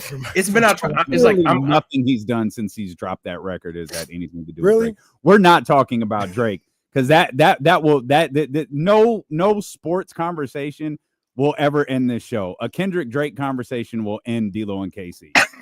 D'Lo will go work in the mornings and KC can have the afternoon slot here. Marshall Harris joining us live from Chicago, fresh off his top-rated afternoon show out there on the Score. Marshall, first of all, just your opinion on this De'Aaron Fox, Zach LaVine, San Antonio Spurs, Chicago Bulls, Sacramento Kings deal. I think with the way that De'Aaron Fox kind of made, or his agent, whoever you want to say was pulling the strings, made it kind of untenable that he would be in Sacramento past the length of his contract, you have to move him. You have to. That's the nature of the NBA. Is like, if you know you have someone in their prime who doesn't want to come back and there's no way to repair that damage and build that bridge, then you've got to get what you can get. That's the name of the game. You can't be left holding the bag. Like, okay, we lost the player and we got nothing for him. That's a bad look for any front office. It's unfortunate. I feel really, really bad for the fans of Sacramento. I don't know the inner workings like you guys do of exactly what went wrong in terms of if De'Aaron wanted better players around him, what exactly did he want? Well, I don't know that, but I think it's a great move for the Spurs for obvious reasons. Their pace had slowed dramatically in year 2 with Wemby because of Chris Paul and the nature of him as a floor general. Obviously very effective in what he does, but that's not what they need to be doing with that young roster, specifically with Wemby. And now De'Aaron Fox is like, we off to the races. And I don't know what the pace numbers are this year for the Kings compared to years prior, but I know DeMar DeRozan tends to slow down in offense. His biggest weakness is that he can't shoot the three, or is reluctant to shoot the three at the level you need to in today's NBA. And I'm interested to see what happens when it's he out there with Zach LaVine. Because let me tell you a secret. I've seen that movie before, and that team couldn't get out of the play-in. You know, the team that has DeMar and Zach LaVine as its primary scorers could not get out of the play-in. So I'm very interested to see how that dynamic works with more of a point forward or point center and Domas running the show. Maybe he can be the highest IQ on the court that gets things done with the shot clock winding down. And for those that weren't with us earlier this season, Marshall hates DeMar DeRozan. He does. So I just I don't hate DeMar DeRozan. I think DeMar DeRozan is a Hall of Fame talent. He's awesome. And if it was the 1990s, my goodness, they built this man statues out of buildings that he played in. Is that fair? Is that fair? Does his game more suit the 1990s than it does the 2020s? Just More yes or no question. For sure. But he's still very effective now. He is very effective. The problem, though, is he slows down your offense overall. That's one. The second problem is now it's going to be he and Zach LaVine. And tell me who the point guard is for the Sacramento Kings. Malik Monk. Okay. I know in the span where De'Aaron missed games, he averaged 8.7 assists per game. He's on my fantasy team. I watch him all the time. De'Aaron Fox also still on my fantasy. I know you guys are like, you really roll with him again after the way you talked about this man? Yeah. And so I don't know what Malik Monk's playmaking ability is when you're talking about high-level basketball against the best of the best. They're 11-6, right? If I remember correctly, under Doug Christie. So I'm just wondering what's this going to look like. I like the trade for the Spurs. Actually, I love the trade for the Spurs to advance Wemby. I like the trade for the Kings because they had to do something, and they got a bunch of draft assets in addition to a guy who can come in right now and drop 30 points anytime you want him to in Zach LaVine. I question what this is going to mean for their defense and what it's going to mean for the development of guys like Keegan Murray, who was having trouble getting shots anyway, and I don't think that's going to change with Zach LaVine out here. But LaVine and DeRozan know what it is. DeRozan, that 1 year he spent in San Antonio where he was the point guard, he understands other guys have to get involved. It's just, what is it going to look like? I'm interested to see what Doug Christie does with this group. Well, once again, I don't know why. Now I got to be fair with DeMar DeRozan. Like they didn't even have to deal with the play-in 1 year with DeMar and Zach LaVine. They were a 3-4 seed. Well, that was when Lonzo Ball got hurt, and they had the best record in the East halfway through the season. And then once Lonzo went down, and by the way, modern miracle of medicine that Lonzo Ball is back playing. And I would think he'd be dealt before the Thursday deadline, although I don't know what you're getting for someone who still isn't clear to play back-to-back games, although his minutes... Give you a second-round pick. Yeah, you can have it. Well, maybe. Listen, here are the guys that the Bulls have had on their team the last calendar year. DeMar DeRozan, Zach LaVine, Alex Caruso, Nikola Vucevic, and Andre Drummond. The guys who get deals with other teams because they are in need. Guess what? The Bulls have not a single first-round pick to show for it, except for their own first-round pick they gave up in the DeMar DeRozan deal. That's all they have.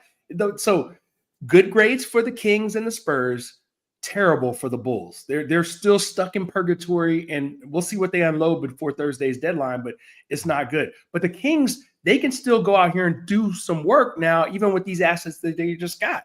If they need to, but I don't know that they have enough time to take that internal audit to figure out what they need to make the push.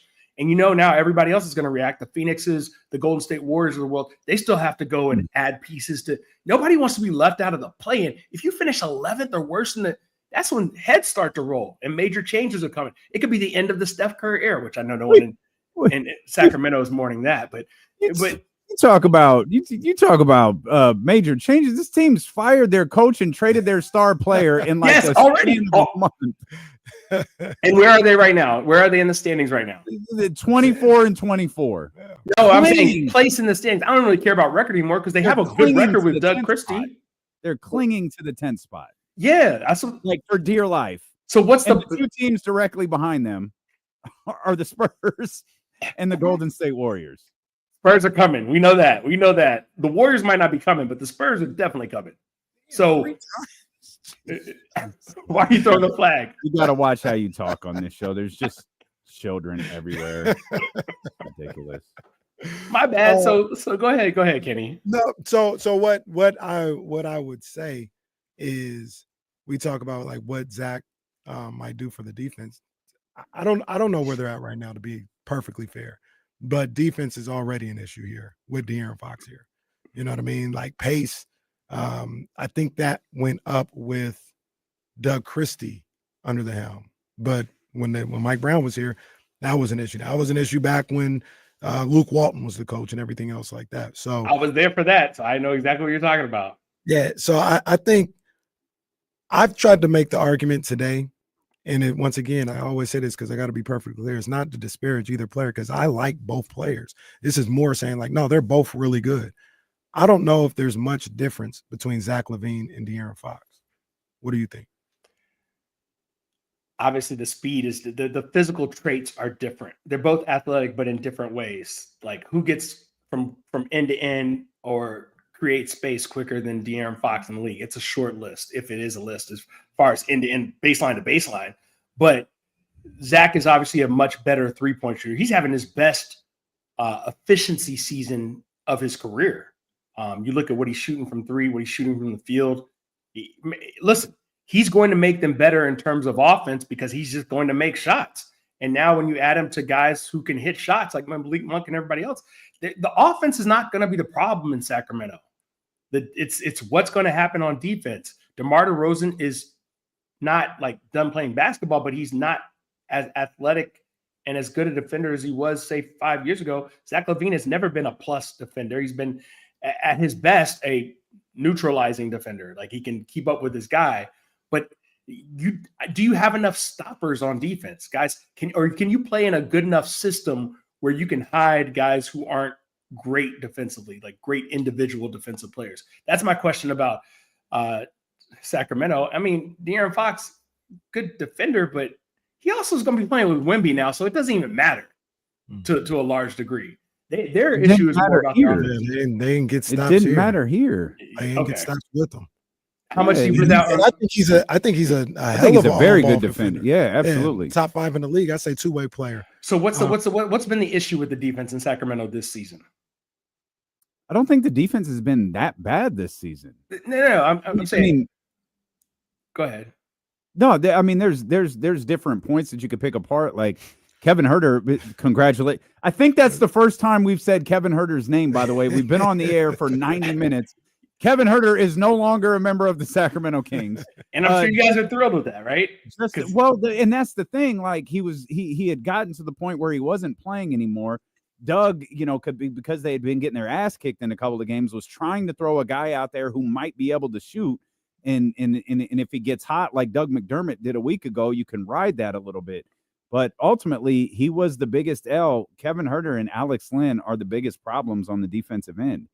When you have your main guys, which is why these guys were playing 35, 6, 7, 8, 9, 40 minutes a night, was because once you put those other guys in, particularly the Alex Lens, the Kevin Huerters, that's where, you start to see these, negative net ratings go crazy. So it sounds like this is more of a depth issue for the Kings, and that when you go to your bench, always been a depth issue.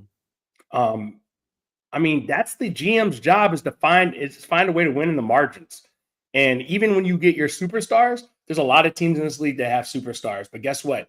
If those complementary players can't supplement your team, you ain't going nowhere. You can be entertaining. You can fill up your building. You can have people come out.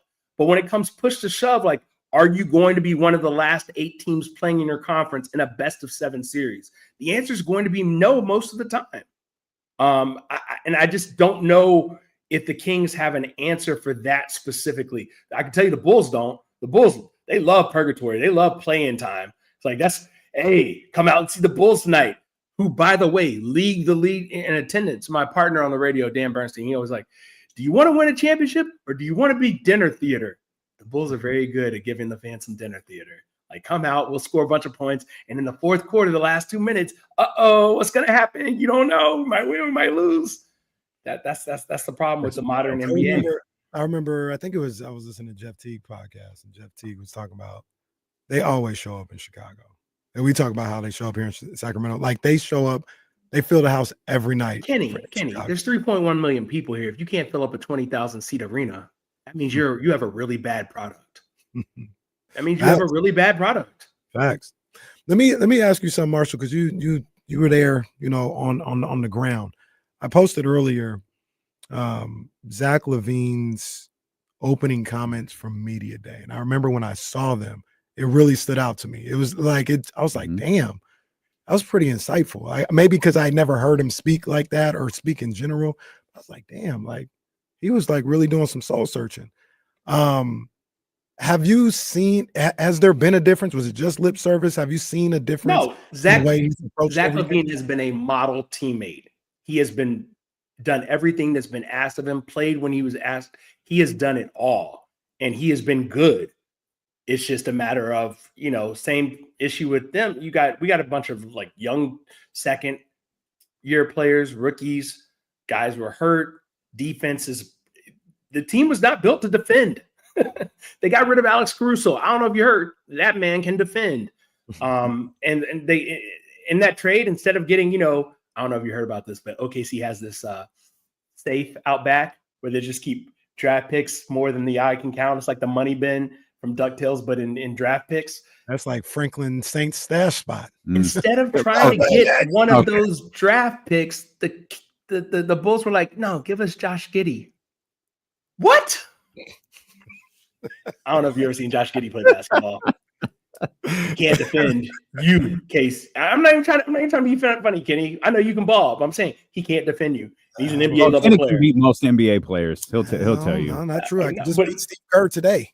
When you talk about like the metrics, you can look at the lineups and see, oh, that dude is negative with whoever he plays with. It doesn't really matter. He's the one that's causing the problems. This guy, Josh Giddey, man, when you look at him with your eyes, like the eye test, he ain't passing nobody's eye test. So it's, defense, a lot of it is about effort, and it's just not consistent with Josh Giddey. So like the Bulls have all these defensive problems. I feel like a lot of teams have defensive problems. There are a few teams that are like, our defense is so good, but we can't score the basketball. Because scoring the basketball is something that's pretty easy to fix. You go get some scores. The other part, though, the defense, that's a team game. You got to have a lot of cooperation, and one weak link will kill you. Well, I should remind you, Kevin Huerter is in fact headed to Chicago. So, I know what that looks like. Yeah, yeah. You know what? You don't have a bunch of guys anymore. He can run up and down and jack threes, and that's what the Bulls are right now. He can do that. He can do that. I mean, maybe he just needs a change of scenery. Maybe Chi-Town will be good for him, and he'll get back to scoring 13, 14, 15 points per game. Go to a Blackhawks game. There you go. They're not good either, and they've got a number 1 overall pick on their team that was supposed to be a generational player. Connor Bedard. It's not been generational at all. Let me tell you something. It's a dark time right now. The best thing that the city of Chicago has going for it, professionally sports speaking, is the Cubs. They got Kyle Tucker. They might get Alex Bregman, and the Bears have a new head coach and a new coaching staff. That's all. What's your number 1 priority out there on the score? Is it the Bears? Well, number 1 is the Bears. Number 2 is the Bears. Number 3 is the Bears. Number 4 is NFL. Number 5 is the Bears. Got you. Are you even covered? Did you cover the Zach LaVine trade today? Is this the first time you've talked about it? No. The Zach LaVine trade, we spent the first 2 segments on Zach LaVine, and then went into the whole why did Luka get traded? And to me, I am 2 things. I am an Anthony Davis truther. That's 1. And also, I completely understand why the Mavericks made that deal before all these other explanations came out. I was like, yeah, this makes sense to me. Dude doesn't want to do what it takes to be great. And they're like, $345 million. Are you crazy? No, we'll find another way. Help me out. An Anthony Davis truther Sounds like he speaks. So the on truth. ESPN today, ESPN, your affiliate, ESPN.com. Got my people, yeah. And then tell Stephen A. at the Christmas party to settle down. So they put out one of those Instagram slides like grading the trade, right? And they're like, grade A for the Lakers, or it might have been A+. And then it was like B for the Jazz, F for the Dallas Mavericks. I was like, F. Okay, so Anthony Davis, he's nothing. Like, I told them today in our transition from the morning show to afternoons, I was like, listen, I could see a world in which the Mavericks are back in the conference finals. Don't underestimate Kyrie, one. Also, Anthony Davis, last time I checked, did something Luka Doncic has only thought about doing. Or I don't even know if he's had a complete thought about it. Play defense. I think they have not had a complete thought about it. There's a film breakdown on one of our should Twitter play, channels. just move on. Like, didn't complete the thought at all. So what I'm saying is people are like, how can you set the Lakers up for the next 10 years? It's like, he's 25. He's never been in shape, Luka. You know what happens to your body as you get older? I think the Joel Embiid 3-year, $193 million extension was a wake-up call for GMs around this league. You could say the same thing about the Zach LaVine max deal. People have thought in the NBA circles, whether it's the fan base, the media, front offices, hey, we have a really good player. We have to re-sign him. No, you don't. No, you don't. Make other arrangements. That's what the Sixers probably should have done. They didn't. We'll see how that works for them over the next, for a guy who signed through the 28-29 season, making that much money. And the Mavs, they took a look around. They're like, we've tried to talk to this guy several times about getting in shape and taking this seriously. And he says, no, I can't justify $345 million over 5 years. I'm a logical person. I can understand that. Where does DePaul fit on that list? DePaul, since they're going to win, they've won more than 3 games this year, which is how many games they won last year. They're probably number 35 or so on that list. We carry DePaul games on our air, so we also carry the Bulls and the Cubs. But yeah, DePaul's on the list. They're just really far down the list.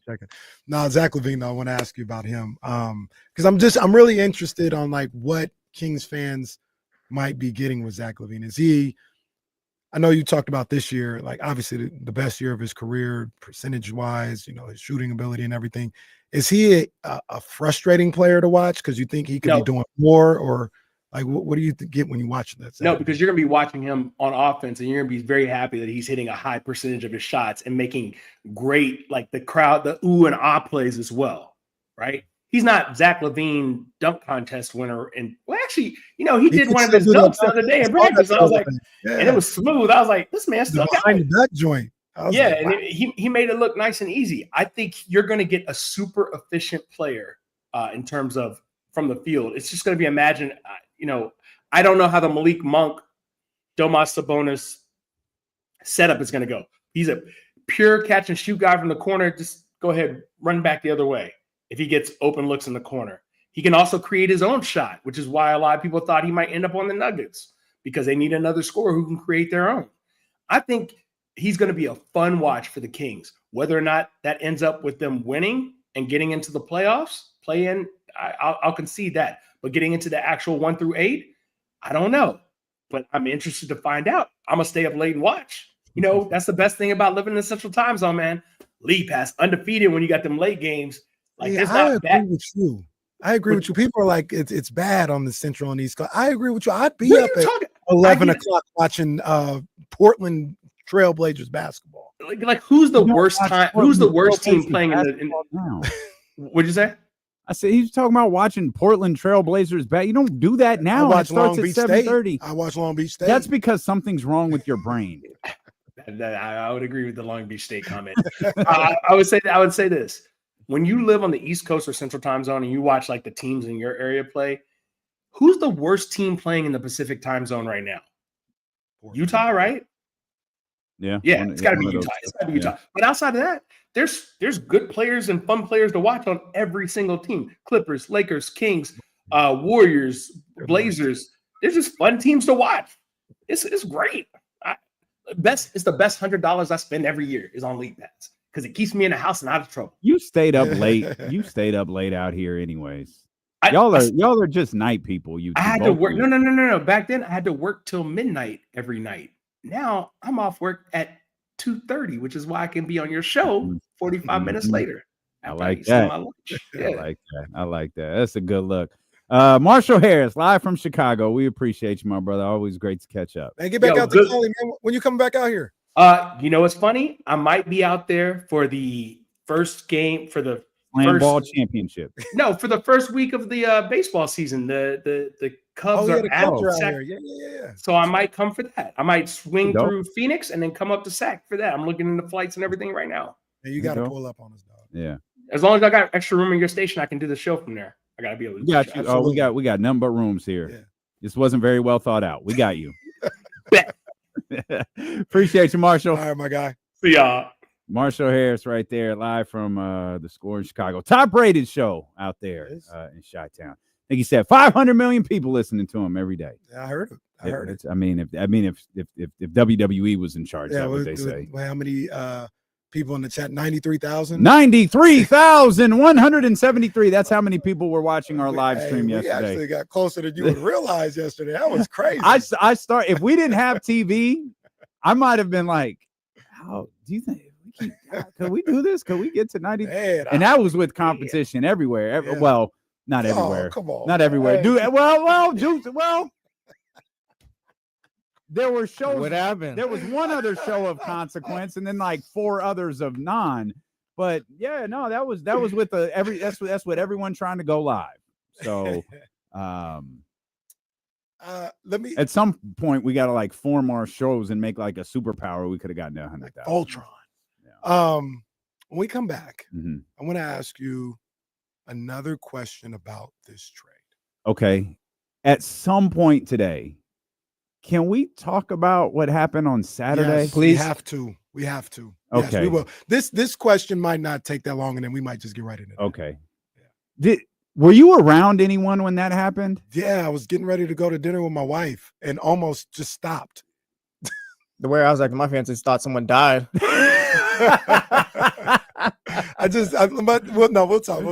Steeler with KC here on Sacramento Sports Leader, ESPN 1320.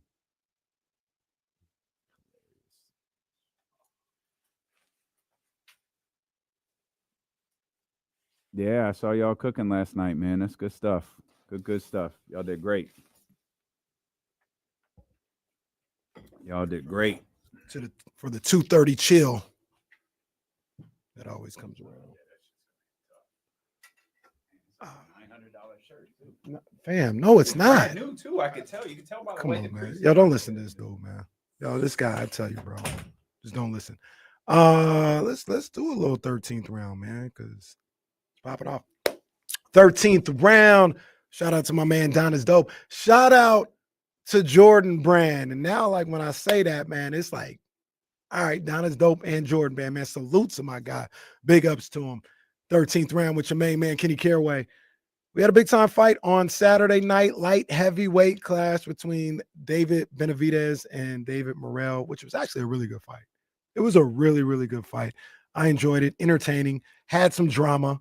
They were talking crazy back and forth, so that's always a good thing, but it was just a good fight. You know what I mean? And I thought the whole card was actually pretty solid by PBC for it to be a pay-per-view card. Like, I really wish that wouldn't have been a pay-per-view situation. It should have been a Amazon Prime, freebie or whatever, but good main event, good fight.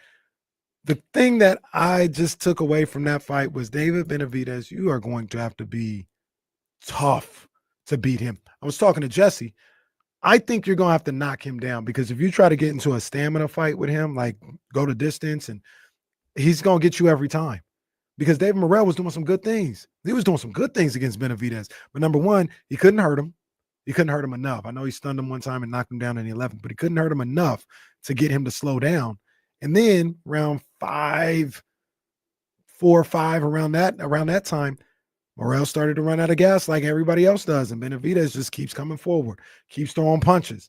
And I don't think you can get into a distance stamina game with Benavidez, because he's like Michael Myers. He just walks you down. Like, he just walks you down. You're going to have to hurt him. You're going to have to knock him down, knock him out if you want to beat him. And I'm not saying it's impossible, but I need to know who can do that. I don't think it's Canelo. We'll talk about Canelo later in the week as well. That's the 13th round.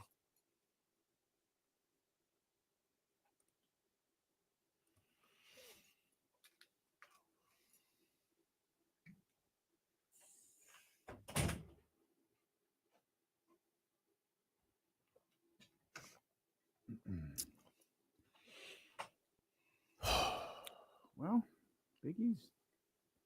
Right. What did yo, man's right. Bro.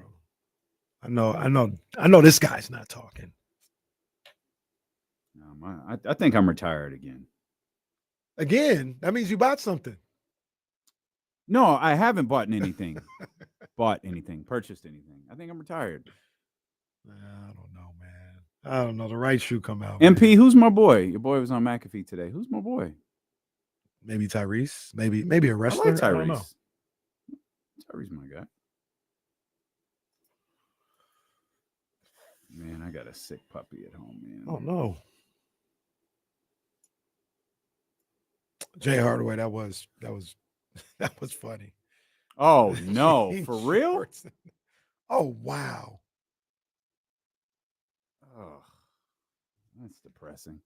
By the way, I know we had to take a break from the phone lines. God, Manny's still there. Has Manny been there this whole time? Oh, he called Manny back? just called back. Yeah. Okay, let's get Manny in here. Then we'll get to Casey's question. 916-909-1320. Manny, what's happening? Hey, so I want to piggyback a little bit on what Marshall was talking about with DeRozan and with Zach. He's right. Like, when they're together, they're very ball dominant players, and watching them together over the years, it was kind of a struggle of who was going to take the shots, and kind of like it's just the ball disappears. But the key thing for them was also always Lonzo, because when Lonzo was running the show, he knew how to run that offense where he was able to feed both those players the right way and pick. And that's where Monk comes in. It's going to be very key for this team going forward, if DeMar is still on the team, that he has to be that person that is able to gel all of them together, because now this is his team at the point guard position. He's been given the reins, and now we're going to really see what level of player Monk is. We know he's a great player, but now this is also about him, dialing back his shots a little bit sometimes, because he needs to get these guys acclimated quickly to continue this run and be able to prosper going forward. I'm with you, Manny. I think that's Manny being clear and concise, and boy, that podcast you're doing is working wonders for you, man. I love it. I think that's going to be a big one of the most watched shows last night, by the way. Well, they was cooked some people, like filleted. Everybody trying. Shout out to the chatty hat. Shout out to the chatty hat. I mean, hell, somebody working over there. Yeah. Hey. Well, I'm gonna have to talk with my boy on Wednesday. He got thrown under the bus this morning too. The old dude in San Antonio. Oh, wait. Yeah, the old Spurs guy. Spurs guy was like Matt texted me, yeah, and he was trying to be a little smart ass with Matt. Yeah. And Spurs Matt was reporter. like, yeah. And Matt hit me. He was like, "You see this?" I said, "Bro, I got you. I got you." I went right in there and had a few things to say. Dude took his tweet disrespecting Matt down, and inadvertently threw Allen right under the bus. And I'm like, "Oh, God damn what? it. Yeah. What? How did he catch that? I mean, I guess it's all. You can go see it. Like you can read it, but we how did he catch that? We already knew a little bit, and it was like, oh, that's tough. That's tough. And the best part about it is the whole fan base seems to hate this guy. Like, they can't stand him. Spurs reporter. Yeah, not only does the fan base dislike him, the other reporters who I guess work at least in the vicinity of him don't like him either. Damn. And shout out to him. He's probably watching. Here's to you. Yeah, you don't get through the manager here. That man said, that was crazy. That man said, I want to talk to the picture a reporter. It wouldn't be that difficult for you to find out who it is. Man. Oh, man. Goodness gracious. Shout out to Manny. What a week. What a week. Shout out to those people in San Antonio. Shout out to Evan and some of those guys who are working hard on this story all week long. You had a question, though. I did. So, talking about the trade, I like Zach LaVine. You know, I think that's a pretty good get, all things considered, for De'Aaron Fox and a De'Aaron Fox trade. The picks is what I don't like. Okay. I'm not a fan of the draft capital they were able to get back. Now, the question I have for you is, everybody's like, you should have got this pick, should have got that pick. I mean, was that ever really on the table? Like, were you, all the circumstances, and obviously we will never know, but like all the circumstances that were going on, like you think, no, we're not doing the deal, San Antonio, unless you give us Atlanta's pick. All right, don't do the deal then. Like they'll just say, all right, don't do the deal, and you'll lose them for less in the summer. Look at what the question may come down to: who was more eager to get this deal done, Sacramento or San Antonio? Now look at the deal. I think the answer is Sacramento. And, you know, we have been, thanks to our man Leezy, I'll never stop giving him credit. Thanks to our man Leezy, we've been very, very active on Instagram in recent days. And, you know, when you get more active, you get into the algorithms and you start getting a lot more comments. And one of the most common ones is, why didn't you just wait till the offseason? Why didn't you wait till the offseason? They have no more leverage in the offseason than they do now. Also, you're willing to try to get through the rest of the regular season in this state. And there's probably a perception of how this came to be and why it all happened so quickly. I don't know if perception is reality. There is a reason that this happened as quickly as it did. And again, demanding a trade, no, maybe he didn't. But it was pretty clear he didn't want to be here anymore. And I don't know. And here's the other difficulty with it. I thought that was the first bad loss of the Doug Christie era. It's like you shouldn't have lost that game. You had no business losing that game. You were up to 12 or 13 in the third quarter, and you didn't put your foot on the neck. You didn't finish the story. You didn't close that game out. And then Saturday happened. Now, De'Aaron Fox situation or not, the team could have gotten their ass kicked by 40 2 months ago against Oklahoma City. It was the best team in the league. But when you have something lingering over your organization, it brings doubt. It brings uncertainty. Did they just get beat by a better basketball team? Or did they quit? Did they get frustrated? Were they checked out? Were they not into it? Were they distracted? There's a million questions you can answer there's a million questions you can ask because of the situation. You eliminate that, you can't ask the questions anymore. And so you're Zach LaVine right now today is better than Stephon Castle and Keldon Johnson. And ultimately, I think what it boils down to is the Sacramento Kings wanted to get this deal done this way more than San Antonio did. I agree. So San Antonio feeling like, yeah, draft picks have to be a part of this. We're going to give you the worst ones we have. And this one it'll look like a first round pick, but ultimately, once people read the fine print, and the fine print was not put out there immediately, it's 2 second round picks. So now these second round picks, which have been great currency in the NBA for the last 6 months, all of a sudden the Kings have a whole bunch of them. And immediately my thought became, all right, you can revisit the Cam Johnson thing. I don't know how realistic John Collins is. Vucevic should be totally in play at this point. So there's a lot more that the Kings can do to improve their roster over the course of the next couple of days. So I don't know that Atlanta's picks were ever on the table. Realistically ever on the table. I don't know if, or even their own, Because I don't think that they gave up one of their picks, right? The other one was Minnesota's. 2027, I think. And by the way, Minnesota's was one we talked about. I don't know why everyone got weird about it yesterday. Like when we looked at San Antonio's capital, there was Atlanta's, there was theirs, and there was Minnesota's. It was all clearly laid out. All of a sudden, the Minnesota one hits, and everyone's like, "Oh, what is that? You didn't even get your pick swap back." All right, dude. Like, you can't say the pick swap wasn't a big deal when Harrison Barnes was traded, but now all of a sudden, oh, I can't believe they didn't get it back. All right. Yeah, I think we're an emotional bunch. What you said about who was more eager to get the deal done is valid and is the X factor here. And for me personally, I mean, it was clearly Sacramento who felt like to salvage the season, which is the direction they seem to be going in. Yeah. They had to make a move as soon as possible. And I completely understand it. I agree with it. And because of that, you don't have the luxury of waiting things out till the summer or just letting things sit or playing hardball or anything like that. So they got the picks that they got. Like I said, I don't think it's the worst deal in the world. You got the best player out of the bunch, outside of Fox. You know what I mean? The best player that you could have got in the deal.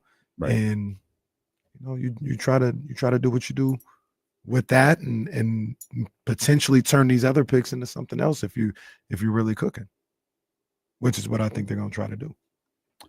Let's get Maddie in here. 916-909-1320. Maddie, what's happening? What's up, homies? How we feeling? We good, man. How you doing? Good, man. Good. Just tuned in. Y'all always holding it down for the city. Appreciate that. Yes, sir. Appreciate you, dog. So, what I wanted to pose out to y'all, and I don't think I heard this yet, but I would right now look at the possibility of moving DeMar and getting the most you can out of him. And more than likely that would just be, picks, hopefully a first rounder to maybe a contender or someone who's, who needs that help. And then flip them along with some of what you got for Fox and go after Ingram or Cam. And then you're building around Monk, LaVine, that new piece, and DeMontis for the next 5 or so years. Do you think they'll consider moving DeMar at this point? I don't know, man. I don't think anything should be off the table. I don't think they need to move DeMar DeRozan. I don't think anything's off the table though. That's just my opinion. I feel the same way. I know a lot of people have kind of been open to that. I'm not against it for the right deal, but I'm not really interested in moving on from DeMar DeRozan. I don't. Once again, if you're trying to win right now, I think he gives you one of the best chances to do that moving forward. If you're trying to reset a little bit, then that's a completely different story. But I'm like you said, anything could happen. It's not far-fetched. I don't think I'd rather have Brandon Ingram than DeMar DeRozan, if I'm being honest. Is Brandon Ingram alive? Not sure. We're trying to get people to track. I mean, I hope he is, but yeah, we're just trying to get some clarification. I don't even know the last time I saw Brandon. Of course, I'm not sitting down to watch Pelicans games, and I know I ain't gonna see him there. He ain't played in a month and some change. Oh man. So yeah, I understand, but I'm also not giving up DeMar DeRozan for Cam Johnson. I'm not doing that either. No, I'm not. Again, I'm not really interested in the Sacramento Kings front office making a bunch of lateral moves. Right. I'm good on that. Right. They're still trying to win. They're still trying to make the playoffs. They're still trying to do what they can in the Western Conference. Like, I think they're still looking to improve this team. Where were you Saturday night around, I believe it was 9:15 Pacific Standard Time? Crazy. When Shams tweeted that the Dallas Mavericks are trading Luka Doncic to the Los Angeles Lakers for Anthony Davis. I could tell you where I was. Just had people over for dinner. Sat down on the couch. Picked up my phone. Alert pops up right away. And I'm reading the alert through the preview. Click the preview, go to Twitter. And if I stared at my phone for anything less, and I'm trying not to exaggerate, if I stared at my phone for anything less than a minute and a half, I'd be shocked. Because I'm reading it like you'd read it just silently. And then it turns into Dallas Mavericks trade Luka Doncic. Then I just start reading the tweet out loud. The Dallas Mavericks traded Luka Doncic, blah, blah, blah, blah, the Anthony Davis, Los Angeles Lakers. And then the emotional reactions begin. I read the tweet back like 20 different times, and at this point, like I'm looking for keywords like Luka Doncic, okay, traded, okay, Lakers, Anthony Davis. Wow, they really like you think it's fake at some point. I kept thinking this, like Luka, they didn't trade Luka Doncic. Like, why is this wording so weird? What is he trying to get to? He was trying to tell us that Luka Doncic was traded. Exactly, that was exactly that. That has to be the most incredible tweet of all time. No, it's up there. It is. It's iconic. That was. Oh yeah, that's one you put in the Twitter Hall of Fame. Yeah, that was. It's one of the most shocking, if not the most shocking, trade in the history of sports. He had to confirm his own tweet, just so we would kind of like believe never before has an insider that I can recall ever followed up a news breaking story with, "Yes, this is real." Like someone said Twitter got hacked and they thought everyone's account was like compromised. They said hacked was trending. Yeah, man. That has to be Sham's greatest moment. Yeah. Is it that or tweeting that the president had COVID? Well, that was fraudulent. No, he didn't tweet the president had COVID. Or did he tweet? He tweeted that Joe Biden withdrew from but he didn't break the story. That's the thing that bothers me. He didn't. Joe Biden broke the story, but no sports fan has Joe Biden alerts set. So people found out about it from Shams Charania. So maybe that moment was bigger. It was fraudulent. It wasn't real. It was fraudulent. It wasn't fraudulent because he never claimed to break the story. He just tweeted. He didn't credit the person who broke the story. Who cares? He wasn't even saying it as a story. Now, if you put the diamond test on that tweet, it's gonna come back as fake. Yeah, I'm calling. Yeah, cap. It still looks like a diamond, but we know. I'm calling. Cap. If he would have said breaking, the president or Joe Biden has resigned. Sources. Yeah, now he's being. Well, no, fraudulent. you can't do that. Yeah, all he said, like it's right now. If he would have said, D'Lo and KC is on. What's Shams tweet about? What does he tweet about? News, transactions. Okay. Mm-hmm. Yeah. Does he ever tweet the weather's nice? No, but well, like I said, he didn't. He knew what he was doing. He knew what he was doing. He was on the internet and he saw Joe Biden he had literally just put it up. Mm-hmm. Pause. He had just posted the tweet. You want to hit the whistle right now? I'm already walking back 5 yards. What more do you want from me? Sorry, yeah. It's a false start. I'm already right there. walking back. Like everyone saw the lineman move. That was tough. False start. The entire offensive line. The tweet the had left tackle. When they run back. Man, I can't hide it. Tweet had just gone up, and Shams knew it because it was stamped. And and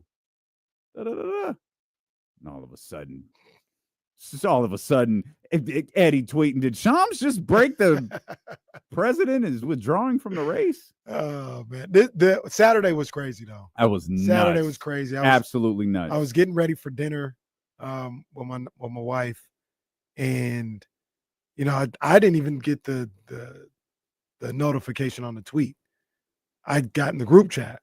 I was like, I did the same thing. I'm just like looking at it.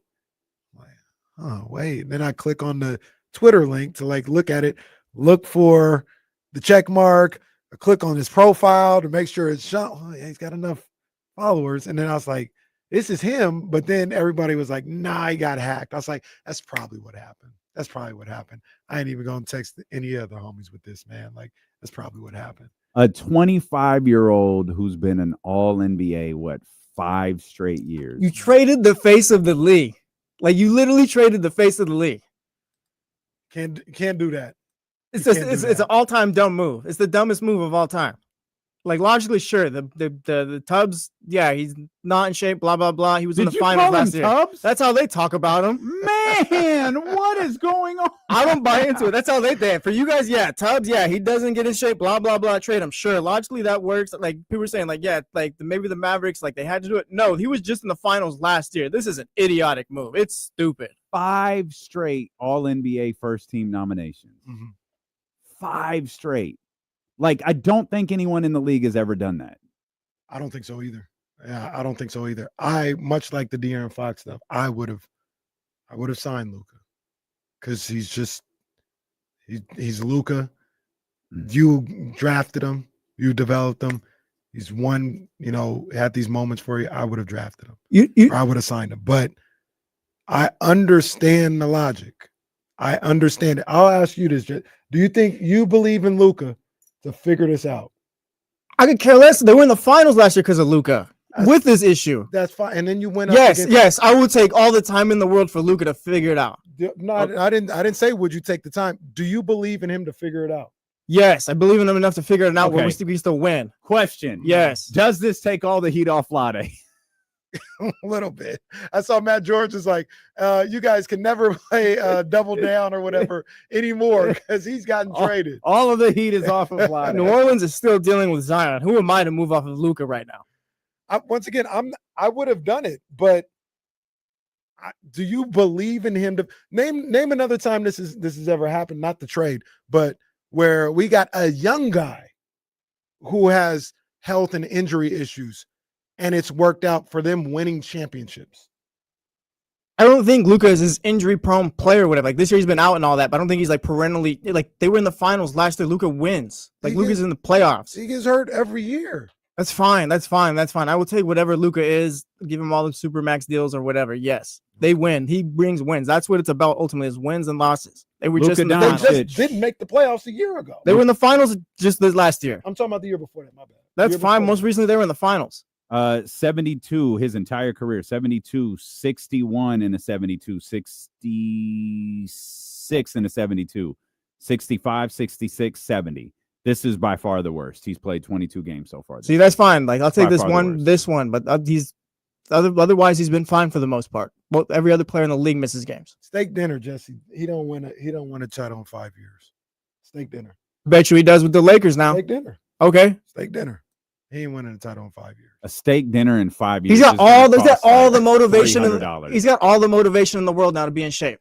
I don't think he cares. I think he does. I think Luka at 25 says, "Why are you bothering me about this? I cook anyway." You know what? He's right. They do. And he's gonna be hurt again. And once again, I would do it. But you're talking about giving this dude like damn near $500 million. And he don't want to get on a treadmill? I don't think it's his. Nico Harrison honestly went rogue on this one, I think. I don't think Luka is not Zion Williamson. Like how they're talking about Luka is what Zion is. You seen footage of Luka in the bubble and then seen him today? No, we've done this exercise. Oh yeah, we just the moves. Yeah, it's a different individual. Now that individual got to the finals. Can't dispute. You don't think he's got 5 years left in him? No, this is the guy that wanted to give Joel Embiid the extension last year when Jesse and I were like, "Man, trade him." Exactly. You could have. You could have done exactly. You could have done exactly what Nico Harrison and Rob Pelinka did. Hey, what do you think about this? But they couldn't do it. What are you looking at the screen for again? Man, if you saw things the way Jesse and I do, Russell Wilson, Joel Embiid, man. Just L after L over here with KC. Stubborn. Yeah, gosh. What were you saying? Oh, brother. I said he's going to play. Like, he's not going to fall off the face of the earth. He's going to be great. He's going to be Luka. I don't believe he's winning a title in 5 years. Do you think the Lakers could put together a team better than what the Mavs did last year? I don't know. I think they could. Like, I think. I don't. Okay, but who plays with Luka? This is the discussion we've had for 2 years. How do you build a team around Luka? I don't know the way you did last year. He's been to the finals. Like, you can win with Luka. There's no disputing that. You can win with Luka. He ran into the Celtics last year, but there's a blueprint for it. You can get to the finals with that team. There's a blueprint right there. You just got to get. You have. Where's that Kyrie coming from? Where was Luka coming from before Saturday? The Lakers will figure it out. They always do. Sorry to say it. They'll put players next to Luka, no doubt. That's a good point. Right now, they've gotten worse. Well, for right now, they're not winning anything this year, but their window past LeBron retiring is for success. I'm not talking about title windows, but for their window for success is completely opened up past LeBron now. That's facts. That's 100% true. I'm not worried about this year. I agree, but once again, however, the guy's getting older and he already is dealing with weight issues. So you talk about the window past LeBron. Let's just say, for argument's sake, he only plays 1 more year, which might not be the case. He might play 2 more years. Like, now you're getting into 28 years old, and you trust him to come in here like Macho Man? Ooh. I don't need him to be Macho Man. I don't even get what is that? I don't even get the reference. Luka. He's gonna come in here like Macho Man. Like in shape. Oh. Nico Harrison said whatever he could about getting in shape, blah, blah, blah. Nico Harrison is wrong. Luka was not this in shape God is the God of physique, whatever, last year, and they got to the finals. You do not need Luka to be Macho Man. I'm of the belief Nico just did Kobe and the Lakers a solid. One more solid. Kobe's my guy. Someone tweeted it yesterday. Nico Harrison is Robert California off a bender one night, and he shut down a branch. And nobody knows why, but he did it. Well, there was something similar in one of our group texts as well. I would have signed Luka, much like I would have signed Fox, and it would have been a little bit on a hope and a prayer. Like, I'm just gonna hope. I'm not for sure. Like, I believe, we all believe Wemby is going to win. Like, we believe that. Yeah. We damn near know that. I think we feel the same way about a guy like Anthony Edwards. I think we feel the same way about, other Jason Tatum before he won last year. I know that. Because I know he's going to do everything he needs to do to get there. I don't know that about Luka. They tried to tell us that Jokic was too big at one point, blah, blah, blah, blah. He got to the finals. Luka Doncic transcends whatever this narrative is. Like, Dan read the numbers. This is the first year where he's like truly missed in like a real amount of games. He missed damn near two playoff rounds. Or was it one playoff round? Where Brunson had to carry the team. Might have been that one, I think. Either way, though, Luka transcends this whole narrative. He came back halfway through the second round. Or no, I'm sorry. He came back halfway through the first round. I remember that. So you would have traded him? No, for the third time, I would have signed him. But I understand the logic. I do understand it. I don't agree with it. Sometimes wouldn't do it. A plus B equals C, but you got to go against that. Like, you got to go against that. Like logically, then yes, he shouldn't have averaged however many points he did. Logically, he shouldn't have got to the finals. Logically, this, and that. All right, we'll come back. We can't fix everything. God damn it. Stilo and KC on Sacramento Sports Leader, ESPN 1320.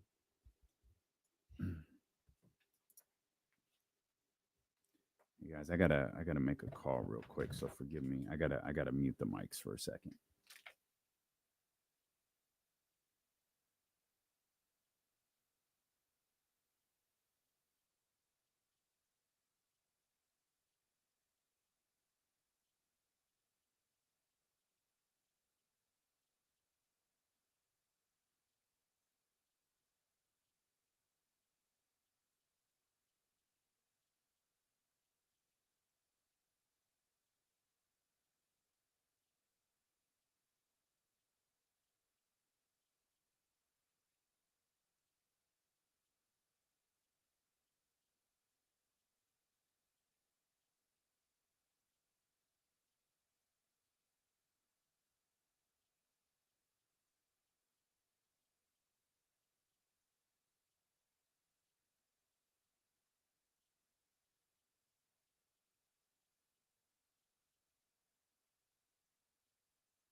Sorry about that, guys.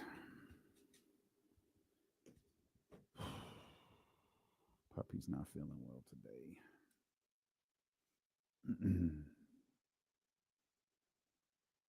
Man, I wish that was it. That is not what's happening. It's where I'm just it's in full just wait mode now, especially with the rain. But it's doing that stuff for the goodnight. You have to water it. So I got by like 3 days. I didn't have to water it, but I did this morning, and it looks like, just based on what it looks like outside, I'll do it again when I get home.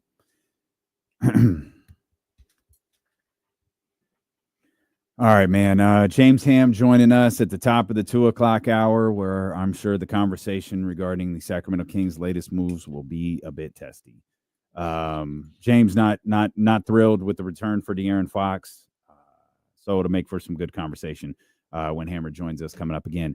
That's at the top of the hour. I do want to take the opportunity to thank everyone who has been with us for the last week. It looks like we have a lot of new viewers over on the YouTube channel. We hope that you'll hit the subscribe button. We're back here every day. We're back here all season.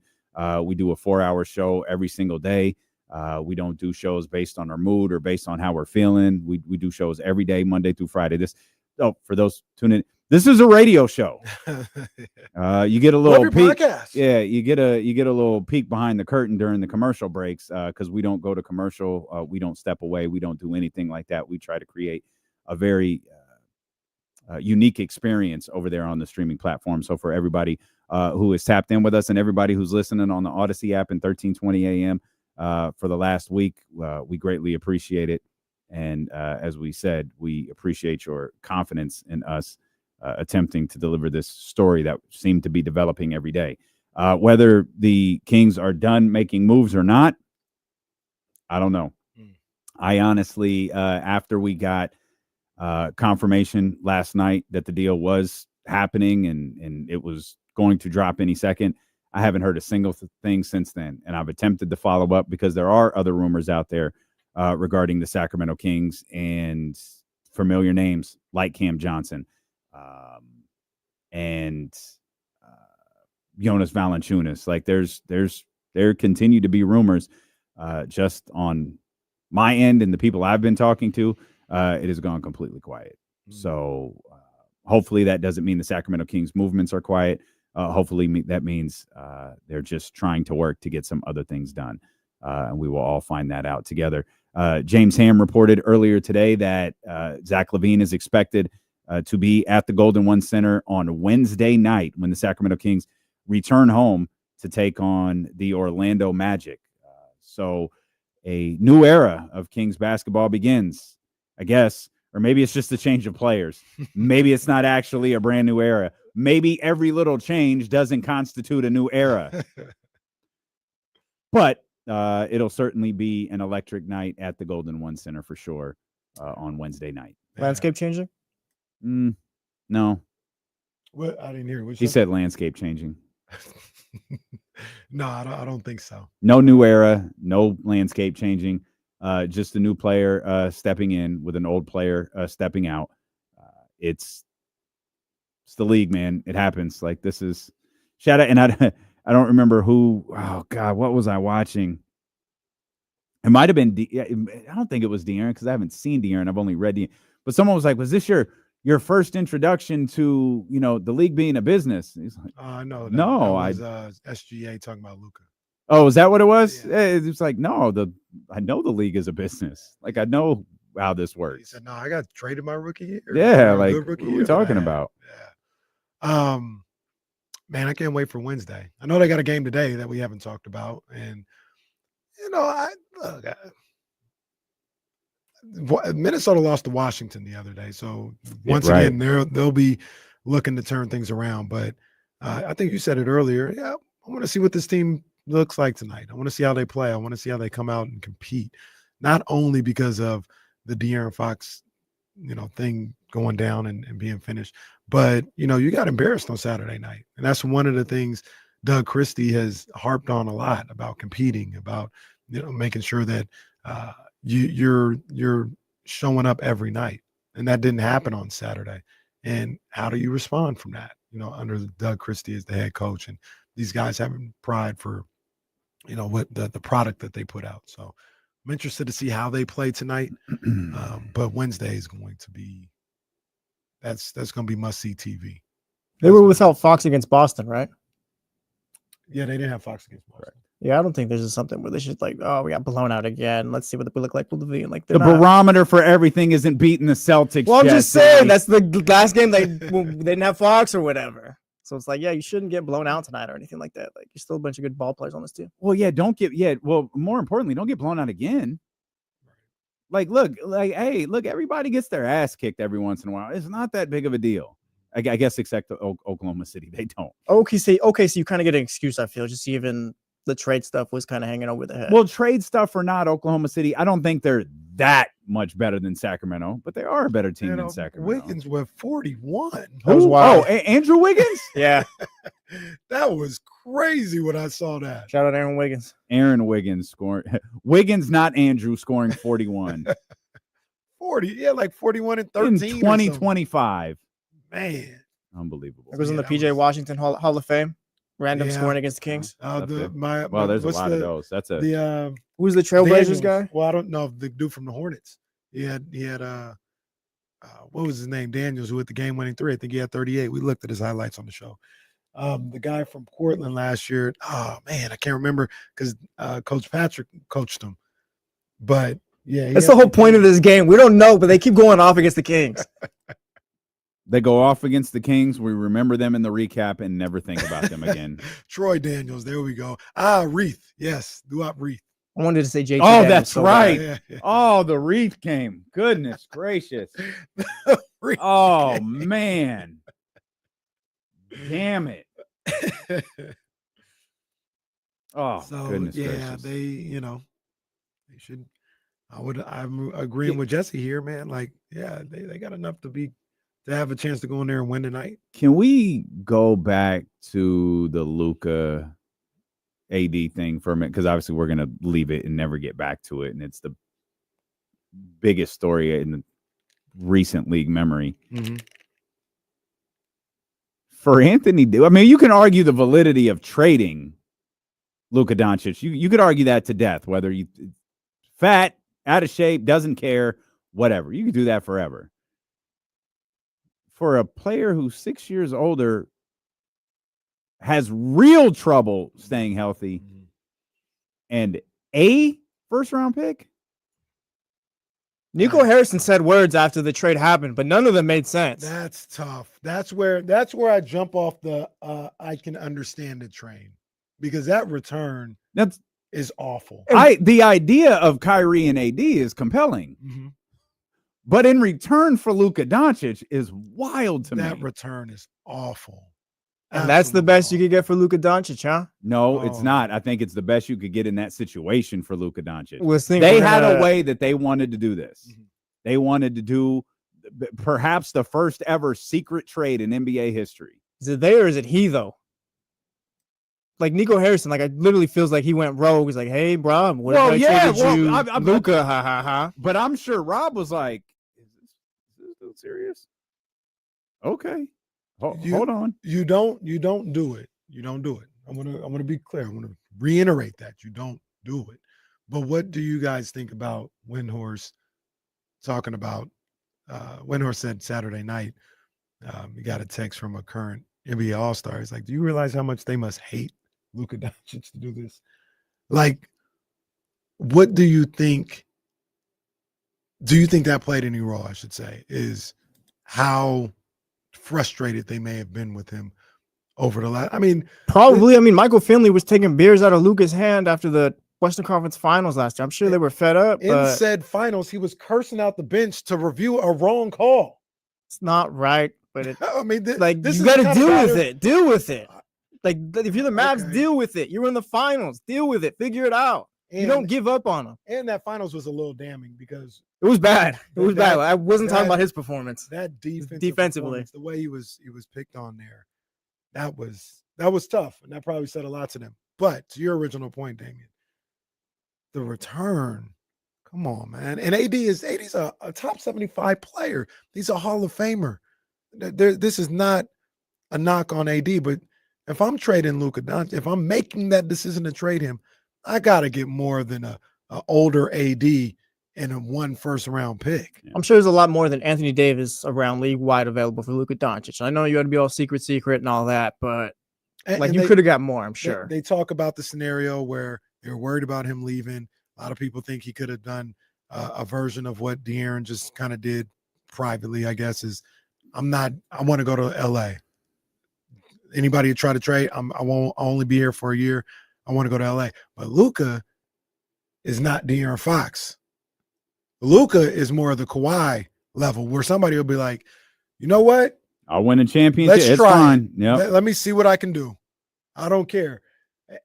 I can't believe that's the one that I just cannot rationalize is the return on that trade is crazy.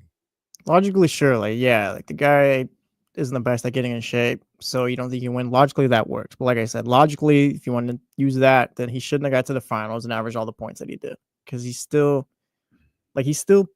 not LeBron James. Like, he's a big dude. Like, it is what it is. You win with that, though. It's Charles sports. Barkley got to the finals. And Charles Barkley's one of the greatest players to ever play, which is what Luka is. Yeah.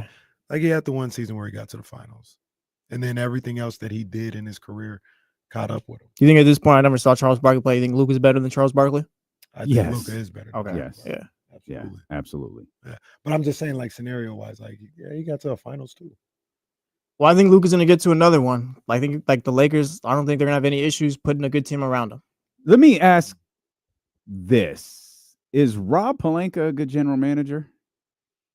Yeah. He might be a clutch general manager, and no pun intended, but Okay, because I was like, what? Along the way, it's looking rough, but when he's got to get that bucket. Rob gets results. He gets results. I can't knock you if you get results. Does Rob get results, or is Rob the general manager of the Los Angeles Lakers? Would Rob Pelinka work as the Washington Wizards general Would manager? Rob get deals done as the Sacramento Kings GM? I feel like he wouldn't. Then that's what I'm asking. Okay. I don't think so either. But also, like, so he's just checking. He's a good GM because he won the title, right? Yeah. He won the title. Ooh. He got to a Western Conference Finals.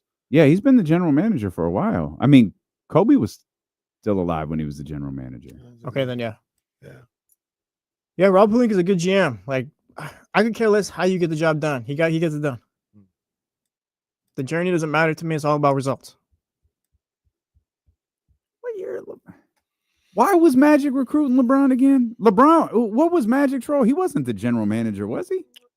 Was he the like president of Yeah, basketball I operations? think that's what it was. And was Rob the general manager? Because Rob- remember, I was outside LeBron's house at midnight, and I waited till 12:01 to go inside. Except free agency started at 9:01, and Well, the whole thing when he Pelinka. left was he threw Rob under the bus on first day. that's right. That's Rob's right. been with That's the team right. since 2017. He's been the general manager since 2017. Yeah, Okay. I believe so. At least Okay. working with the team since then. Okay. All right. So Rob is fine, but it's all relative, right? Like Rob don't make the playoffs in 2 years, his job will be on the line. So it's just the nature of the beast. I think he's a good GM. Okay. I was just asking. I genuinely don't have like a thought. I'm just curious. Like he was the general. You get credit. He was the general manager when LeBron James signed with the Lakers. Again, whether that had anything to do with Rob Pelinka or Magic Johnson is left for debate. Anthony Davis, and now Luka Doncic. I can't believe they gave the Lakers Luka Well, Doncic. Also the whole thing about like, look, his name is on the test, so he gets credit for it. But he didn't finagle a deal with Luka. They said they approached him. What's the meme? I don't know what movie that is where the guy's like looking shocked. It's like a hero, like one of those comic movies. When I guess he did. Oh, you're thinking of The Boys, I think, with home of the blonde dude, right? Where he's like, yeah, kind of like saying, "Oh, I did something right." Yeah, yeah. They asked him. They said, "Hey, do you want Luka?" Yeah. It is. Yeah. Not for LeBron, right? No. Oh, okay. Well, yeah. Yeah. Sure. I think this is a fireable offense. Do you believe that LeBron didn't know? I do believe it. Yeah, I do too. Normally, I'd be like, "Oh, you guys are full of crap." No, there's no like, I can't believe Kings couldn't field a phone call without it getting out 1 day later. Not blaming the Kings for that, by the way. But these two traded Luka Doncic and Anthony Davis, and no one knew. Burned social media down. Shams didn't even know. They said, can you imagine the fear running through Shams when he gets this update? He's like, wait, is this real? Shams said he thought he was hacked. How many times do you think Shams had to say, are you like, so this is happening? Yeah, I'm making a phone call. Like, you want me to? I got to talk to you on the phone. Well, that's what I'm saying. Yeah, like he's. So, I'm sorry. You want me to tweet that? Because clearly, this is where you tip your hand a little bit. He's talking to Pelinka because he wasn't talking to Rich, or he was talking to Nico, because the way that they framed this, no one else knew. Right. And I just read something that Danny Ainge found out. He found out the full scope of the trade, after it was too late. Yeah, no, they said Utah agreed to their portion like 2 days before or something like that, but didn't know what it was for. Danny Ainge was a GM trying to get his fix in, bro. Yo, you got second round picks. Yeah, let me get a couple of those. And didn't know what the deal was. He said 55,000 each team. That was a trip. They said obviously it was a Saturday night. I saw a couple tweets said this trade's so big, they announced it in the club just now. Oh my God. I saw that. Yo, stop the music. Stop the music. If I'm Shams and I get that text though, like this is too much power. I don't want to do this job. No, anymore. I'm calling. Yeah, this is too much. Right. Yeah. Like, hey, call me, bro. No, we got to talk. I have to talk to you. He's like, oh no, you know what? This Cap. I need you to FaceTime me. Yeah, I need to know that this isn't some AI stuff on the other side. You're gonna have to FaceTime we need me, dog. to FaceTime. Need a picture of Luka holding up today's newspaper, all that. The other aspect of this is you might not ever hear me say this. Might not ever hear me say this because you guys know how I feel. But damn, poor Mavericks fans. Poor MFFL. This is Lord have mercy. There's not a lot, if anything, that would make me rethink my fandom.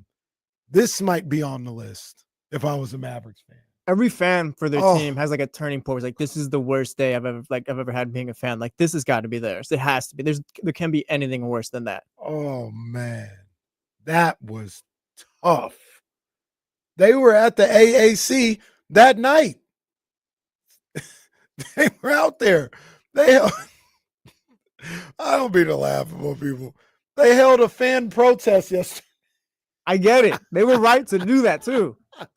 There was one fan I saw saying they were supposed to put up like statues of Luka eventually, all that. Like, and they were right. That's a statue guy. You can't trade a statue guy. Exactly.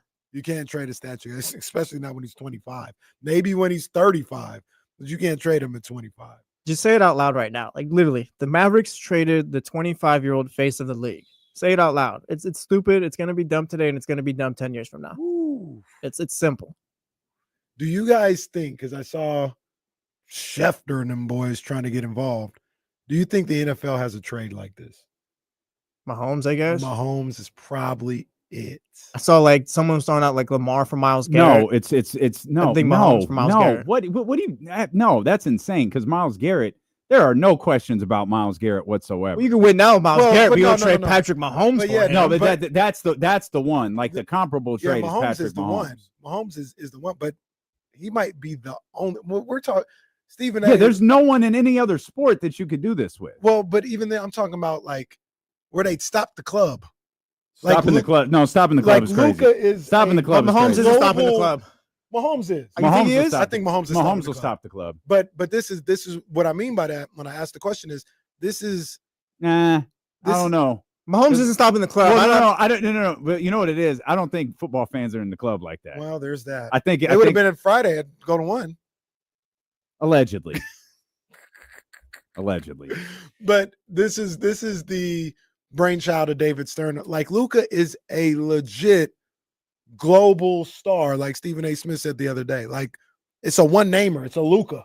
Like he's trading Shohei would be a big deal. Didn't that already happen? The Angels were like we talked. Didn't he about already change teams once? When the Angels had him, we were talking about that. Yeah, Shohei. Baseball's different. Like Shohei's whole thing was like he'll be out of here at some point. Yeah. I'm not. No one thought Luka was out of Dallas. I'm not necessarily talking about the skill level of the player. I'm talking about Shohei's not shutting down the club either. No, hell no. If you tell the club Shohei got traded, they're gonna get pissed off. Shohei's not shutting down brunch. They're gonna think Shohei is the DJ that's coming up next. What do we care? Just play the music. Shohei's not shutting down happy hour, let alone No the club. chance. I think this is NBA exclusive. You might be right. Yeah, you might be right. Mahomes may. I think Mahomes I might don't know be if able Mahomes. to. I don't know. If Dame's Mahomes right. I don't Like know if- the NFL's not at the club. yeah, I don't think But NFL's at the club. the people who are It might shut down the sports bar. the people who are at the club know Mahomes. Like we would. No, everybody knows Mahomes. But it would shock the. But I don't think it. I think if I'm trying to put Mahomes myself, would. I'm trying to put myself at the club, like, which is ridiculous. But putting myself at the club and the DJ going, "Yo, Luka Doncic was just traded." Like, I feel like that would reverberate. Like if they said it's music stopped, yo, Patrick Mahomes was just traded. Is it the 49ers? No. Raiders? No. Okay. Could you put the song back on? I think Mahomes would do it. Is Luka shutting down the club if he gets traded to the Milwaukee Bucks? So that's the other thing. The Lakers component of it is a big deal.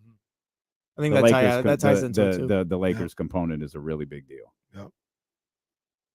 You know what else is a big deal? This Sunday, Sky River Casino. Yeah. D'Lo and KC, come through, hang out, man. We're going to be at the Humidor from 2 to 3 before the big game starts, and then we're going to head over to 32 Brew Street to watch the game. You can join us. You can join us at the Humidor. If you want to be at 32 Brew Street, though, you got to make a reservation. There's only a handful left. This joint is close to selling out. Call Sky River right now, 916-866-0200, and book your reservation. Tell them you want to be in there for the big game. You want to hang out with D'Lo and KC. You want to be a part of the halftime show, everything going on. Speaking of the halftime show, we're going to be giving away tickets to see Kendrick Lamar at the what's it called? Oracle? What's the park? Oracle Park. Yeah, at Oracle Park on May 29th. So come through. 2 different events, 2 different parties. D'Lo and Casey at the Humidor. We're going to have some whiskeys and some cigars leading into the game. Nice. And then we're going to head over to 32 Brew Street and watch the game. Anyone can come through the Humidor as long as you're 21 and over. If you want to be at 32 Brew Street, you've got to make a reservation. No reservations needed at the Humidor. Reservations needed at 32 Brew Street. So again, 916-866-0200 if you want to make your reservation to be at 32 Brew Street for the big game. Let's get Angus in here, 916-909-1320. Angus, what's happening, man? What's up, D'Lo and Casey? I was with you guys last night when you guys broke the news, and I honestly think that we should give Monty McNair a little bit of credit. I mean, he did his due diligence, right? Any front office in his position would be fielding calls for the franchise player, and not only was he able to get a pretty good return for Fox, he was able to make a lateral move talent-wise while adding a very valuable pick. I think the 2031 Minnesota pick is going to be very valuable. And for the first time in a couple of years, the Kings are like in a position of power where they actually have draft assets. It was risky to trade the Kings' own picks if we didn't know De'Aaron Fox was going to be here long-term. So I think this works out for both teams. I like that. I'm with you, Angus. Yeah, I'm good with that. I like that for sure. I do believe they did about as good as they could do in this situation. I think everybody's looking at De'Aaron Fox, the individual, and maybe what they think of De'Aaron Fox. I think they could have got more there. They're not factoring in the position that they were in. They're not factoring in maybe the Edith that they had received to, like, no, we still need to be competitive. Like, we can't tank. They're not factoring in the responsibility they have to DeMontis Sabonis, DeMar DeRozan, and Malik Monk to continue to be competitive. And with all that, you couldn't wait till the summer.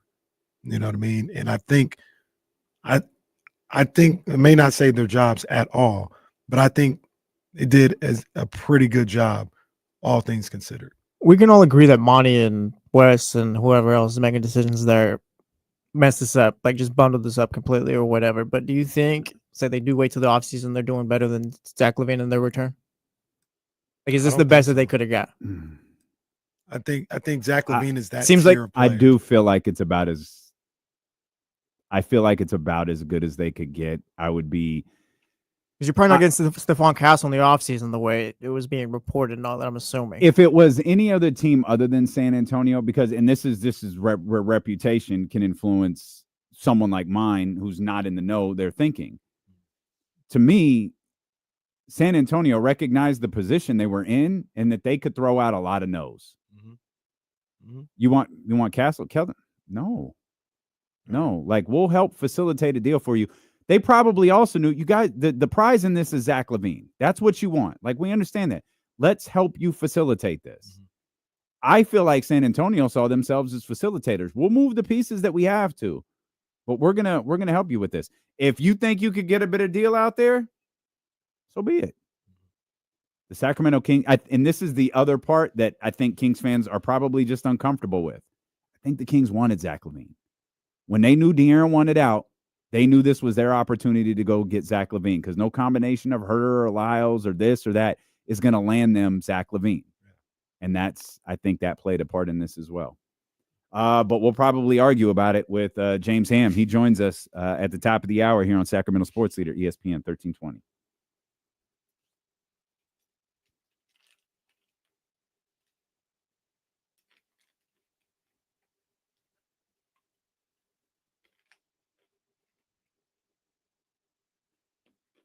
I was talking to some family about it yesterday. It's so weird, like when you're getting prepared for the wedding and the wedding is for you. It is a little surreal. I thought Jesse's text was funny. Hey guys, here's the save the date. Just fill it out and stuff. It's like the most Jesse text possible. Would you believe me if I told you that Crystal edited that too to I make it save? I believe it. 100% believe it. 100%. I think that can work because Castle can play off ball. It looks to possibly be, a bigger physical defender. I think eventually, it could definitely work. He's still a rookie, he's still a young guy, so he's trying to work his way around the league. But I think that can work for sure.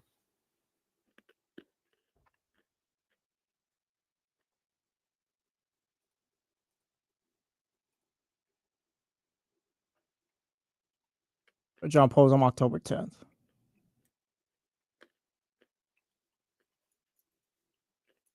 Steven, this is my favorite thing to tell people, like, who are thinking about getting married and stuff like that. Is seeing their face when you tell them the number. It's hilarious. Yeah, it's nothing nice. It's nothing nice.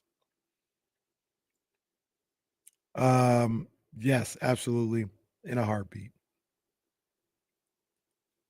I was thinking about it yesterday because I saw you tweeting about it too. And we talk about Nick Bosa. Oh, 2019 was so great. Can you get back to that? Myles Garrett has that year every year. And Bosa's really good. He's really damn good. But to be the highest paid defensive lineman in the game or whatever, edge rusher, I need more than what I got last year. I thought it was really good. I thought it's a year too late. He should have won last year. I understand, much like Luka and De'Aaron, I understand, but I will die on the hill saying Jay should have been the one. I wasn't the biggest fan of it, and I held back from being like, oh, mid-card Jey Uso won, blah, blah, blah. I didn't do that. I'm fine with it today and stuff, but the Rumble, like itself, the match was great. But, like I did say, though, I could care less about Jay versus Gunther. I think that's why I'm okay with it. Like I did say, though, earlier, I have seen the light. Jacob Fatu. That's the one. Oh, my goodness. That's the one. Oh, man. And then I thought he was just like a big brute. Then he got on that mic. Oh, man. You know what he has? You know what he has? Realness? He's got the believability of a redacted Lesnar. like in the thing with Damian Priest, he on there talking about, see, the difference with me and you is I got it out the mud. They had me in that box. And now I'm free. And I'm like, yo, did he really in prison? I think he was. That's what I'm saying. Yeah. No, bro, this dude, it was like a 2-minute blurb. The thing about the tough tough part about doing a promo with Jacob though is that he's gonna spit in your face when he's yelling at you. I've seen it. It's disgusting. The gold fronts, everything, like, man. Braun Breaker's dope too. Do you see what he did to yeah, Speed? he's hilarious. I kind of like Speed. Yeah, that was hilarious. When Triple H, hey, we need you in the Rumble. Get out there. Speed got decapitated. His decapa was detated. Aldrin, I remember that one. You don't even know what I'm talking about. I remember that. I remember the Kappa was contained. Aldrin, yeah, they kind of, I don't know what the right word is, but we all saw it when she came out. Yeah, we know what time it was. I don't hate it because she's the GOAT, but whatever. Did you see Speed when John Cena was in that backstage room? No, I didn't see that. I didn't see that video. John Cena's standing there and Speed is just walking around. Anybody seen John Cena? Where's he at? Hey, where's John Cena? And Cena's like standing here. It's like, where the hell is he? No, when you see John Cena, tell him I'm looking for. Where's he at? And then he walks out. Speed is funny. I intended to watch the Royal Rumble yesterday, but oh no, I'm not going back. It was on for that time. That's good enough. I don't know why these dudes kill themselves, and every time I looked up at the ladder match, someone was taking some awful bump. Cody versus Kevin was pretty good. Just brutal though. I mean, it looked like it had those moments. It was. No, it's not your boy or anything like that, but KO was a good worker. How do we feel about Sami Zayn? Great worker. He is a great worker. I say we because I'm not going to be disrespectful. Sammy's solid. Okay, he's solid. Solid. I mean, cool. Yeah, cool. I mean, he could do it. You pegged him as Mick Foley, right? Yeah. He can do everything. Like he can, whatever role you put him in, he's going to excel in it. You might not look at him like, oh, he's the guy, but like when you put Mick in a street fight against Triple H at Madison Square Garden, he's going to look like a star.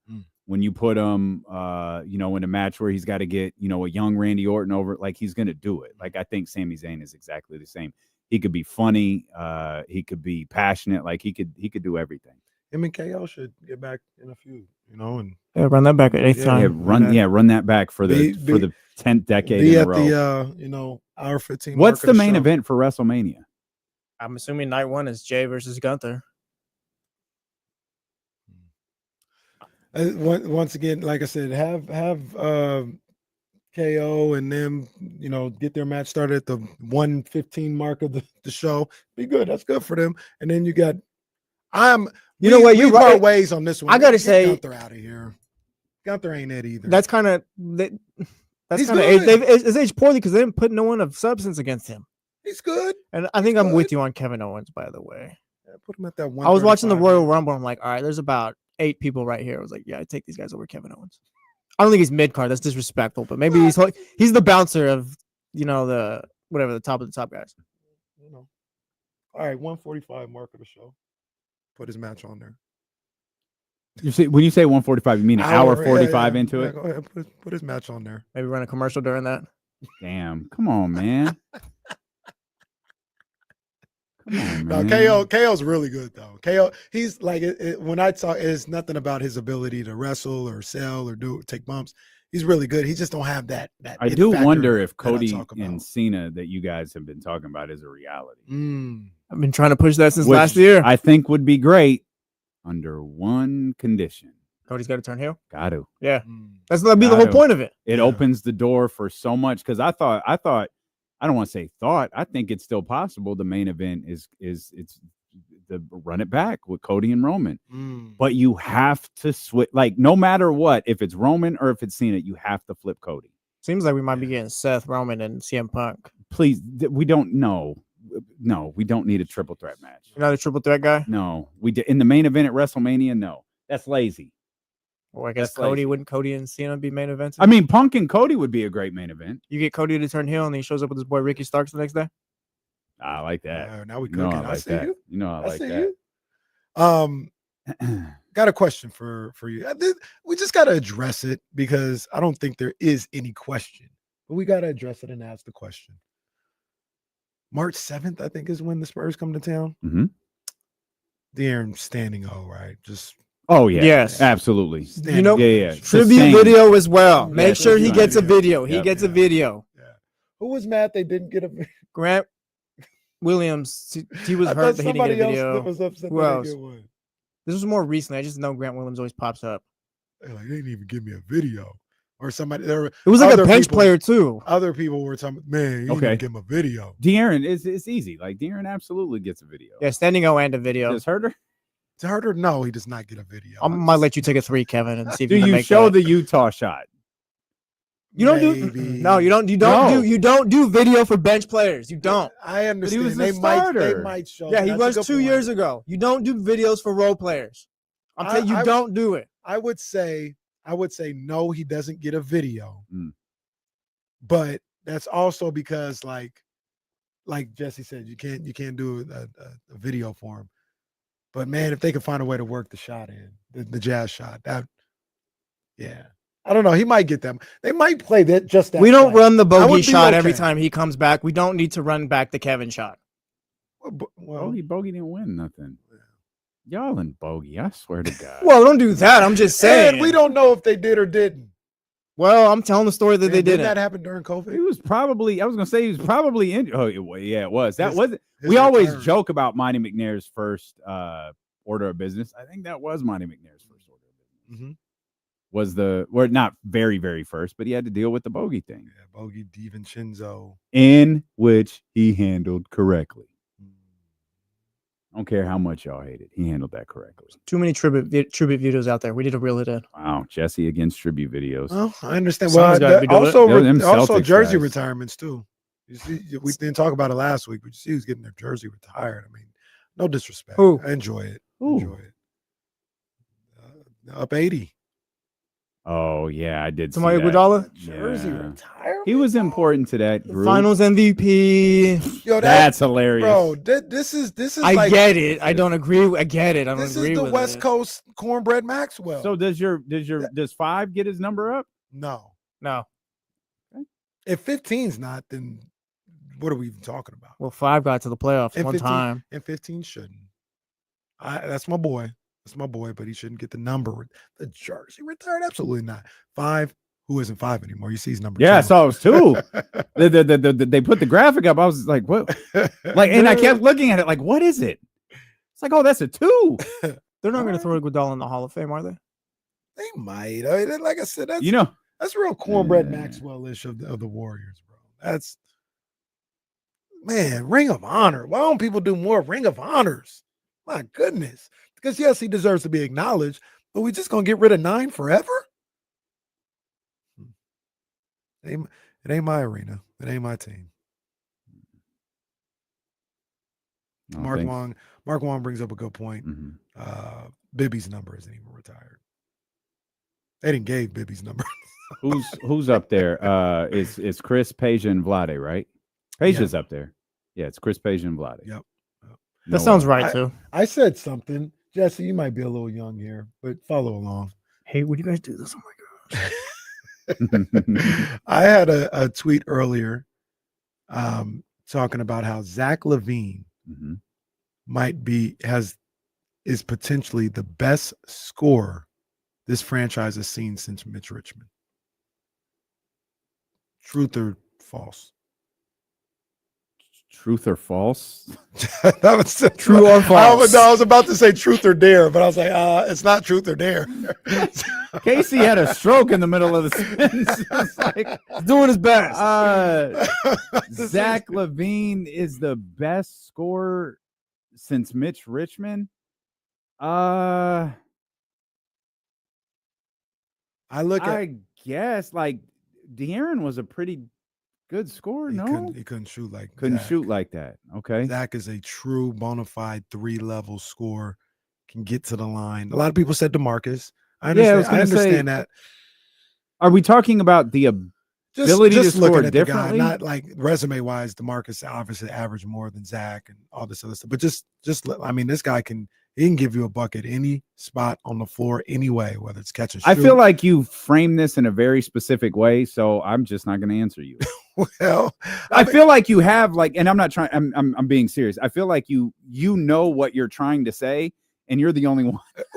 Well, we're all like, no, DeMarcus is better, and you're like, no, that's not what I mean. Well, De'Aaron's pretty good, but that's not what I mean. Well, what I guess the parameters are like this guy can score. Mitch Richmond is he the best 3-level scorer? That's the phrase you like to use. Mitch Richmond, sure, could do that. He could attack the basket. He hit the mid range. He could hit the three. Boogie was good for a center from beyond the arc. He could get his own shot. Boogie's actually probably a little closer than De'Aaron, I would say. I think there's a better argument for Boogie than De'Aaron. Sure. Pete Youngman, shout out to our guy. He said Peja. No disrespect to Peja, because I don't think he has all the tools, but Peja, man, you talk about a guy that could fill it up. Peja. So when Pete said that, I feel like he's also responding like he has a way of thinking of it like no one could score like Peja. And he might be right. No one in this franchise's history could score like Peja. Peja, you think the most underrated player in Kings franchise history? As far as how good he was and all that? He might be. Because he was a top 3 MVP candidate at one point. Or was he top 5? I don't remember him being. He was. Top 3, I think he was. But he was. He might have been. He might have been third in voting. He was. One of the years. He's really. Yeah. He's really good. Yeah. Page's career is solid. Some people said Weber, best scorer since Mitch. So. And I didn't even say Zach is there. I said potentially. He's could be the best scorer that we've seen in this city since. Knowing now that we know De'Aaron is gone, his career with the Sacramento Kings is over. Right now, today, who is the greatest King of all time? Because we all thought we knew where it was going. It's Weber. Chris. It's Chris. Pretty easily. Don't do that to Mitch. But it's Chris. No, I think it's Chris too. Yeah, and you're right, because De'Aaron was on the fast track just like DeMarcus was as well. But they didn't get a chance. 6 years, by the way. For Weber? 6 years. That was it. De'Aaron was supposed to be, because we had all this playoff success and yada, yada, yada planned out for him. Will a Sacramento King ever see double-digit years as a Sacramento King? Will Keegan Murray see 10 years as a Sacramento King? I don't even know if you'll see 6. Damn. God damn it. Keep it a bug. Too soon. Keep it real. Too soon. Sorry, a little too soon. My fault. What I thought about in that. Take a lap. My fault. I'll be back. You know what I thought about in this situation is Domas. Will Domas get to 10 years with the Kings? What is he at, 3 right now? This is his third. 2.5. We'll call it 3 because it was midseason, but we'll call it 3. But was it midseason or was it the trade well? deadline. Yeah, I guess it was February. Trade deadline. Yeah. I feel like he played one game, hugged De'Aaron, and then everybody shut down after. Well, that. the killer is because him and De'Aaron only played like 10 games. Right. That's right. Yeah. So De'Aaron got hurt after that. Yeah. He's got 3. I'm just going to call it 3 under his belt. He's signed a 4-year extension. Yeah. So let's say he plays that out. That's 7. Well, it was a renegotiate and extend, right? How many years is left on that deal? I don't know. My guess is 4. This will be Domas' 3rd full season, and then he's got the half of whatever he was traded. His 3rd full season. This will be his 3rd full. I'm gonna say 4 years. He's already got 4 years in, and another 4 left. That can't possibly be accurate. Yeah, because we're counting the half a season. And the end of this playoff one year, 4. last year, this year, that's 3. Oh, and then the half season, that's where I'm counting that as we all. had the hug around the world. Well, that hug means jack nothing. No, now. it's dead. Yeah, now it's gone. This is one of the greatest moments in Kings history. Now it's just dead forever. It means absolutely nothing. It means nothing. We need someone to hug someone else because this is nothing. Domas has 3 years left on this deal. He'll be 31 when it's over. I don't know if he gets to 10. The Sacramento Kings are never going to see a player that plays 10 years with this franchise. So let me ask you guys this. How many of those guys are out there right now? Is it less than 10? It's double digits with one team. Mm-hmm. Well, Luka ain't gonna make Damn, it. that's crazy. You're talking about players that could get there or active right now. Crazy. That are active. So Wemby will get there. I Your think boy Jokic will make get it. there. Tatum will get there. Tatum will make it. Jaylen Brown is always hit or miss. Yeah, So- I'm more confident in saying Tatum. He's a year ahead of Tatum, but I don't know. So Wemby, Jokic, Tatum, SGA. I think Ant. No. Okay, hold on. I don't think I can give you Ant. You said SGA with certainty. Certainty. He's getting the 10. I think he's already at 4, right? God, it's got to be longer COVID. than that because of the Paul George. Yeah, it was COVID, so he might be at 5 or 6. Okay. Bring in James. James, we're having a discussion that no Sacramento Kings player is ever going to get to 10 years with the team. We're never going to see anyone play. We were just talking about like who the greatest king of all time was. Looking at Chris Webber, he only played 6 years here. De'Aaron's gone at 8. Like it's never going to happen. Yeah, Jason Thompson is the all-time leader in games played in the Sacramento era. Yeah, Mitch Richmond. Did he play double-digit years with Sacramento? No. I think Fox was like. Come to think, has anyone in franchise history played 10 years with Sacramento? Not. Yeah, maybe not. But I brought up the question because I think that's not as common. The 10 years of one team isn't as common as maybe it sounds, right? We forgot Steph. Steph is on there. Oh yeah, Steph. Steph. So we got already 5. It's a little bleak after that. Giannis won't do it. Who? Giannis. Giannis might. He's kind of teetering. Giannis is already approaching, isn't he? Yeah, he's probably like 9, I think. Yeah, I mean, Booker might be at 8 or 9. Draymond and Clay both played 10 years with the Warriors. Yeah, I mean, there are players, a lot of players who have played, a decade with the team that are around the NBA right now. I just, the Kings don't have one of them. Played more games than De'Aaron Fox? Yeah. I think it's like 30 games or 25 games or something like that. Yeah, it's like 527. Fox just turned 500 games last game. Him and Mitch Richmond, ironically, they played exactly the same amount of games. Oh, that's Giannis is already there, by the way. He's at 10 years? They say he's at 11. Okay. Man. Feels like he's got 11 more. 541 to 514. That's what Fox has played, 514? He started his 500th game. Oh, he started. Okay, you're right. Okay. 514 is the number of games played. Yeah, if he finished the season and would have had only missed 6 games, I think he had the record. He would have had the record. Well, that's dead now, James. It's over and done now. For those just tuning in, tell everyone how much you hate the last 24 hours for Sacramento. Oh, I do. We know. Yeah, we know you do. Good luck with that. Yeah, again, you can spin it any way you want. I mean, maybe they'll spin it. Maybe they won't have a press conference. I don't know. Yeah, we'll see. I'm dying to see if these guys skip another press conference. Nico Harrison out there facing the firing squad in Monty and West, we'll just put out a that quote. Would be ridiculous. Oh, that went beautiful, by the way, and it made everybody feel so much better after Nico they had it too. Yeah. Oh, that was hilarious. Yeah, Dallas fans were like, "We respect them now. This gold. is great." It's not about respecting. They stood up there and they took the hits. Oh, they had to do what they had to do. Poor Jason Kidd, just. Poor guy just sitting there. Yeah. He did what they had to do. Why do you hate Zach LaVine? I don't hate Zach LaVine. I hate Zach LaVine's contract. I don't particularly, love that he doesn't play defense. Look, Zach LaVine is a very, very talented player. I mean, 2-time All-Star, won a slam dunk contest or 2. But again, he's a player with a long history of injury, including catastrophic injuries. He's got an ACL tear last year he played 23 or 25 games because he had to have foot surgery. Your big guys who are 6'6", you don't typically want an ACL tear especially for a guard. And you also don't want foot injuries. But my biggest drawback to him has always been the money. Like if he was making, it's the same thing I used to say about Tobias Harris. I don't hate Tobias Harris as a player.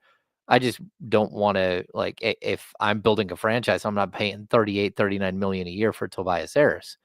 And I just kind of feel the same way about Zach LaVine. We can discuss like whether he's a winning player. We can discuss like a lot of things, but injury history matters. Whether you play defense matters, and how much you get paid matters at the NBA level. And, again, when the Kings signed Zach LaVine to a 4-year, $80 million offer sheet, like, I don't know, 8 years ago, whatever, like that was like a bold move and came out of nowhere. But I also thought it kind of made a little bit of sense. And like, look, I think the positives to LaVine is that he'll take a lot of pressure off Malik Monk, because I saw that was my biggest concern. What I saw the other night, as soon as they pulled Fox off the floor, OKC just blitzed Malik Monk and put their best defenders on him, and Malik Monk just started turning the ball over and didn't function well. There is something to having a player like Zach LaVine or like De'Aaron Fox that draws a bunch of attention. And so I think that aspect of it's good, but I just can't imagine paying $49 million in 2 years for a player who is, 32 years old and has had, 2 major injuries.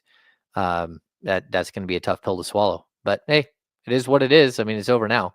James, would you have paid De'Aaron Fox that type of money? Sure.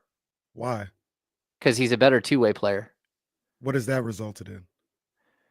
Well, yeah, but that doesn't, like, whether it results in wins or losses or not, what? That doesn't always matter 100%. Like, yes, you want to wins and losses, but at the same time, like, it takes a team to win or lose.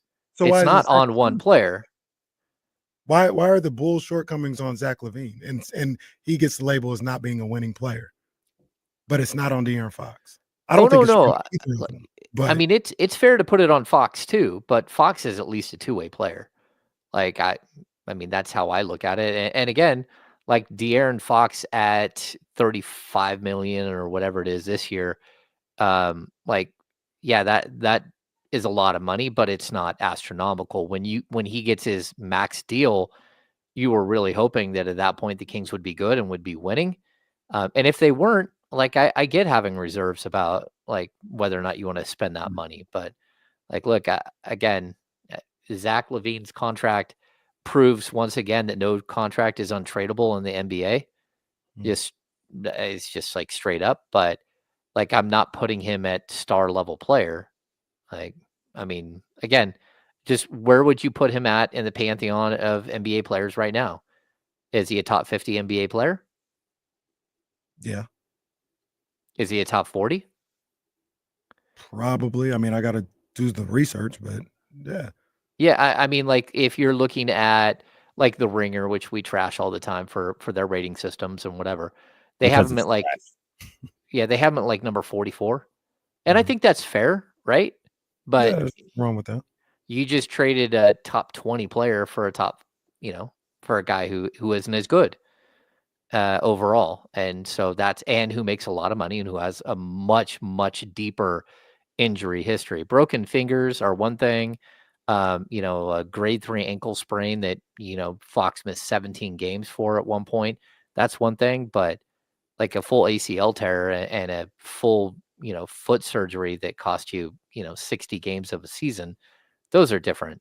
Like, those are different levels of injury issues that I would be leery of, especially when you're taking on a player who's 3 years older.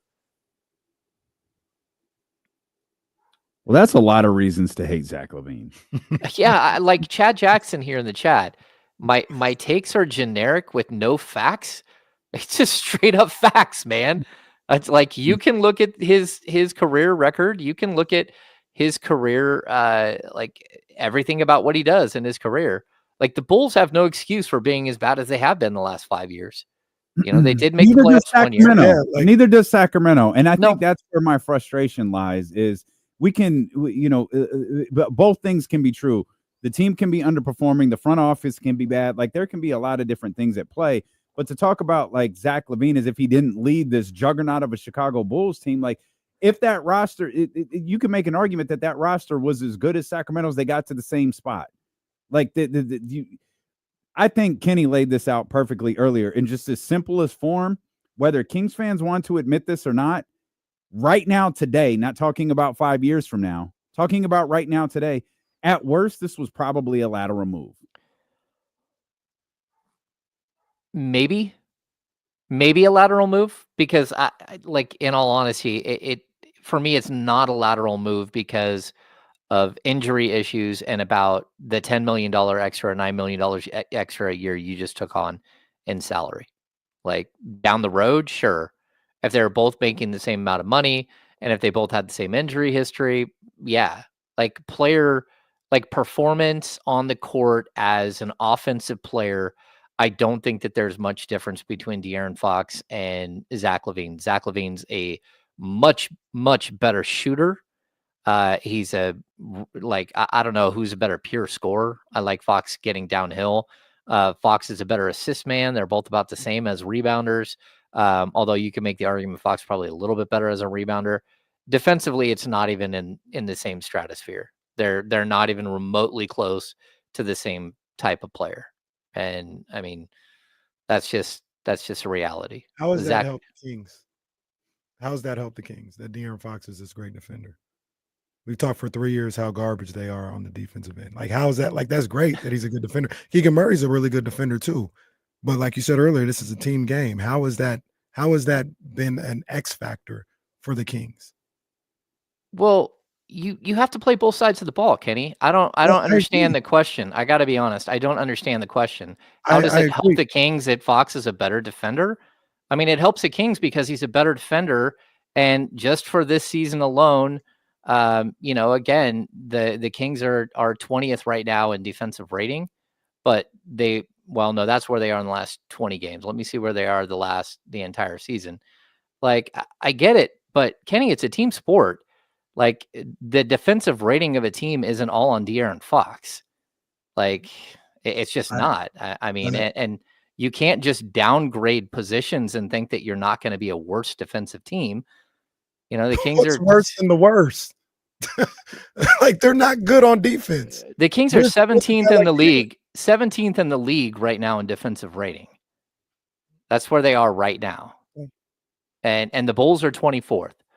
So you're right. The Bulls couldn't get much worse. The Kings, they could get 13 teams worse.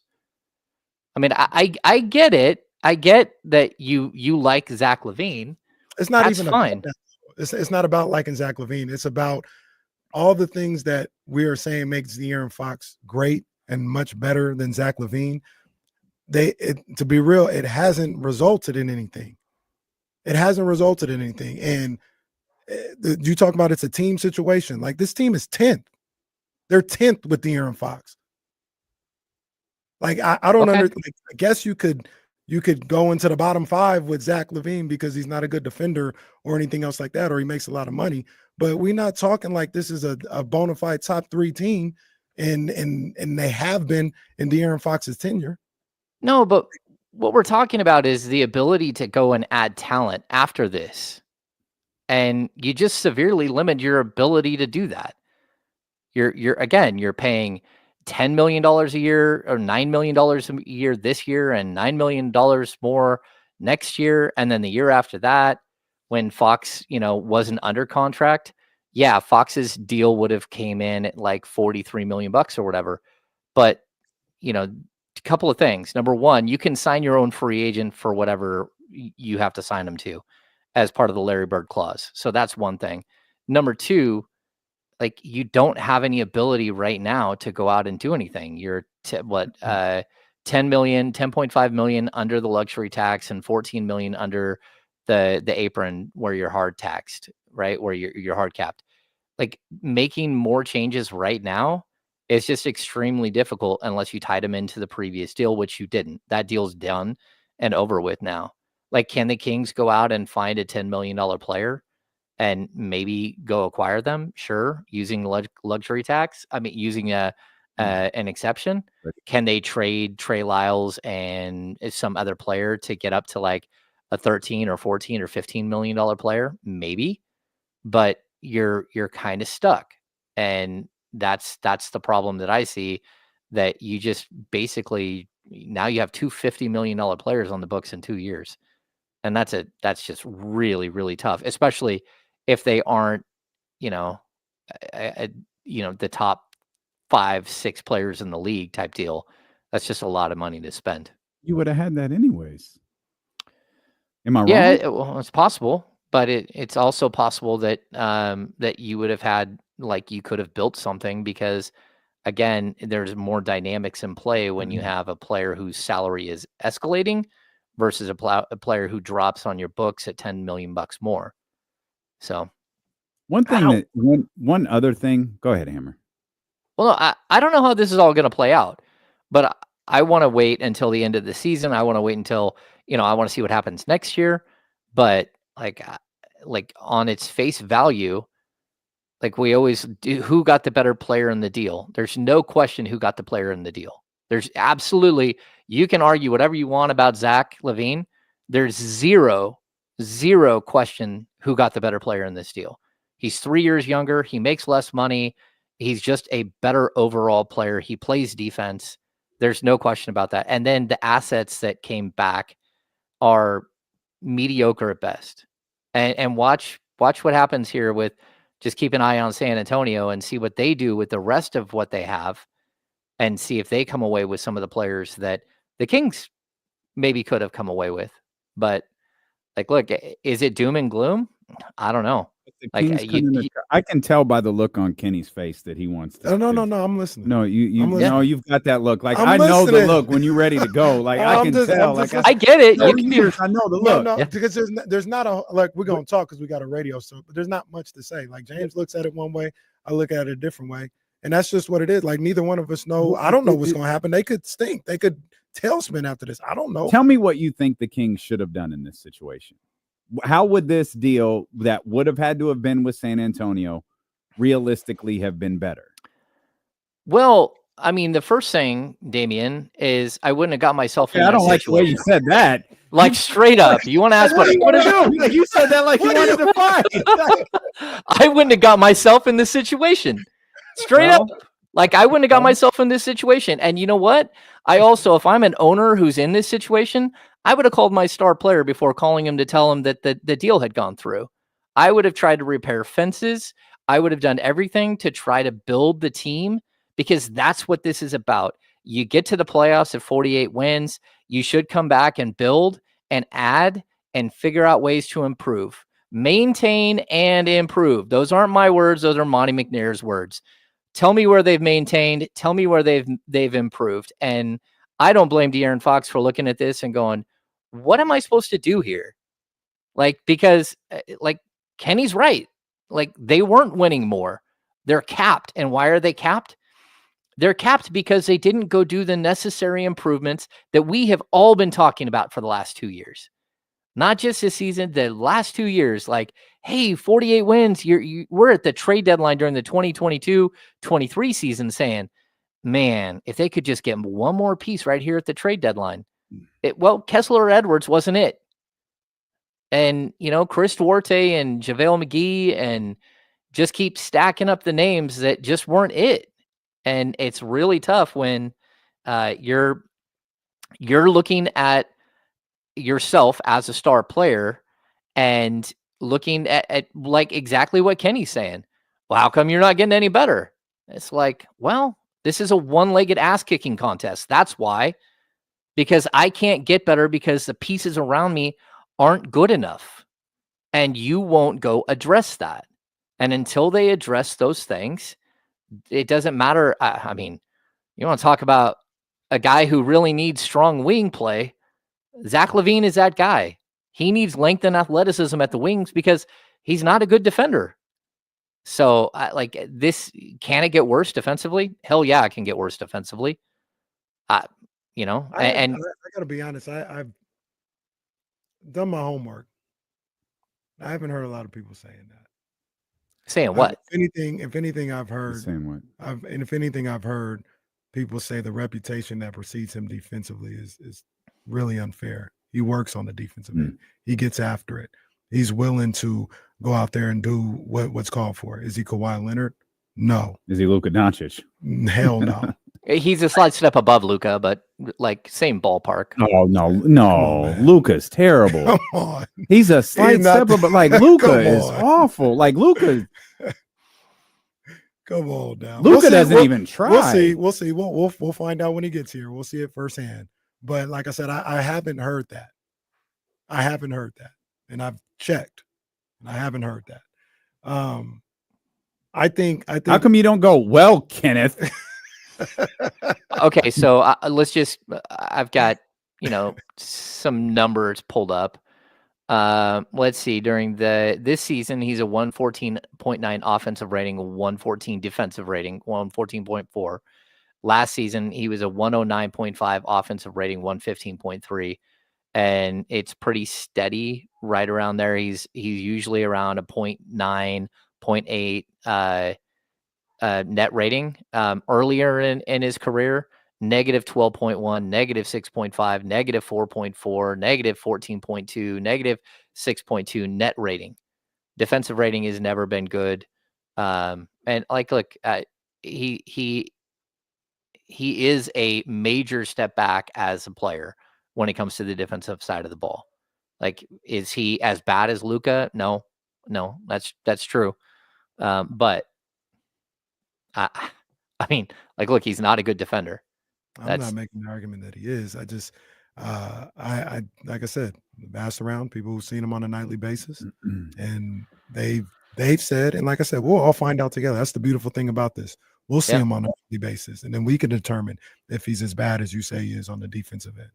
If he is, then James knew what he was talking about. Is Malik Monk a good defender or no? Not really. I think he's a willing defender, though, and I think there's a difference. You say he's in the same ballpark of Luka. Luka's not a willing defender.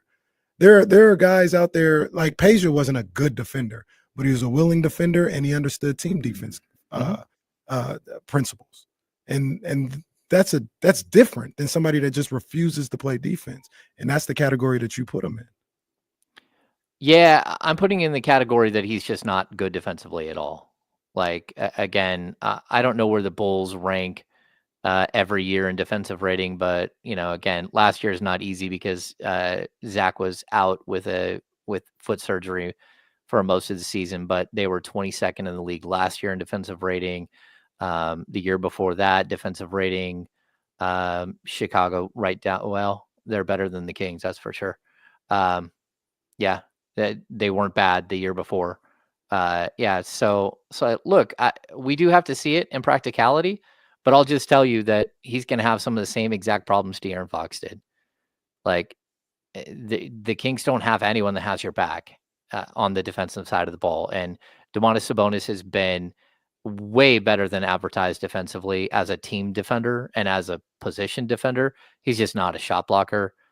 Keegan Murray's a good defender. Keon Ellis will play alongside him sometimes and is a really good defender, but you just can't run out, a team without wing defenders again and again and again, and think that switching out the offensive players on the front are going to, be able to sort of carry the weight.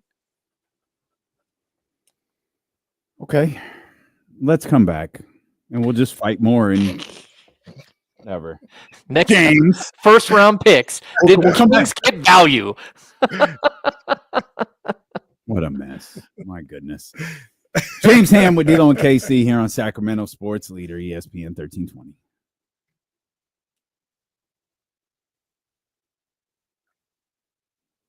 We're clear, James. Sorry.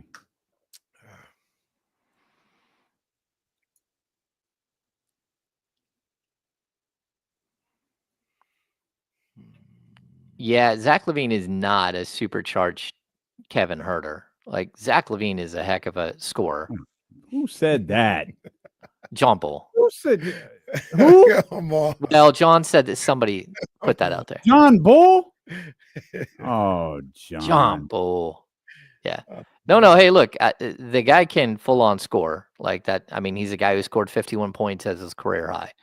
And his 3-point shooting, not only is he a great 3-point shooter off the catch and shoot, but he's a great 3-4 dribble 3-point shooter. Like he can create for himself. So anyway.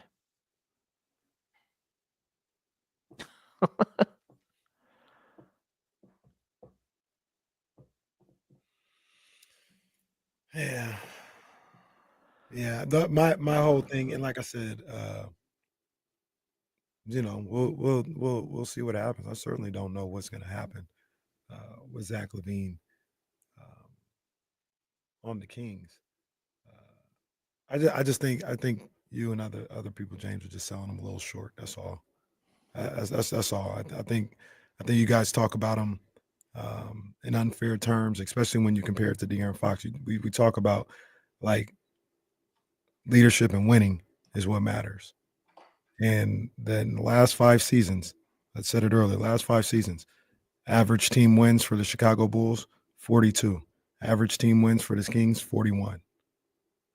Like De'Aaron Fox, sure, he's a better defender and all this other stuff. But what are we doing? But Like, what if you do the last 3 seasons? Why do the last? Why not just do this season? You could pick the Kings. That's fine. I'm talking about 5 seasons. Yeah, but I Then you mean, eliminate 5 seasons, we're talking about 2 years of no Domas. Now we picking and choosing because now we can eliminate Zach LaVine's playoff appearance if we go 3 years, and we can say he didn't make the playoffs when he did the same amount of times as De'Aaron Fox. Yeah. So we, like I said, we could do the last 3 seasons there. The Kings make the playoffs. The 1 year with De'Aaron, and the Bulls hadn't. All right. Is Zach LaVine the NBA's Dak Prescott? Next on D-Lo and Casey. Well, no, because he don't get paid like Dak Prescott. He would get the highest. He would get the Luka Supermax if he was Dak Prescott. Yeah. Is De'Aaron Fox the NBA's Dak Prescott? Yeah, maybe. Yeah. I mean, a lot of guys have never made the playoffs. I don't always hinge everything on that, but just like win percentage, everything else, like it's tough. And De'Aaron went through years where it's like him and Buddy Hield as your 2 best players. But to defend Zach, and like I said, this is where I think you're being unfair to Zach. Is the Bulls front office the model of excellence? So we give De'Aaron Fox a pass because the front office didn't do it. Supposedly you want to use that angle. They didn't do what they were supposed to do. But Zach LaVine, the Bulls, they did everything they were supposed to do, and Zach just didn't win. Yeah, I would just say like more than like blaming Zach or for wins and losses. Like, look, it's totally about like the defensive side of the ball, the money, and the injuries, and the fact that a lot like they tried to trade him this summer and were willing to attach their own 1st-round pick and maybe even 2 1st-round picks to get out from underneath the contract, and like that's just not who De'Aaron Fox was for this team. Or, we heard dozens of teams called for De'Aaron Fox. Dozens of teams when there's only 30 in the league. But, like Fox is a commodity. I don't believe that many teams called. And, We'll talk about that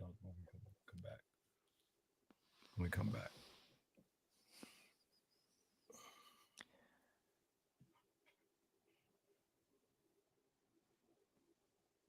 I agree. Well, Damien.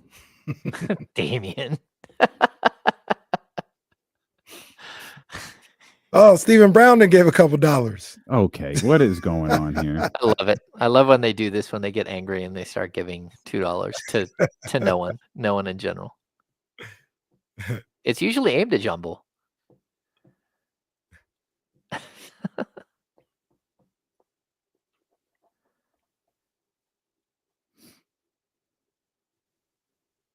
I know, right? Somebody. Yeah, we still don't know who it is, right? We'll come back. Go ahead. I'll just look at Instagram. You guys were fighting through the whole damn commercial break. So this is something that we've asked today. And I'll ask James. Did we, as media members, fans, whatever here in Sacramento, overvalue De'Aaron Fox's the value or his demand around the league? No, I mean, like, look, I think when a player makes it clear that like there is a landing spot that he would prefer to go to if he's traded, and I think Damian, we both tweeted that it was the Spurs, but also Damian added that it's the Kings or the Spurs.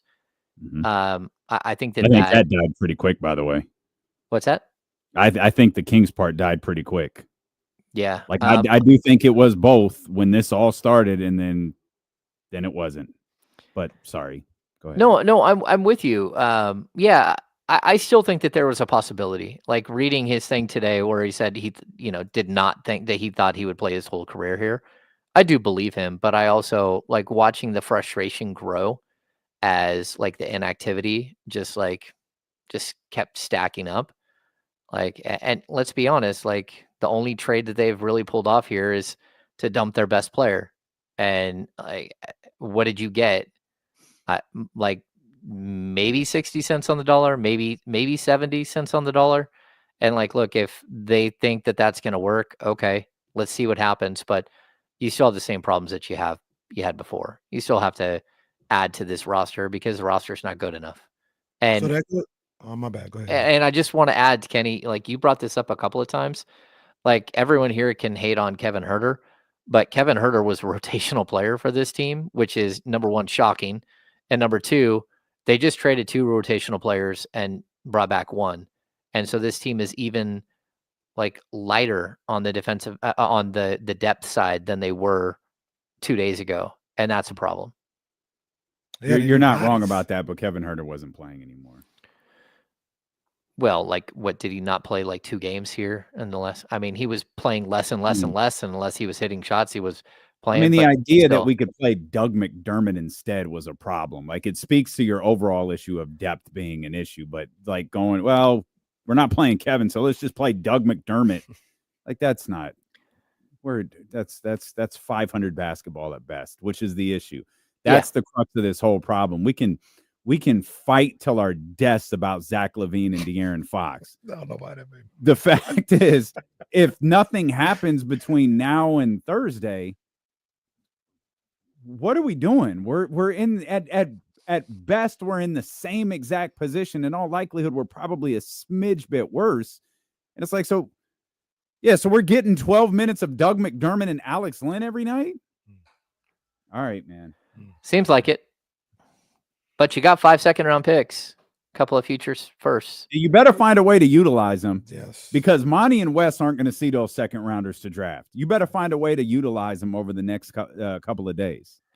Yeah, I would just say, like, I get that sentiment. It's just really, like, could you do something like Trey Lyles and Colby Jones for Jonas Valanciunas and throw in a couple of seconds? Maybe that helps you.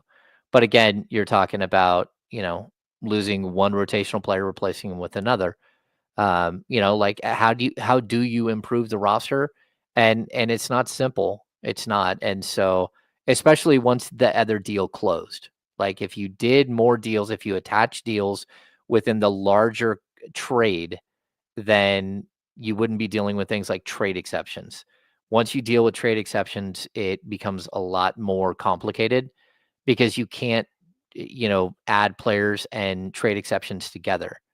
So there's no way to get up to like a player like Cam Johnson money without trading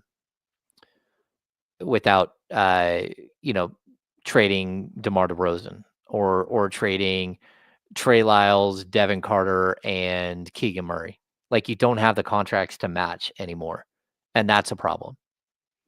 So the one thing that you had said a little while ago was about them, getting 60 cents on the dollar for, their star player.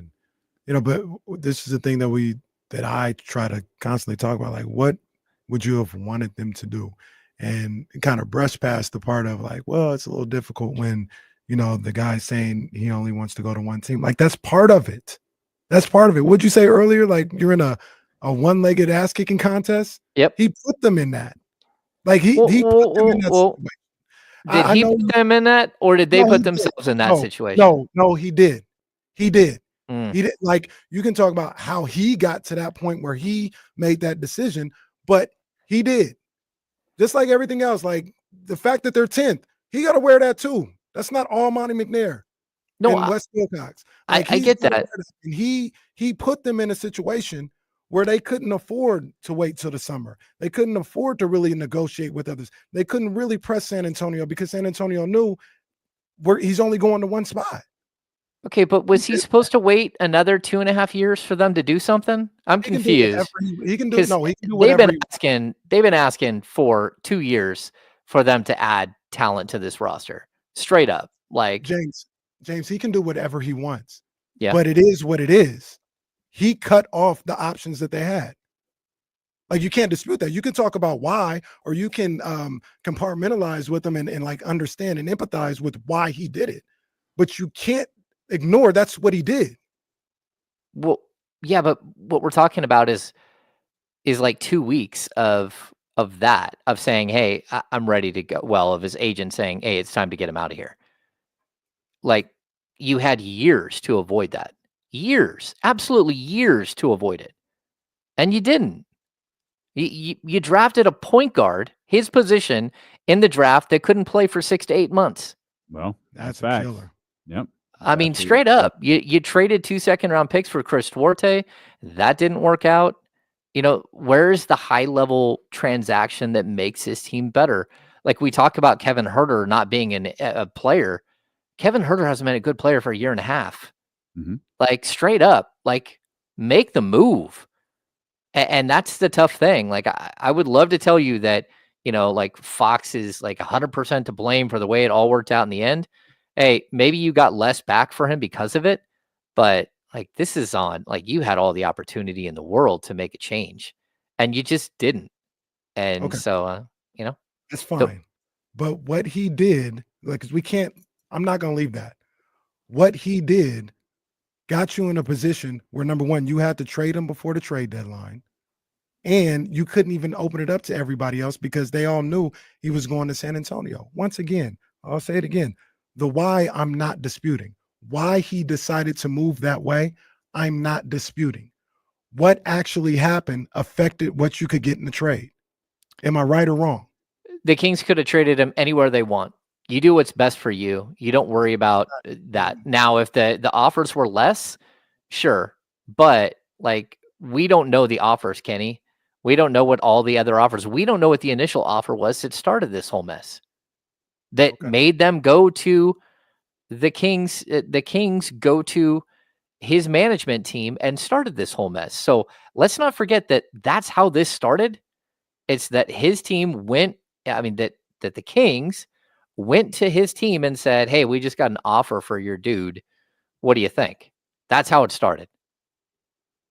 So, okay, like, you can go back to, we can, like, the he said, she said, you know, when Rich Paul came in and asked them to go out and get more assets. We can go to the moment where they fire a head coach the night after he lambasted De'Aaron Fox for making an egregious error at the end of a game and then not having a press conference. We can go to the fact that they didn't have a press conference as another moment where it started the downward spiral of the situation. Like, we got to the end and De'Aaron Fox continued to say, I have not asked for a trade. Like, I've asked for help. I didn't ask for a trade.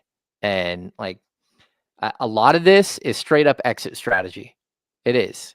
A lot of what we're seeing here is straight up like exit strategy from the team. Like, you pin it on him at the end so you can sell it to your people, that you can sell it out to your fans that, like, look, this was our only option. No, your only option was not this. Your option was to either go get help or tell him we'll get help this summer and like, we'll figure it out. And if what we do this summer isn't enough, we'll trade you. Like, there were multiple options here outside of doing a sale at the last second at the trade deadline that yielded you a really, really expensive player. So I'm just saying. I don't think that's true. You don't think what's true? I don't think that was an exit strategy by the team at all. I think if it was an exit strategy by anybody, it was De'Aaron.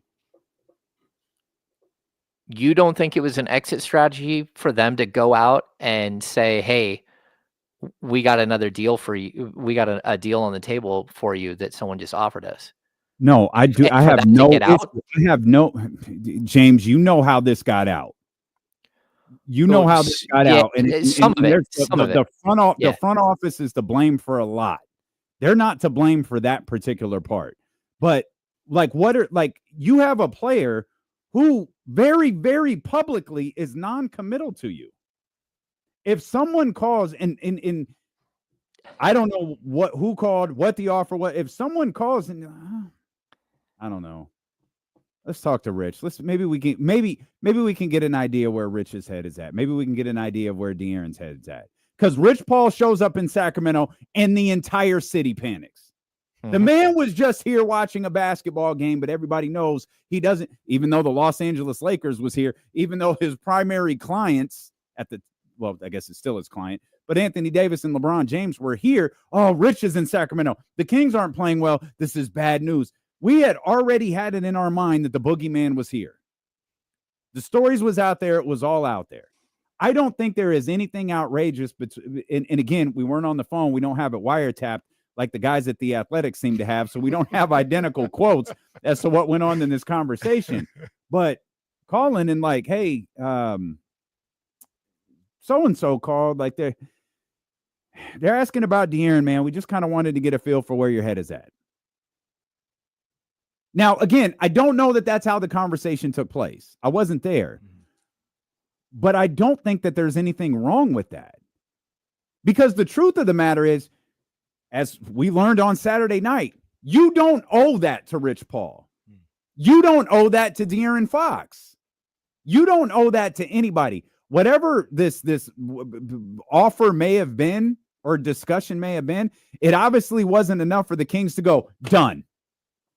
It wasn't that, but it was enough. To me, there is nothing wrong with calling. To me, that is a respectful thing to do. Call, have a conversation. Hey, just wondering where your head's at.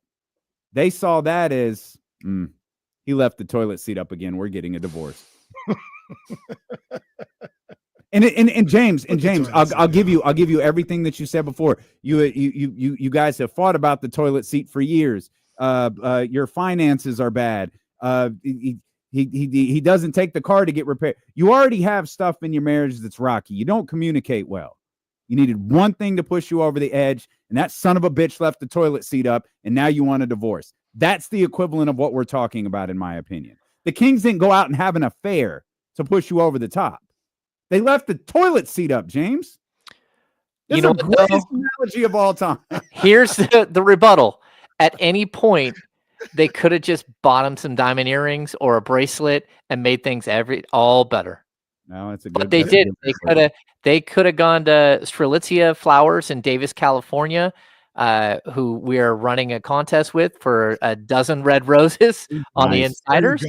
You could have gone there and got a dozen long stem roses, had them delivered, and tried to make things better. And the equivalent of that is just go get him a 6'8" small forward or somebody that can play defense up front that would help. Just, I mean, again, I would love to tell you, like, it feels so avoidable. And like, what's going to happen next? It's a coin flip. What's going to happen next? I don't even think it's really a 50-50 what's going to happen next. But we're right back where we were, like when we thought this thing might like spin out of control. You know, one guy's already lost his job. Now a second guy's lost his job, basically, been moved out of town. Like, when do we start wondering, like, are you going to add the talent that you have to add in order to win? Because that we keep coming back to the same exact problem. Fox is not here. Zach LaVine is. It doesn't matter. It's still the same exact problem. You still have not addressed any of the issues that you had before. You couldn't even get a Julian Champagnie thrown in on the deal. Like a Jeremy Sohan. You couldn't have given up. You were in a desperate state. They told you no. Like, what's so crazy about that? Well, like, would you gonna beat them up if they didn't give you Champagnie? Like, they said no, take the deal or don't. Well, then you don't. Like if the deal's not good and the deal doesn't help you, then you get Saturday. Okay, you want to deal with that for 40 more games? That's the next thing, James. Could you have managed this season with De'Aaron Fox on the roster?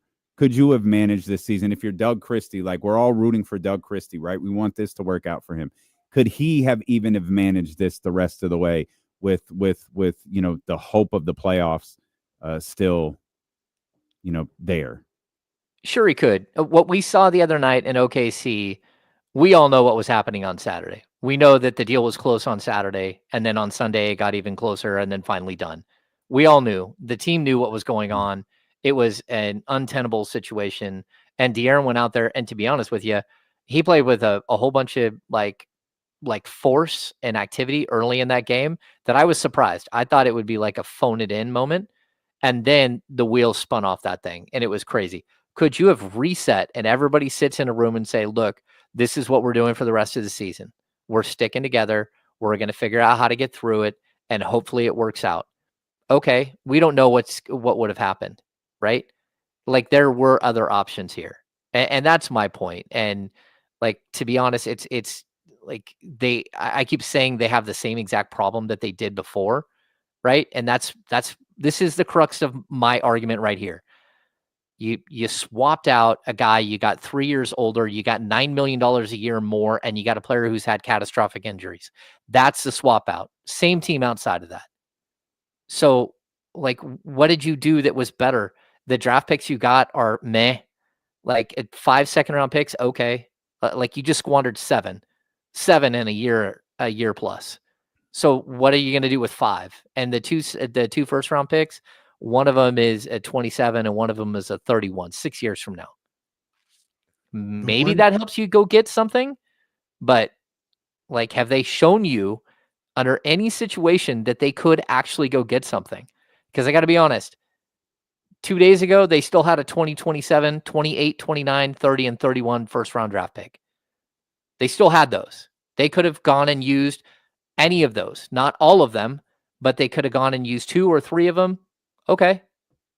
And I'm not saying like go all in on like a horribly destructive trade, but like the reverse is that you got, okay, a little bit of cap space. I mean, not even, you got some cap space, which I'm sure Kings fans are going to be excited about that, dropping on a luxury tax further. But on top of that, you got 3 years older. You got a player who isn't as good. You got a player who has injury and history, and a guy who's owed literally $9 million more a season. And so like, where's the change? You can argue that you maintained Kenny, but where's the improvement? Because you didn't do it. That's a tough part. The one thing that I will say about De'Aaron Fox, and if he would have just got this and that, he would have stayed. I do not believe that. We have heard personally, professionally, directly, indirectly, since October, that he is probably going to leave. We, myself and Damian, I don't want to call him a dummy. I'll call myself a dummy. I was the dummy that when asked, no, I think he'll stay. And they would look at me, they'd smirk. I said, I don't think so. I don't think this came down to not getting John Collins. I'm just telling you. Well, thank you for not taking another shot at Dorian Finney-Smith. Finney-Smith too. If they would have got him, maybe things would be different. But there's a reason. There's a reason. A lot of people are like, nah, he's probably gonna leave. There's a reason. That's all I'm gonna say. I don't need to go into in depth with it. But there's a reason. We were the only 2 people that we would talk to on a consistent basis that would say, nah, he's probably going to stay. You couldn't find one person who would say that. Kenny, you didn't give him any reason to want to. That's fine, James. He was leaving. Like that's the moral of the story. How we got here, I'm not here to argue with you with. He was gone before 2 weeks ago. He was gone before a month ago. He was gone before a month and a half ago. That's the reality of it. I get it.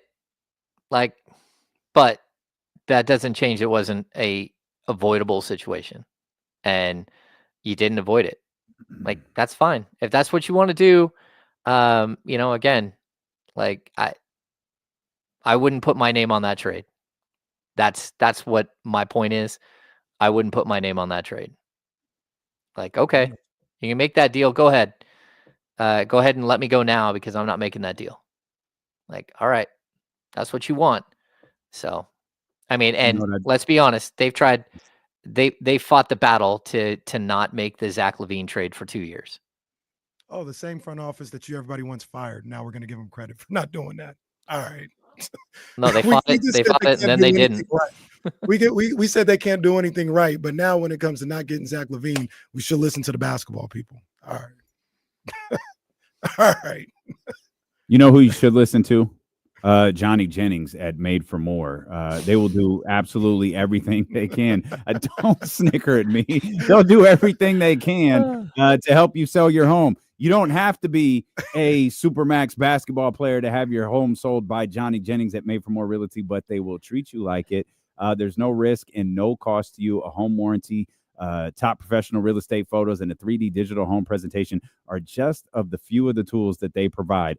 The Made for More team maximizes all you need to sell your home fast and for top dollar. Like, if you've got a game to play on Wednesday, they'll sell your home fast so you can get to the new city. When you list your home with the Made for More team, you get the area's highest rated team and all the tools you need to sell. Plans change. If the trade falls through, no problem. Everyone at Made for More, you could just tear up the listing agreement and part friends. No risk, no stress. Just the area's most professional real estate team in the market. Expect more, get more with Johnny Jennings at Made for More Realty, California DRE number 0198-2171. Just Google Made for More Realty and get more for your home. Check the socials. Beam Money is going to be ready to go on Prize Picks. Shout out to my people over at Prize Picks. They got that Patrick Mahomes free play coming up this Sunday. Come on, man. You need to hop on that. You need that keyword KIFM to get $50 free. It's not a keyword. It's a promo code. You're getting your two stations mixed up. But that's all right. Keyword. Speaking of Sunday, we're going to be out at the Humidor beginning at 2 o'clock. If you want to come hang out with us, have a cigar, have some whiskey before the big game starts, that'd be awesome. If you want to watch the game at 32 Brew Street, we're going to be over there as well. You can reserve your table at 916-866-0200. We'll be giving away tickets to Kendrick Lamar at Oracle Park on May 29th. You heard that right.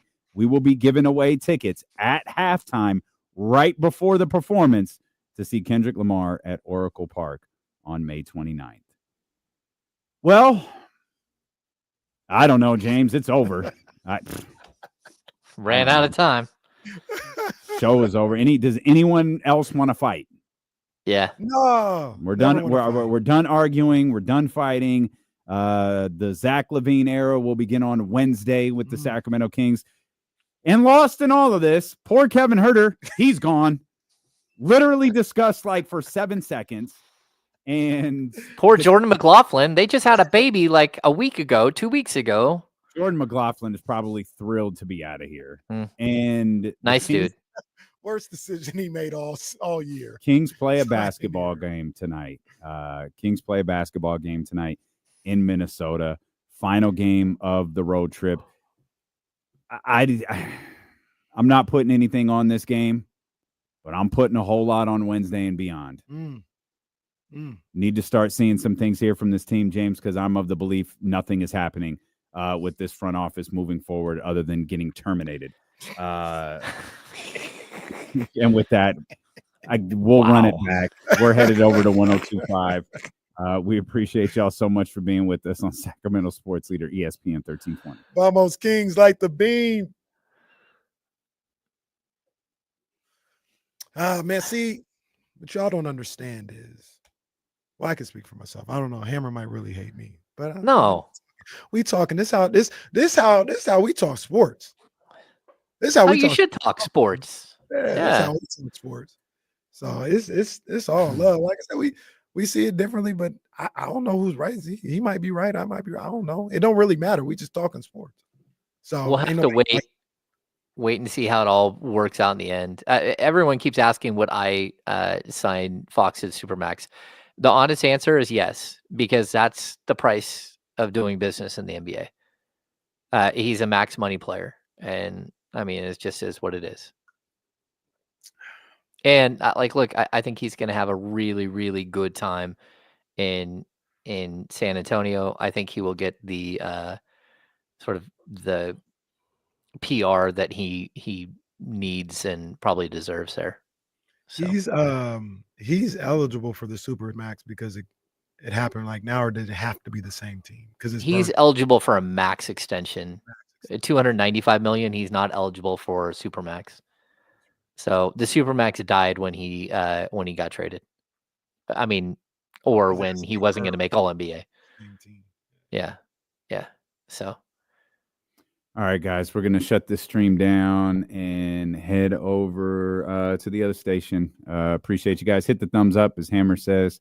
Appreciate you guys so much for being with us. A couple more days till the deadline, man. We're just going to be fucking pissed at it. So it's whatever. We'll see you guys tomorrow.